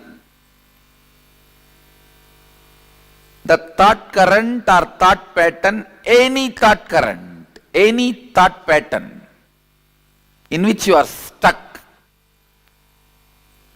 is karma. Stuck thought current, suffocating thought current, suffocating thought pattern,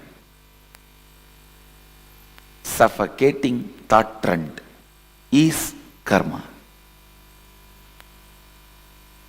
Apply this one line definition in any zone of your life or any dimension of your life.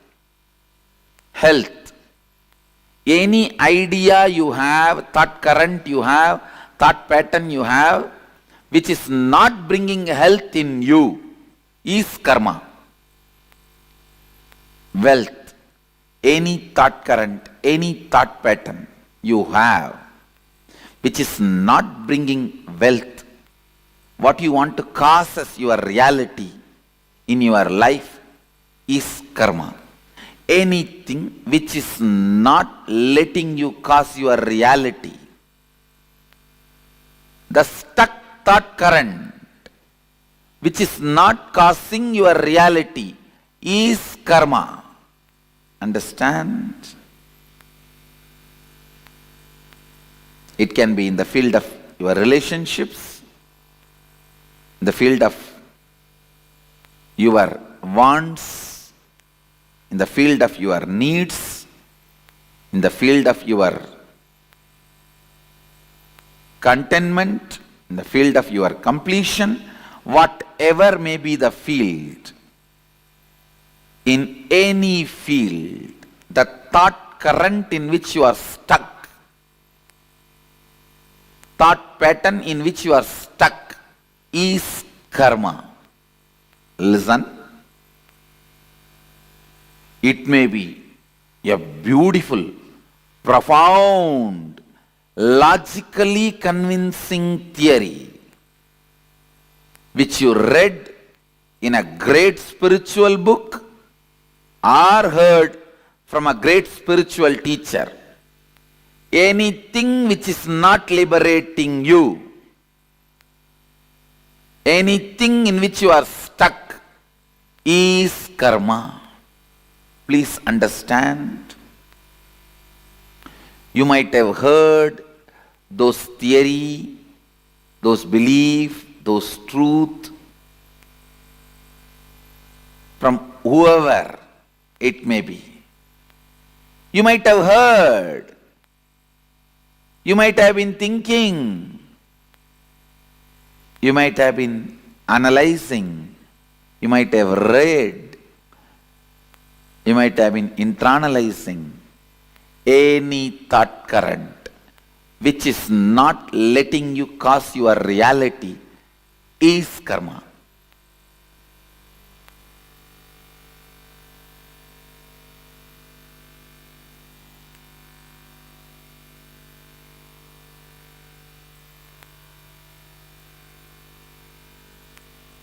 There may be tons of books you would have read on medicine, but if you are not out of disease, the thought pattern, thought current you built with all your knowledge is only karma.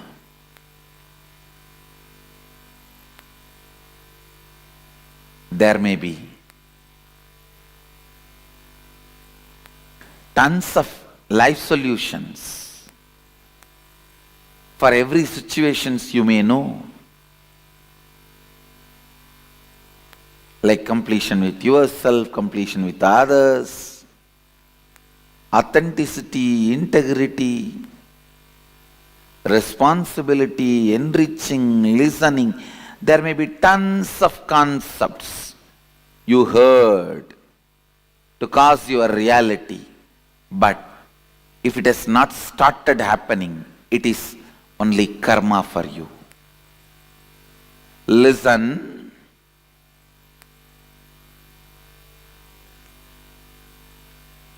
It means still somewhere your logic is not opened up.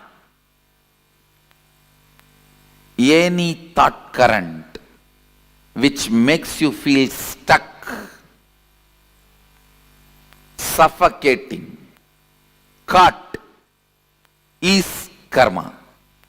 You may know about completion, incompletion, authenticity, integrity, responsibility, enriching, causing, living Advaita, everything. You might have heard all those concepts, enjoyed them logically, but if you are still stuck with some thought pattern which again and again brings you back to the same state, if you have not caused your reality, be very clear, all these thought trends and thought currents and definitions, everything is just karma for you.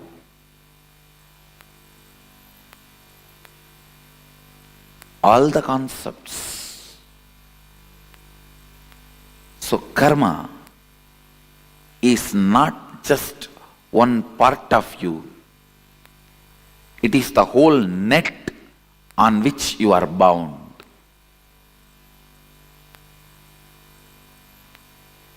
Anything which raises you to the next level, which gives you the push, breakthrough, is freedom,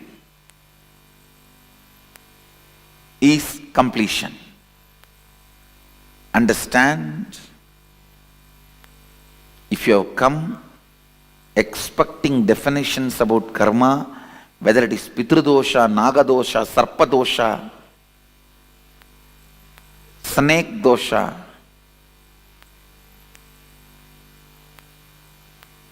what is karma?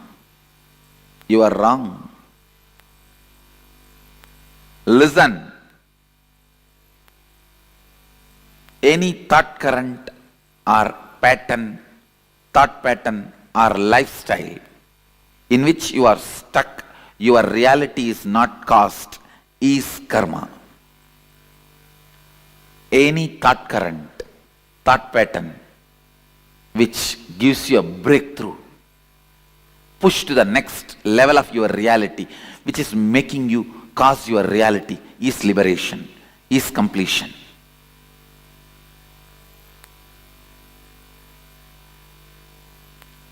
Look in.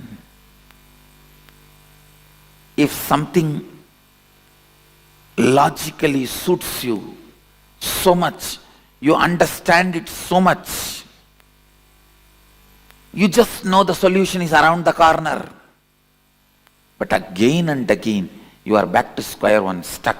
Means it may be a very good brain candy, but not completion. You are having only kakka biryani.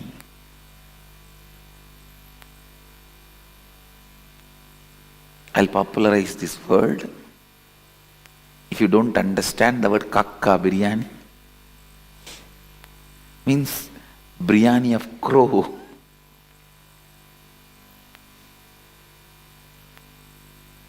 Crow biryani. Understand? Don't be fooled. Don't be cheated.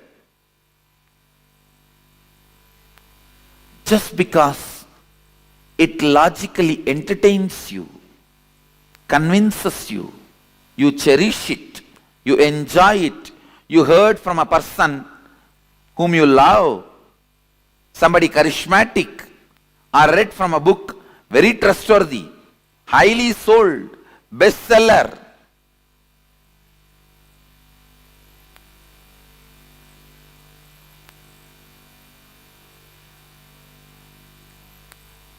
Is bestseller. That doesn't mean best. Understand? Best selling is different from being best. I'm not saying these two does not meet each other. I'm only warning you, just because one, don't expect the other one also. Just because something is best selling, don't expect it is best. Listen. You might have read from a bestseller the thoughts, thought trend, and cherishing, highly entertaining. Please listen. Please listen. If that thought current is not giving you breakthrough, if it is not giving you constant breakthrough, it's only karma. Please understand, including my teachings, only if it gives you breakthrough, it is completion. Decide to throw the net out completely, not part by part.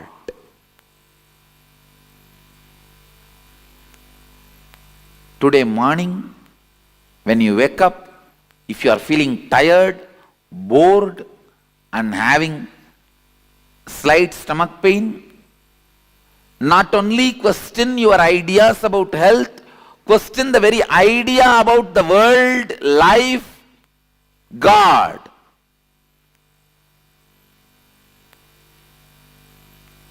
If you have a tooth pain and you want to get rid of it, you are not able to, question the very idea of God, very idea of world, very idea of you have. Don't just question the toothpaste you are using. Don't just question the brand of the medicine you are applying on your teeth. Understand?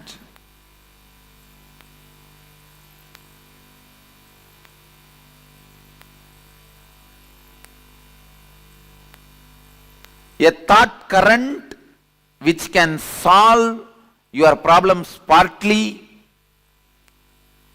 thought current which can cause your reality partly, is also karma, good karma. That's all, but karma. The thought pattern which does not cause any of your reality is karma. The thought pattern which makes you more and more suffocating day by day is bad karma. The thought pattern which causes some part of your reality is good karma. The thought pattern, thought trend which causes all the things you want as reality is completion.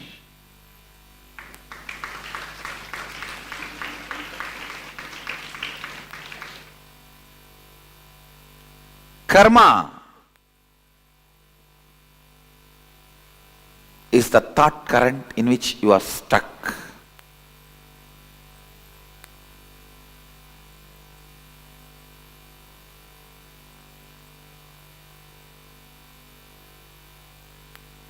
Sometimes I see why there is so much of ferociousness inside me. Actually, I am never angry. Anger has disappeared from inside me 4 janmas before. For last 4 janmas, I have never been angry. I don't know what is anger, but there is intense ferociousness. I used to wonder why. It is just because people are trying to cut the small parts of the net which is tied around them and try to have liberation. It is like a net is tightly tied around you, multiple layers. You want to scratch your nose. You just only cut the area where your hand is and put your hand out and try to scratch your nose.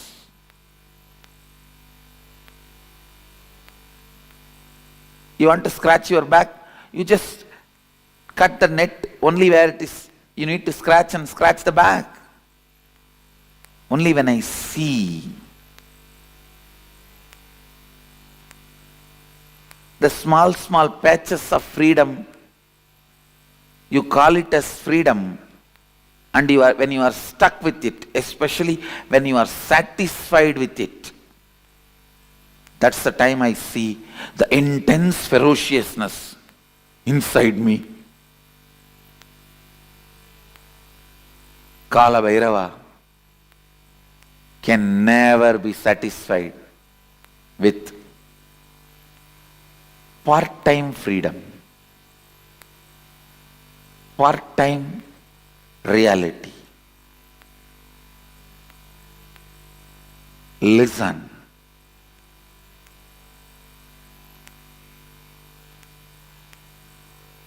If you are not able to cause even one reality you want, question the whole thought current you have.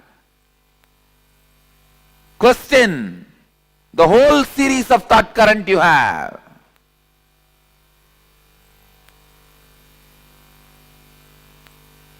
Not 1 or 2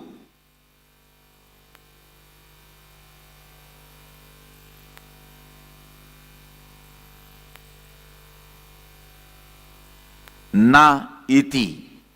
Not this. Na iti. Not this.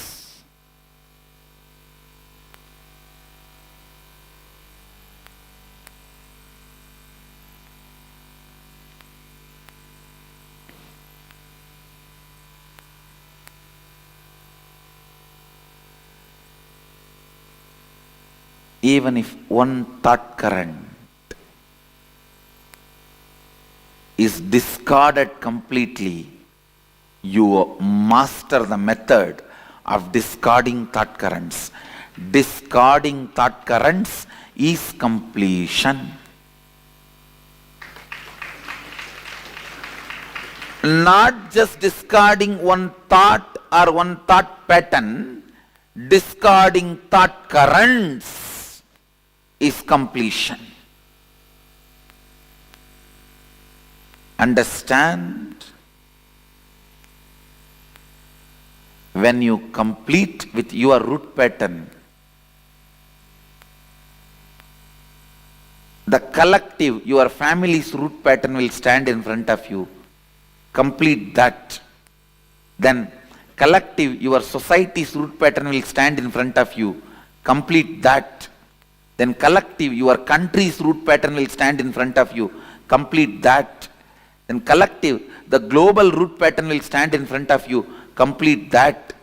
Then collective, whole beings, not just human, all beings' root pattern will stand in front of you. Complete that. Then the whole universal, the cosmic root pattern will stand in front of you. Complete that. Then you are Sadashiva. So every completion is not completing with one thought pattern, but completing with the whole thought current. With the whole thought current.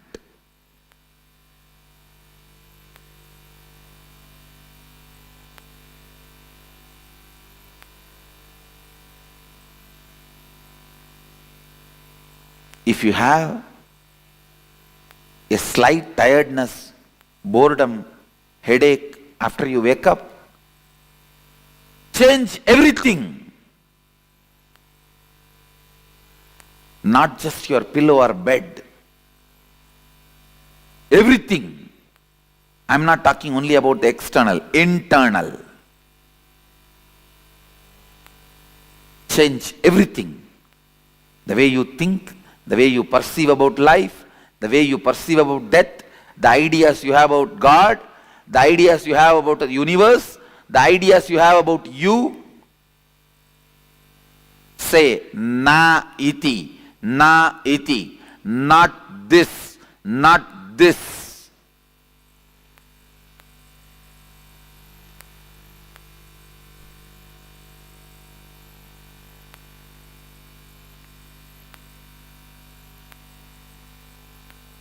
The time period you are stuck with one thought pattern is a year, season in your life. The time you are stuck in what thought current is life in your life. A thought current, the time you spend with one thought current in your long life is one life. Means the time between one life and death. Understand? Your life or death, your lifespan is not defined based on the number of years you are in a body. It is based on the time you spend with one thought current. That is why whenever you complete certain thought current and enter into a new thought current, whenever you are initiated into a new thought current, Vedic tradition calls you newborn.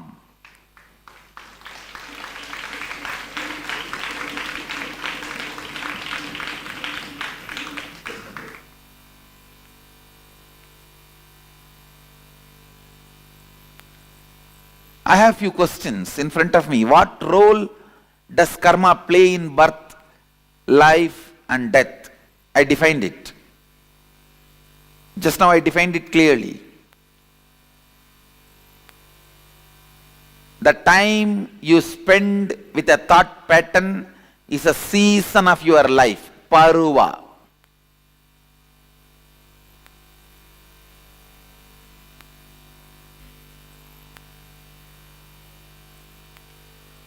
Like how you use the word teenage period, adolescent, youth, man, all those words. The time you spend with one thought pattern is season in your life. The time you spend with one thought current is your life.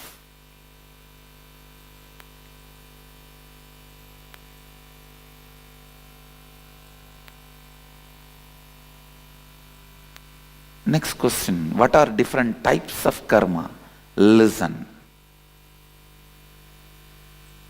The thought pattern which you don't enjoy, which you already feel it is outdated and which is constantly suffocating you, shrinking you, is sanjita karma. And the thought pattern in which you feel you are stuck, but you are able to cause few things as your reality in your life, that is agamya karma. But because you want to cause one or two things in your life as reality, the thought pattern you accept brings untold, unimagined, unexpected bondages, side effects, after effects in your life. That is called agamya. Listen. Husband is a person who stands by you during all the troubles, tortures, sufferings, pains, which will not be there in your life if he is not there. That is the definition of agamya karma. You try to cause your reality in one dimension of your life, and you accept certain thought current, thought pattern into your lifestyle, which causes multiple other suffocations and bondages, unimagined, unexpected, untold, unbriefed.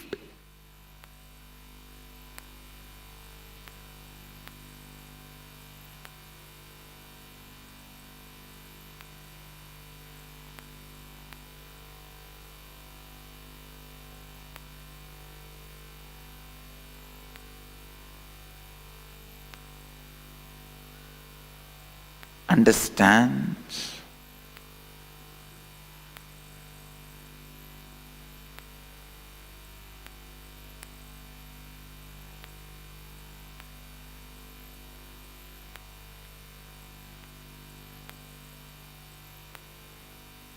Just because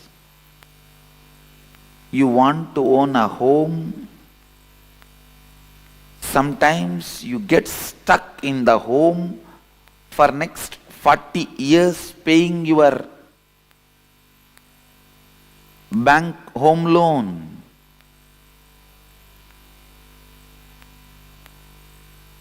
You want home. That's the reality you want to cause.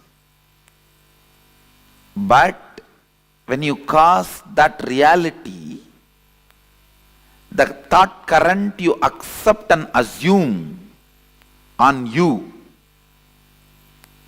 the responsibility you bring upon you, can suffocate and bind you in unimagined, unexpected, untold, unseen multiple ways.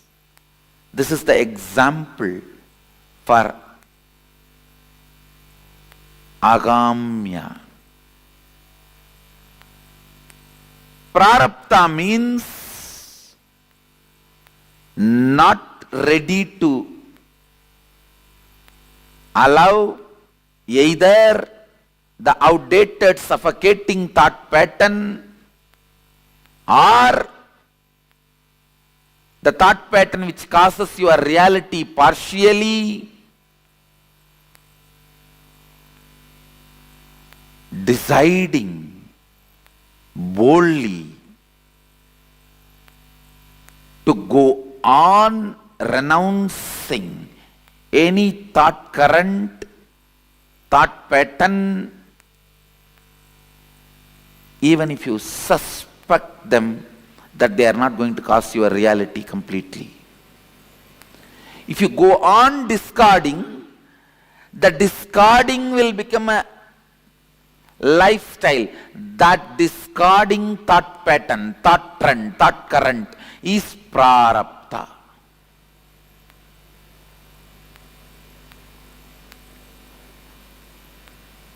Means only exhausting. No more accumulation.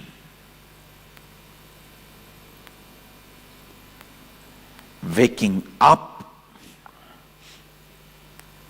to the reality. Any thought current, any thought trend cannot cause all my realities as reality. Coming to that understanding and waking up to that reality is enlightenment.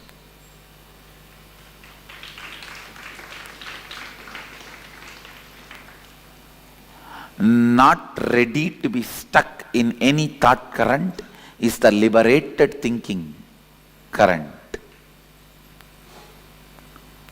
Not ready to revere, honor any thought current is liberated thinking current. Not ready to honor, revere any thought current is completion. Not ready to honor, accept, revere any thought current is perpetual completion. Not ready to accept any thought current as a lifestyle is perpetual completion.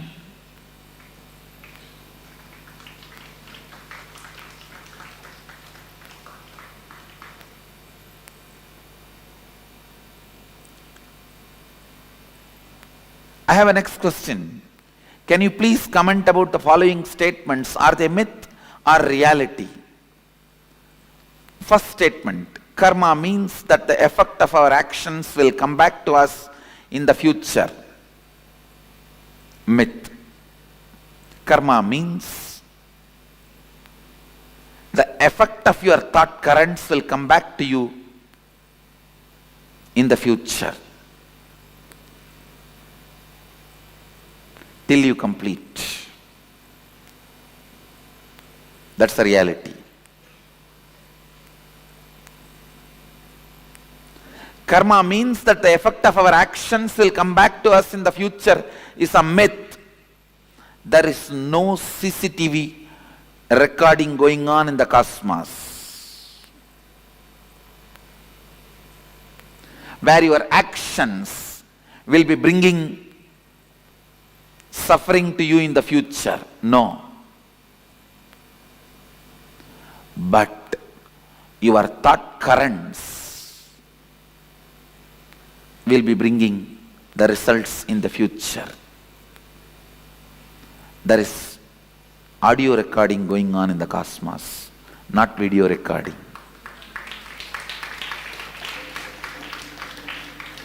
Video recording means your actions being captured. Audio recording means your thought currents being captured. Cosmos has only audio recording, no video recording. Understand cosmos has no CCTV camera. It's only video muted camera, audio recording.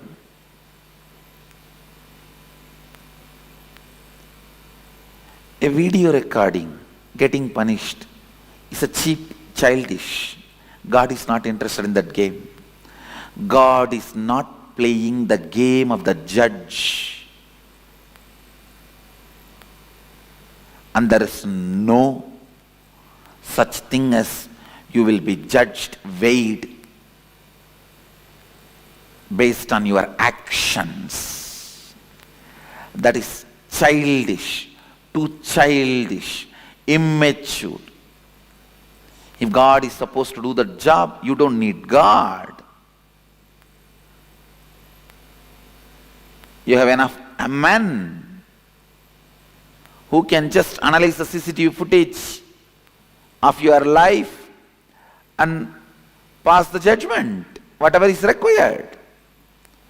Understand, because your organ of seeing is impacting you so much than the organ of listening, you think cosmos also judges based on the action. No. Only the thought current comes back as karma, not the action current. Next statement here. You can cancel out bad karma with good karma by doing good things. It's a myth. It's a myth. Please listen. You can cancel out any karma by cancelling that whole thought pattern, whole thought current.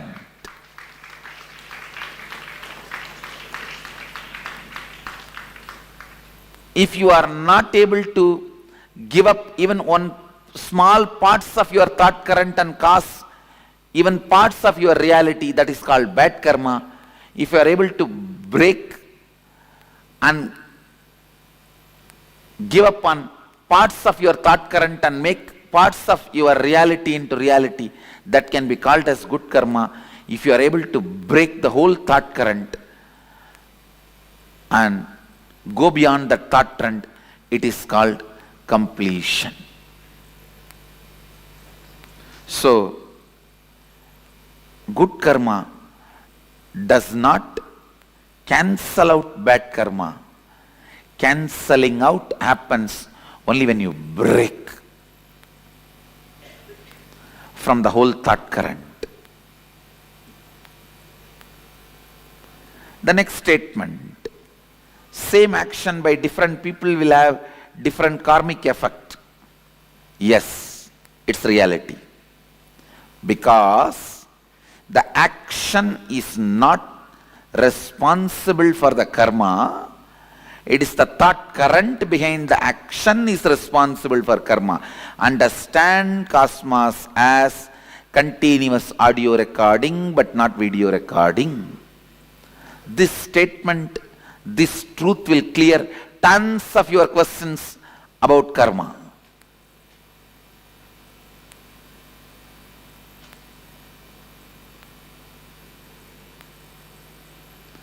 In video recording, visuals are always new. In audio recording, it is always a single flow. Please understand.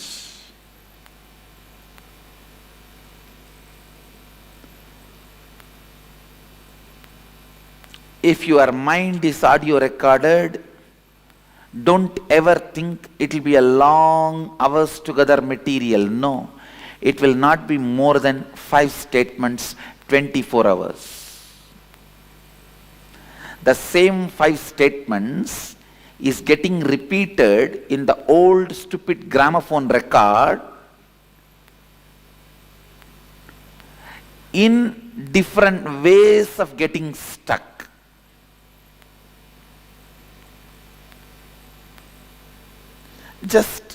this one statement. I ate and like kaka biryani. I ate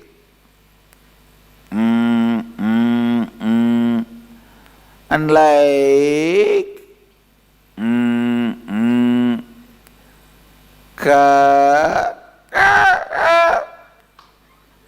biryani.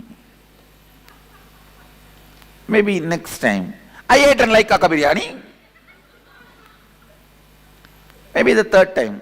I ate and like kaka biryani. I ate and like kaka biryani. That's all is your inner audio recording. Please understand. If you think, if your inside audio recording is done, you will have multiple things you are wrong. You do not know you. The more restless you are, you think more thought currents you have. No. The more restless you are stuck in the same thought more number of times. Not more thought current. You are repeating the same more number of times, not more number of thought currents. Listen. Listen to this understanding. You can be complete and be liberated today. Internalize this truth.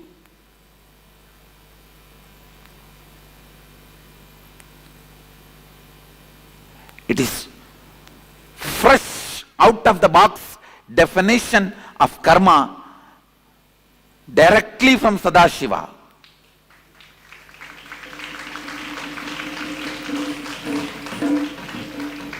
Remember this one truth. Your life has no video recording, it only has audio recording. Your actions do not count, your thought current counts.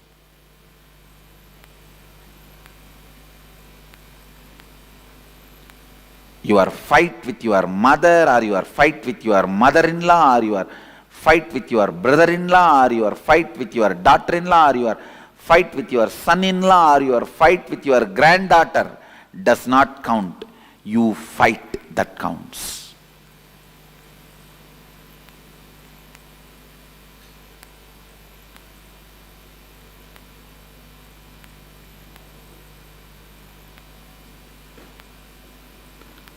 Same action by different people will have different karmic effect.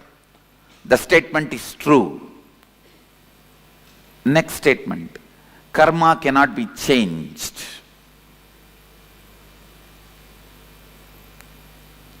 You may be thinking, I am going to say this statement is myth.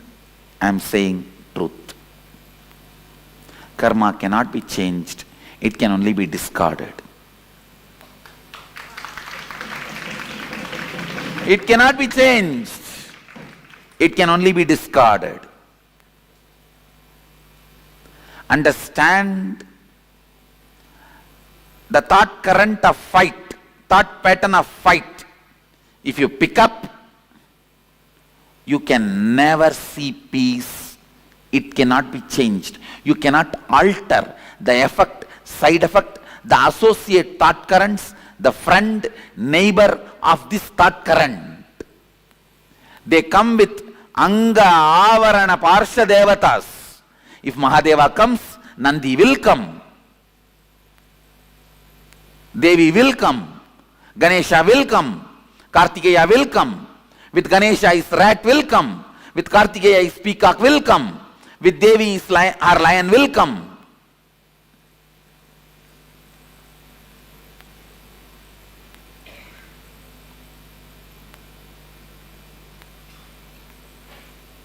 you can't change it. When you bring the thought current, a fight, all the things associated will come, you can't change it. Effect, side effect, after effect, everything will come, you can't change it. You will attract the same type of people who are holding the same thought current in your life again and again and again. It cannot be changed. Karma cannot be changed. It can only be discarded.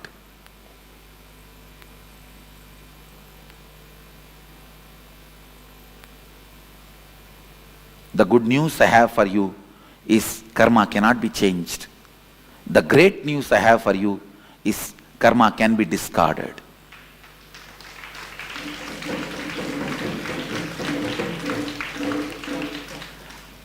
The moment you discard one thought current, suddenly you will see not only you are entering into the next level of your existence, you will be seeing the people who will exist in the next level surround you suddenly. It is literally like Indian movies, how the moment you fall in love, the scene changes. The dry land around you becomes a green grass bed, and the electric pole around which you are standing and talking in your stupid cell phone becomes a great Devadaru tree, and the dog which is pissing around that electric pole becomes a cute pet Pomeranian, and you just run around the tree.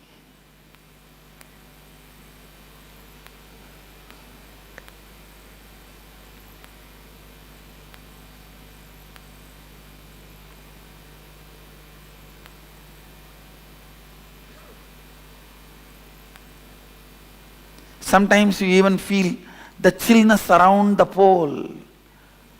Ice around the pole till police comes and picks you up.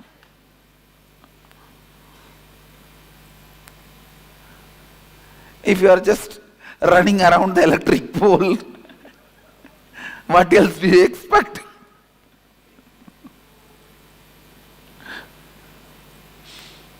Just like how in Indian movies, the moment you fall in love, your whole inside, outside changes. I tell you, exactly the same way. When you complete even with one thought current, the whole thing suddenly around you will change. It has to change, only then you are completed. Your friends in reality and your friends list in Facebook. Your likes in reality and your likes in Facebook. You are right, wrong, good, bad, everything suddenly will change.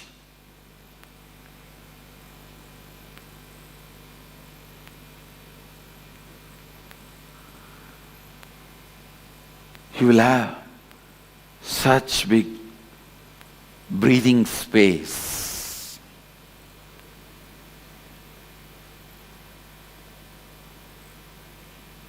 You will have that breather.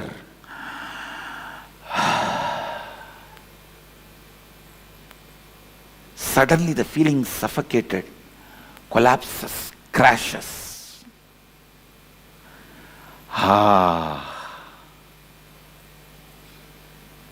That becomes the music of your whole being. Whenever the becomes the music of your whole being, you are tasting completion. You are tasting completion. You are tasting completion. Next statement.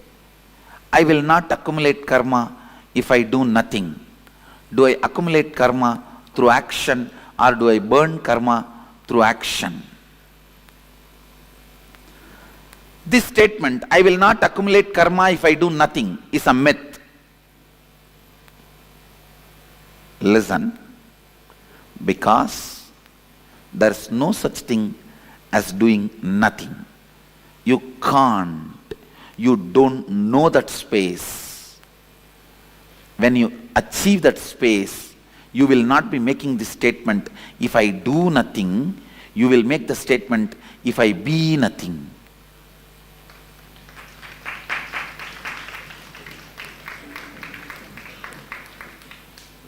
You can never be doing nothing if you are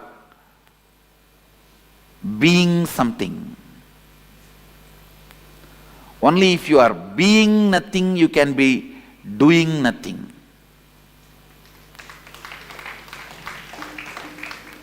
So there is no such thing as doing nothing.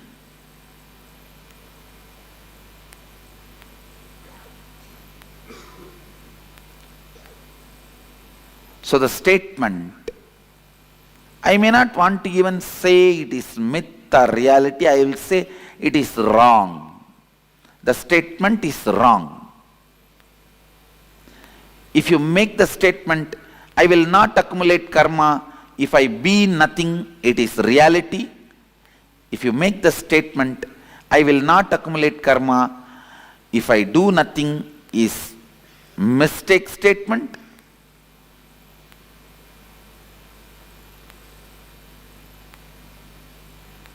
If you make a statement, I will not accumulate karma if I am doing nothing, is a myth statement.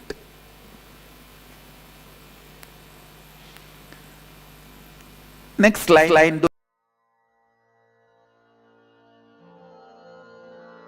Mahavagya, spiritual lobby for samadhi. And Suprabhatam, wake up call, wake up song for Paramashiva. For Paramashiva manifests. With this one spiritual powerful cognition, chant this Mahavagya. Om Nityanand Paramashivoham. Om Nityanand Paramashivoham. Om Nityanand Paramashivoham. Om Nityanand Paramashivoham. Om Nityanand Paramashivoham. Om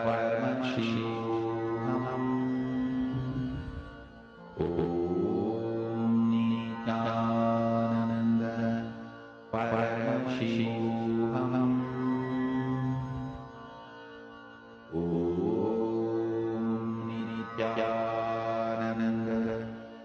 Paramashivoham.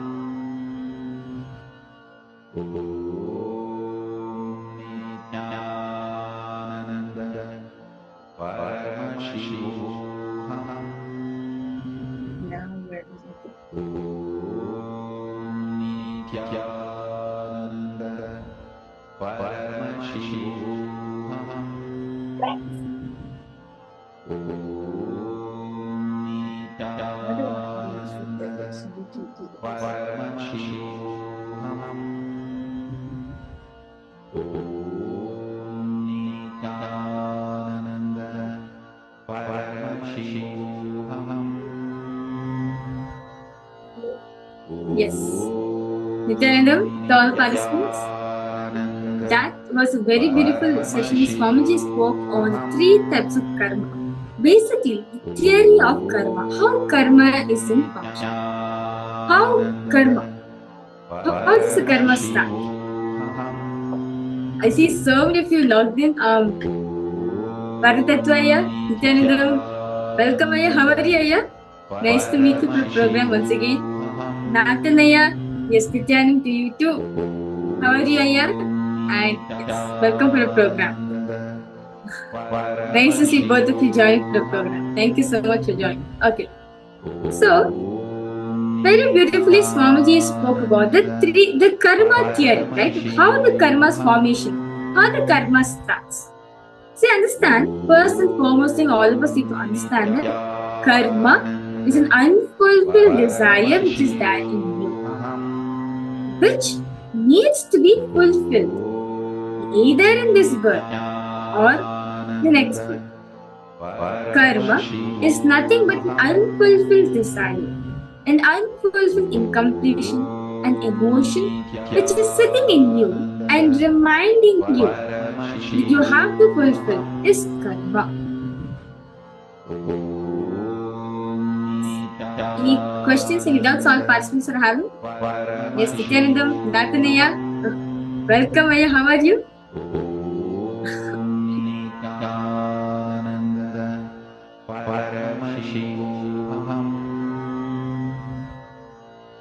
Okay, that's good. Nice to hear from you. Okay. So understand now a little to understand about this theory of karma. Okay, there's 3 types of karma Swamiji says. First is sanchita, followed by prarabdha. Third is agamya. Okay, take the example of this birth. Okay? This birth. All of you are accumulating karmas. Some amount of karmas, all of you are accumulating. Karmas meaning desires. Unfulfilled desires. At the end of the day, when you leave the body, there's lots of unfulfilled desires which will happen. That only becomes a karma. Let's say, before this birth, you have taken like 10 births, right? And each of the 10 births, you have accumulated 10 karmas. So totally, all this 10, each birth, 10 births into 10. All this karma put together becomes 100 karmas. These 100 karmas are called your sanchita karma. Basically, it's all the bank of karmas. All the births which have taken so far, all the karmas which accumulated, all the unfulfilled desires which are accumulated in all your births, put together is your sanchita karma. It will be like a bank, literally. Like how we have a money bank to store all our money. Same way we have a karma bank to store all our karmas which have accumulated in all the births. Whereas the money bank is only for this birth. Whereas this karma bank is for all the births. Okay? So your karma bank is your sanchita karma. Where all the karmas, all the unfulfilled desires you have gained, all the births which you have taken are stored in this. This is your sanchita karma. Now, when you're taking life, right? When you're taking birth, you decide out of the 100 karmas, you decided to take 10 karmas and decide to exhaust them in this birth. So you take 10 karmas, you decided that okay, I'm going to exhaust in these karmas while I'm in this birth.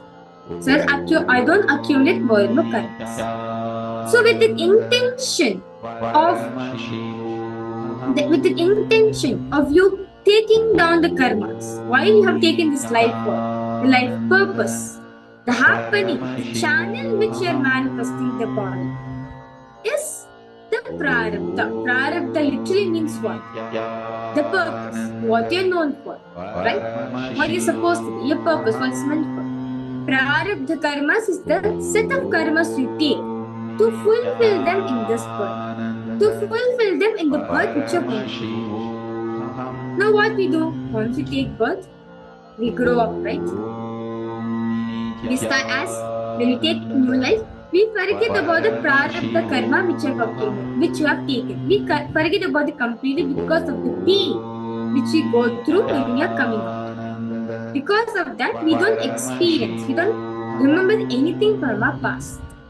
So now you are born, you grow up, you become a child, then you go become a teenager, then you become a young adult, a youth, then you become an adult, and like this you continue.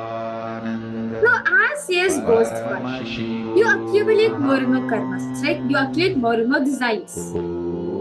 Let's say in this birth, you decide, okay, let me have a rich life. Let's say, let me have 10 million in my bank account. Next, let me have a beach house. Let's say, maybe one of the famous beaches in Hawaii, or anywhere, just in Hawaii. And okay, you become a famous doctor working at WHO. So like this, you accumulate desires, right?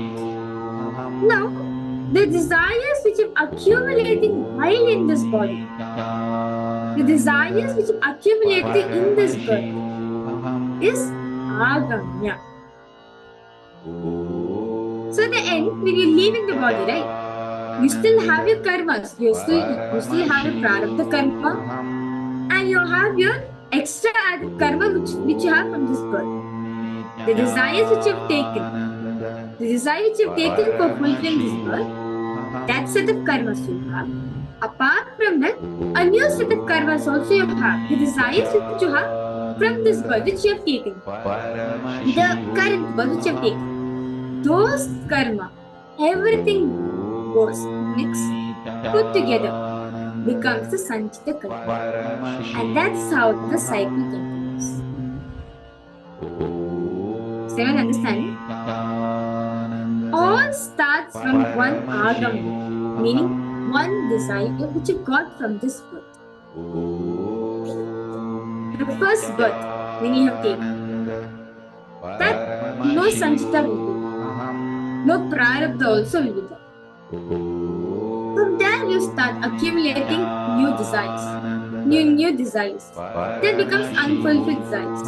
Then the first, let's say, I'm just taking example of taken 5 births. Okay, let's keep plus 5 births you have taken so far. This current birth which you is a 6th birth.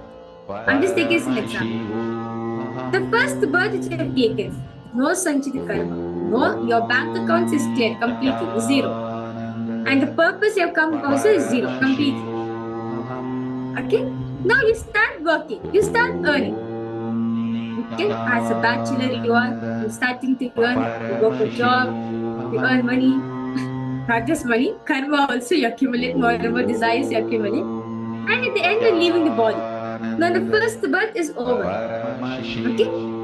So now, while in your first birth, you have gotten 10 karmas, 10 unfulfilled desires. This 10 unfulfilled desires becomes your sanchita karma, where you start putting some income into your karma bank. You start putting some income into your karma bank. Basically, adding more unfulfilled desires. So now already in your bank you have 10 karmas which you need to fulfill. Now you're going to take your second birth. Then the second birth you decide, no. Let me become intelligent this time. Let me exhaust 4 karmas in this birth so that I can accumulate more. Each time I take new births, I will exhaust 4 karmas or 2 karmas so that I can accumulate more karmas. So while taking down the second birth, let's say you decide to exhaust 4 karmas. So you take the 4 karmas. So now in your sanchita karma, you only have 6 karmas. Now, the karmas which you have taken along with you while taking this body is your prarabdha. The purpose why you have taken this body, it's for fulfilling this karma. It's for fulfilling the 4 income, the 4 desires which you have got. Now what we do? We start our second life. We forget about the existence of our prarabdha. Instead, we accumulate more and more new desires. At the end of the day, when you're leaving the body, right? Your second birth. When you're leaving the body, when you're leaving your second body, what happens? You have your 4 prarabdhas. You have your 4 desires which you're supposed to fulfill in this birth. Apart from that, you've accumulated 10 karmas more. You've got 10 realities more. So these two put together, 10 plus 14 karmas. And then when you're leaving the body, these 14 karmas you're adding into your bank balance. You're adding into your sanchita karma. So now what becomes 6 plus 14? 20. 20 karmas you've accumulated. 20 karmas you have. 20 realities you have here. You have in your karma. Now, you're taking the third one. In the third one, same. Take 4, you come down, and leaving the body, you get 10 more new karmas. Totally 14 new karmas you take. And again it adds on. 30 karmas, sorry. Yes, 30 karmas. Sorry. Oh yeah, 30 karmas you add. Same thing in the 4th birth. And same to 5th birth. Now, total amount of karmas which you have accumulated is 50 karmas. 50 unfulfilled desires. I'm just breaking it down with the concept of money so you'll understand it more better. But actually, our desires is endless. We cannot count them actually. I'm just taking an example of money to understand it much better for all of us. So now at the end of the day, once you left the body, once you left the 5th body, now you have 50 unfulfilled desires in your karma, in your sanchita. Now, each time you take birth, you take certain karmas to exhaust them in this. But because of the pain which you go through during your pregnancy, because of the pain you go through during when you're coming out from your mother's womb, we forget the existence of the prarabdha karma. We become completely unconscious. We become unconscious. Therefore, we accumulate more and more karma. So this is how the karma cycle continues. So you don't understand? Any doubts, any questions? This is how our karma cycle continues. You have your sanchita, you have your karma path. From there you take it, few karmas to exhaust in this life. The next body which you're going to take. That's your prarabdha. From that, instead of fulfilling your prarabdha, you accumulate more and more karmas, more and more desires, which is your agama. At the end of the day, when you're leaving the body, you have your prarabdha, you have your purpose, the purpose karma which is supposed to fulfill, the karma's desires which is supposed to fulfill, and the accumulated desires from this birth. You have both, and you add it to your karma plan, which is your sanchita karma. And this is how the cycle continues. So this is what Swamiji calls the theory of karma. How it is never ending. If you're not conscious about it, it's never ending actually. One point, you have taken 1,000 births. You become, who knows, 10 million karmas you accumulate. I understand Swamiji says. The only person who can see, the only way you can stop accumulating more and more karmas is by becoming aware. By reliving any stuck thought currents. By reliving all the unfulfilled desires, all the unfulfilled emotions. That is where you experience liberation. By doing uncondition, by doing completion, it will actually help you to reduce the karma from your backgrounds. And of course, if once and for all, if you want to wipe out your karma, once and for all you want to just liberate yourself from all the karmas, from prarabdha, agama and sanchita, completely all, complete reset butting one. That can be done only by Guru's grace, because Guru has the power to erase all the karmas, not just from this birth alone, from all the births which you accumulate, all the karmas you can take. And that is the celebration of Guru Purnima, where you offer a handful of rice to Guru, saying that, "Oh Paramashiva, my Guru, this is my karma, how much I can measure." Understand, we can't measure rice, right? Let's say, if you take a small cup of rice, can you measure rice? No. You can only measure it by cups. But individually, you can't. By grain, you can't measure rice. It's so much. So that is why in Guru Purnima, we do an offering called the Guru Mudi, where we offer our karmas and our ego, arrogance at Guru's feet.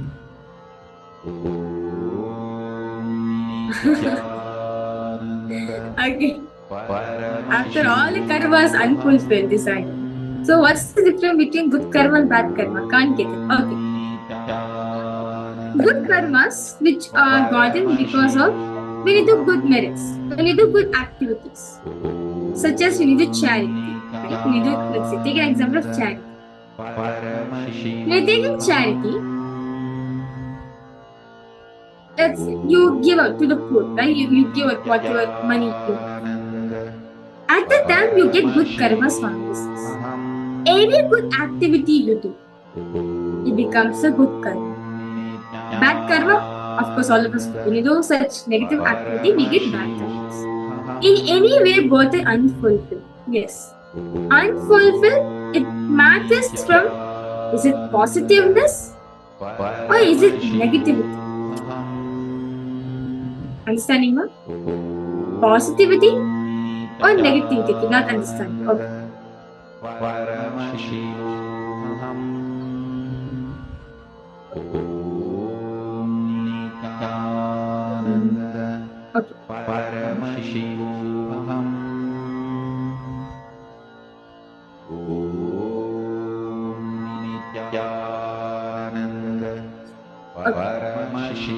Swamiji says very beautifully that the good karmas you accumulated due to the good activities you do,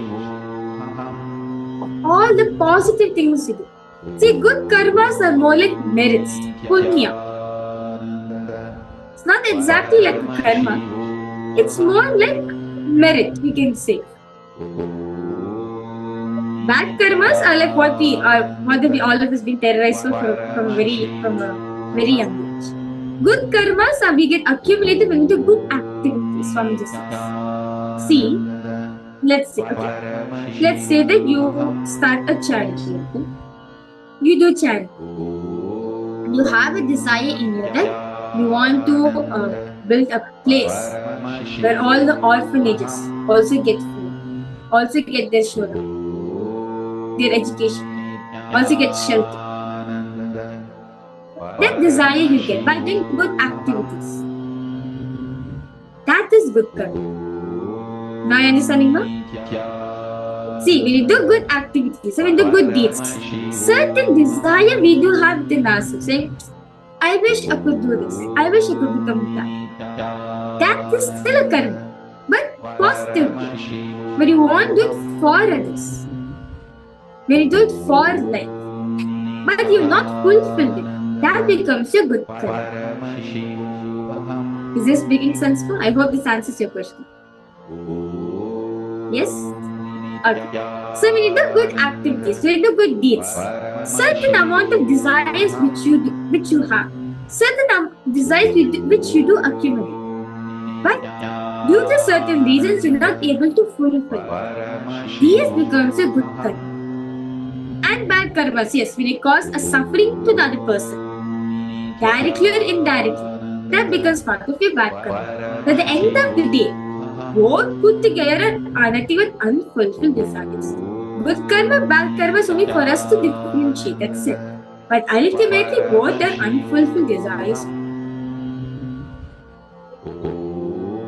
I hope this answers your question. Any further questions, any doubts you have, do feel free to post in the chat section. Nathan, I request you drink some water, yeah? You'll feel better. Okay.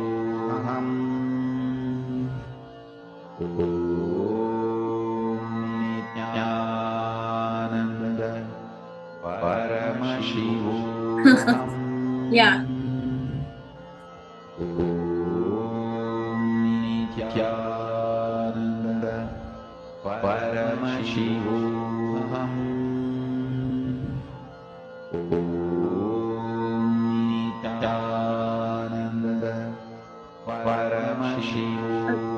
So far, I saw participants understanding any doubts, any questions all they have.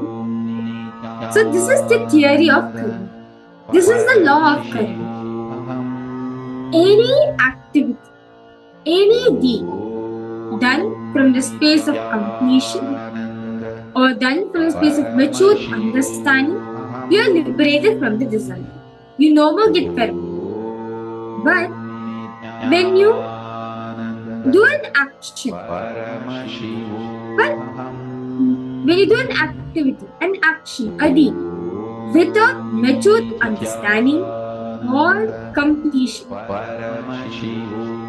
manifest as a karma, as an unfulfilled desires. There is a lot of basics of karma. Any activity, if you're doing it from mature understanding, from the space of completion, you're liberated from it. But the same activity, doing from incompletion and not a mature cognition, not a mature understanding, it becomes into a karma.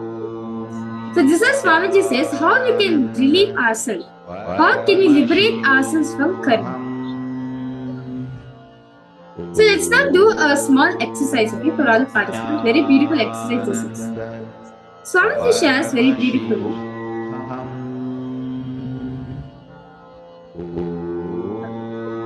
Understand that feeling stuck, all the thought currents which you are stuck, not able to manifest as the reality, it is a karma. So request all participants now, or request all of you to write down what are all the dimensions of life where you are stuck, where you're not able to manifest anything new, but instead the same thought current repeats, same situation repeats, you're stuck in the dimension. Like for example, relationship. You're not able to manifest a good relationship. You're not able to hold a good relationship. Instead, what you do? The more and more new relationships you get into, same problem happens. So you're stuck in this field, right? So this is a karma. So request all participants now to write down and see. Just look into your life and write them clearly. Are you stuck with any thought currents? If yes, in which dimensions of life are you stuck? Write down clearly. Which are the thought currents are you stuck? Where you're not able to move forward. Where you're not able to move forward, but we are stuck. And in which dimensions of life are you stuck with this thought current? Okay? So let's do this for some time. So request all participants to start writing it.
Briefly write down all the thought currents where you are stuck and in which dimensions of life you are stuck.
Nityananda Paramashivoham Detailing write it down. All the thought currents in which you are stuck, and in which dimensions of life you are stuck with these thought currents.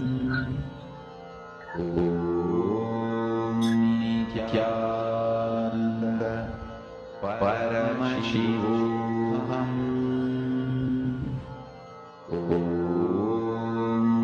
Nityananda Paramashivoham Nityananda Paramashivoham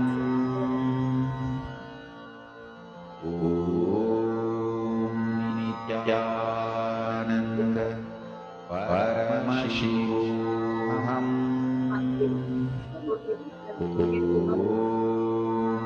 Nityananda Paramashivoham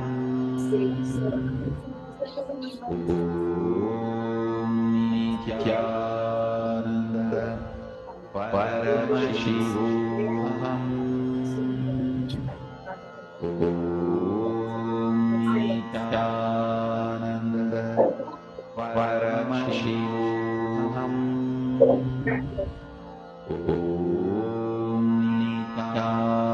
Nityananda Paramashivoham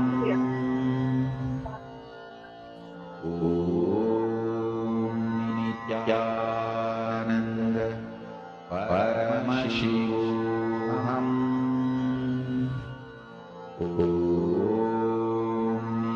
Nityananda Paramashivoham.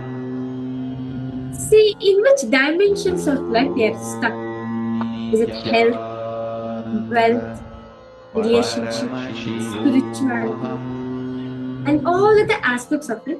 In which aspect you are stuck? Nityananda Paramashivoham Nityananda Paramashivoham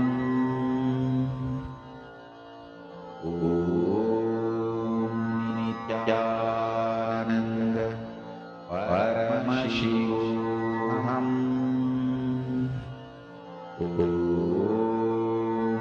Nityananda Paramashivoham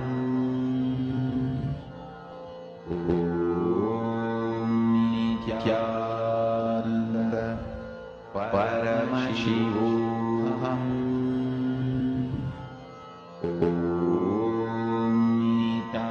Nityananda Paramashivoham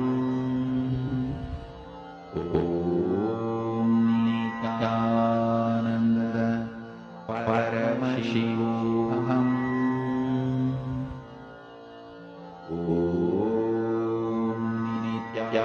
Nityananda Paramashivoham.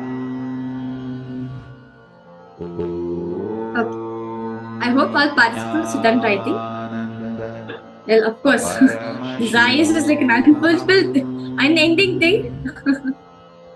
Well, okay. That's why you can continue writing.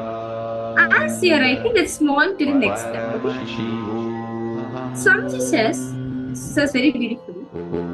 Now, for you to liberate yourself, for you to come out of the karma, for you to come out of an unfulfilled desire, you need to have a powerful cognition which you're going to apply. Do you understand? Only with a liberating cognition, only with a powerful cognition, you can even come out of this. Like, for example, you have an unfulfilled desire within you that you do not have the ability to manifest wealth in your life. I'm just giving wealth as an example. You feel you're stuck in wealth completely, and it's a karma in you, where you feel that you're not able to manifest wealth. Your desire is to become a millionaire, but you have a problem. You have a stuck thought current that you're not able to manifest, no matter how much ever you do, no matter how much ever activities, no matter what you do in your life, you're not able to fulfill that need. Now, the powerful cognition for this is, okay, I know for a fact that I am the one who's manifesting my life. If I can manifest my realities, therefore, I can manifest my wealth too. As my wealth is nothing but the manifestation of my life. Wealth is nothing but the manifestation of me. What I carry inside myself, that only manifests as wealth outside. So therefore, using a powerful cognition, I am the creator. I am the manifester in my life. If I can manifest power, if I can create something, therefore I do have the ability to manifest wealth in my life. So this becomes a liberating, powerful cognition where you apply with it. Okay? So for all the participants, each of the activities, each of the desires which you have got, get a powerful cognition with it. Right? What is the liberating cognition you are going to apply for this exercise? Okay? Is everyone getting it? See, there's tremendous powerful cognitions from which is doing. A lot is there. You can pick any one of them and decide, this is the cognition I'm going to apply in this desire. This is what I'm going to apply with this thought current and complete it. Okay. So now, for all the thought currents which you have written, right? Now decide to cherish one powerful cognition which you're going to apply to any powerful cognition. Choose one powerful cognition which you're going to choose for each and every aspect of your life and apply it within yourself.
Is everyone done? Any help? Any guide?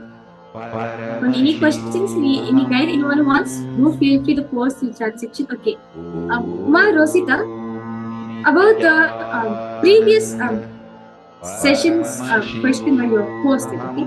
They have asked that when you're remembering that you still feel the pain inside you, right? You still feel you feel like crying for the situation, right? Now, I'll just now for this, as I was saying, that my desire I want to become a dancer. Now, allow that pain to come. Just witness the pain. Do not allow the pain to take over you. Be a witness of for the pain. If emotions are coming up, let it out. No problem. You will see, after you complete reliving, just untouch from decide, okay, I'm untouching. I'm completing with this. You will see that heaviness which you carry for all this time will slowly relieve out from the system. Okay, actually, I request you to do this right before the darshan. As in the darshan, along with Swamiji's blessing, they can get liberated from it. Okay, thank you so much.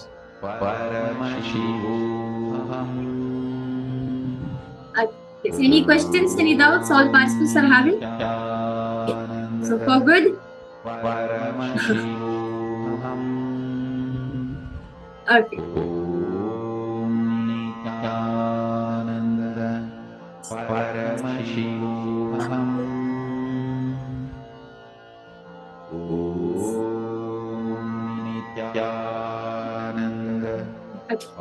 So with this, let us now prepare ourselves to receive the darshan Swamiji. We're going to be we are nearing the time to receive Swamiji's darshan. So we're now going to get into the darshan preparation.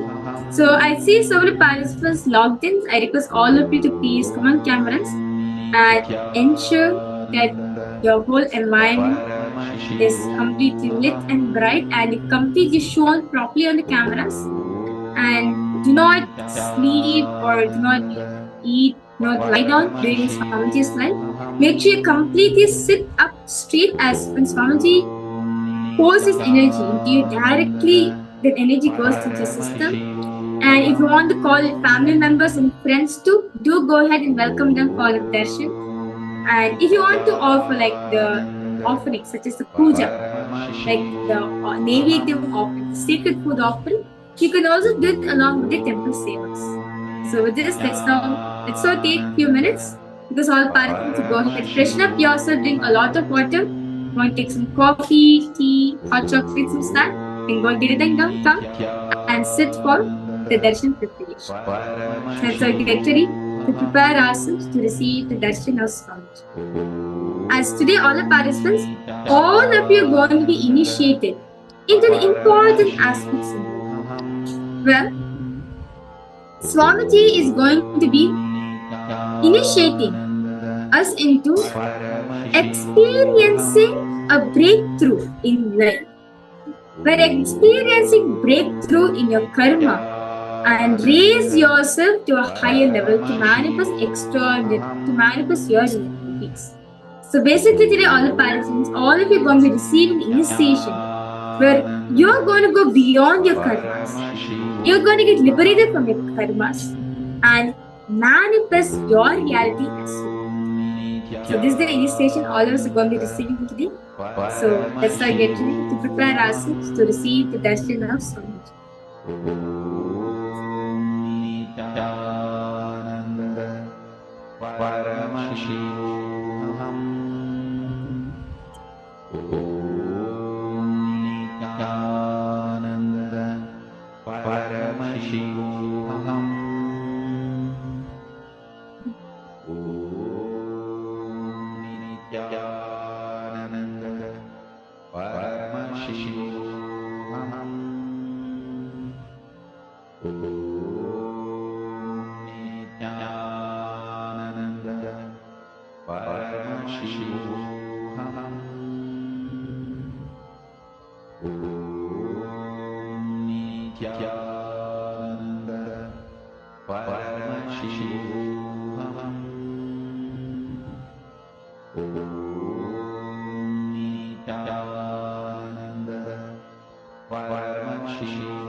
Paramashivoham. Om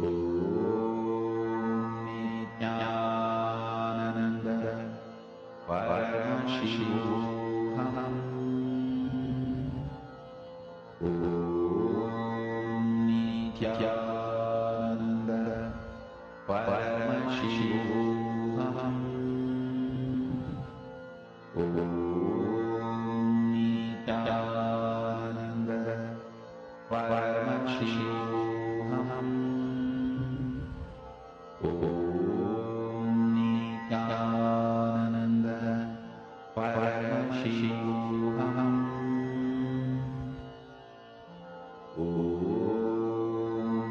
Om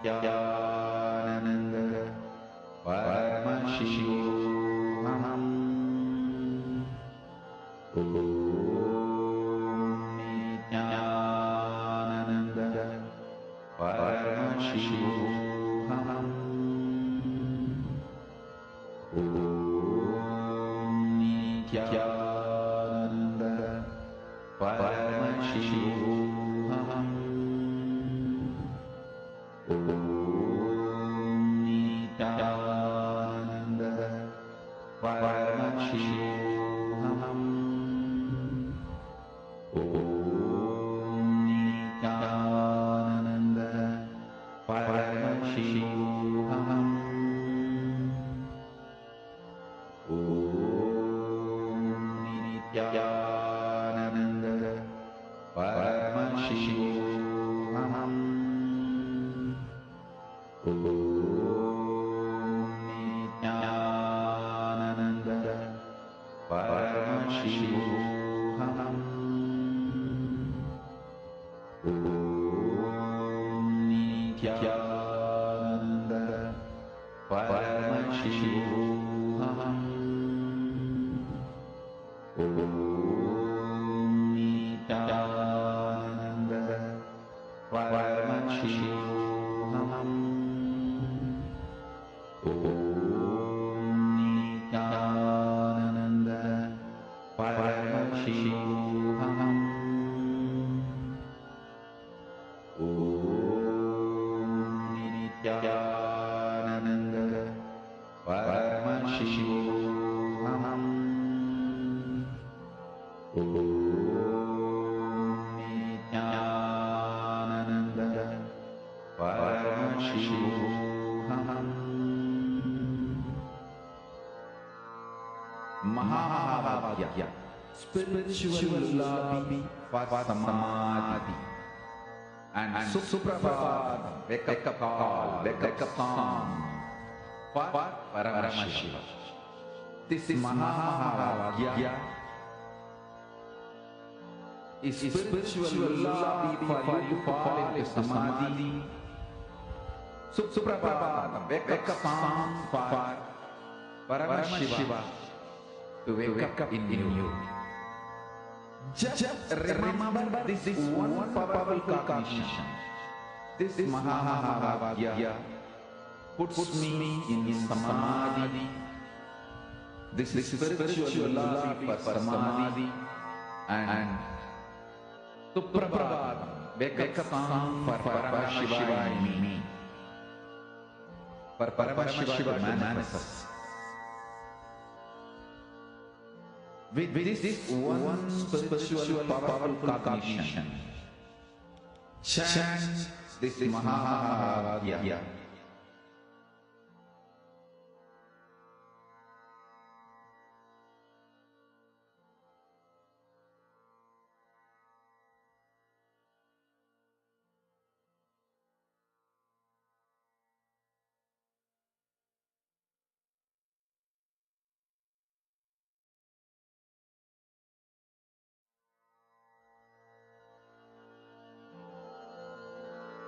Mahavagya, spiritual lobby for samadhi, and Suprabhat, wake up call, wake up song for Paramashiva.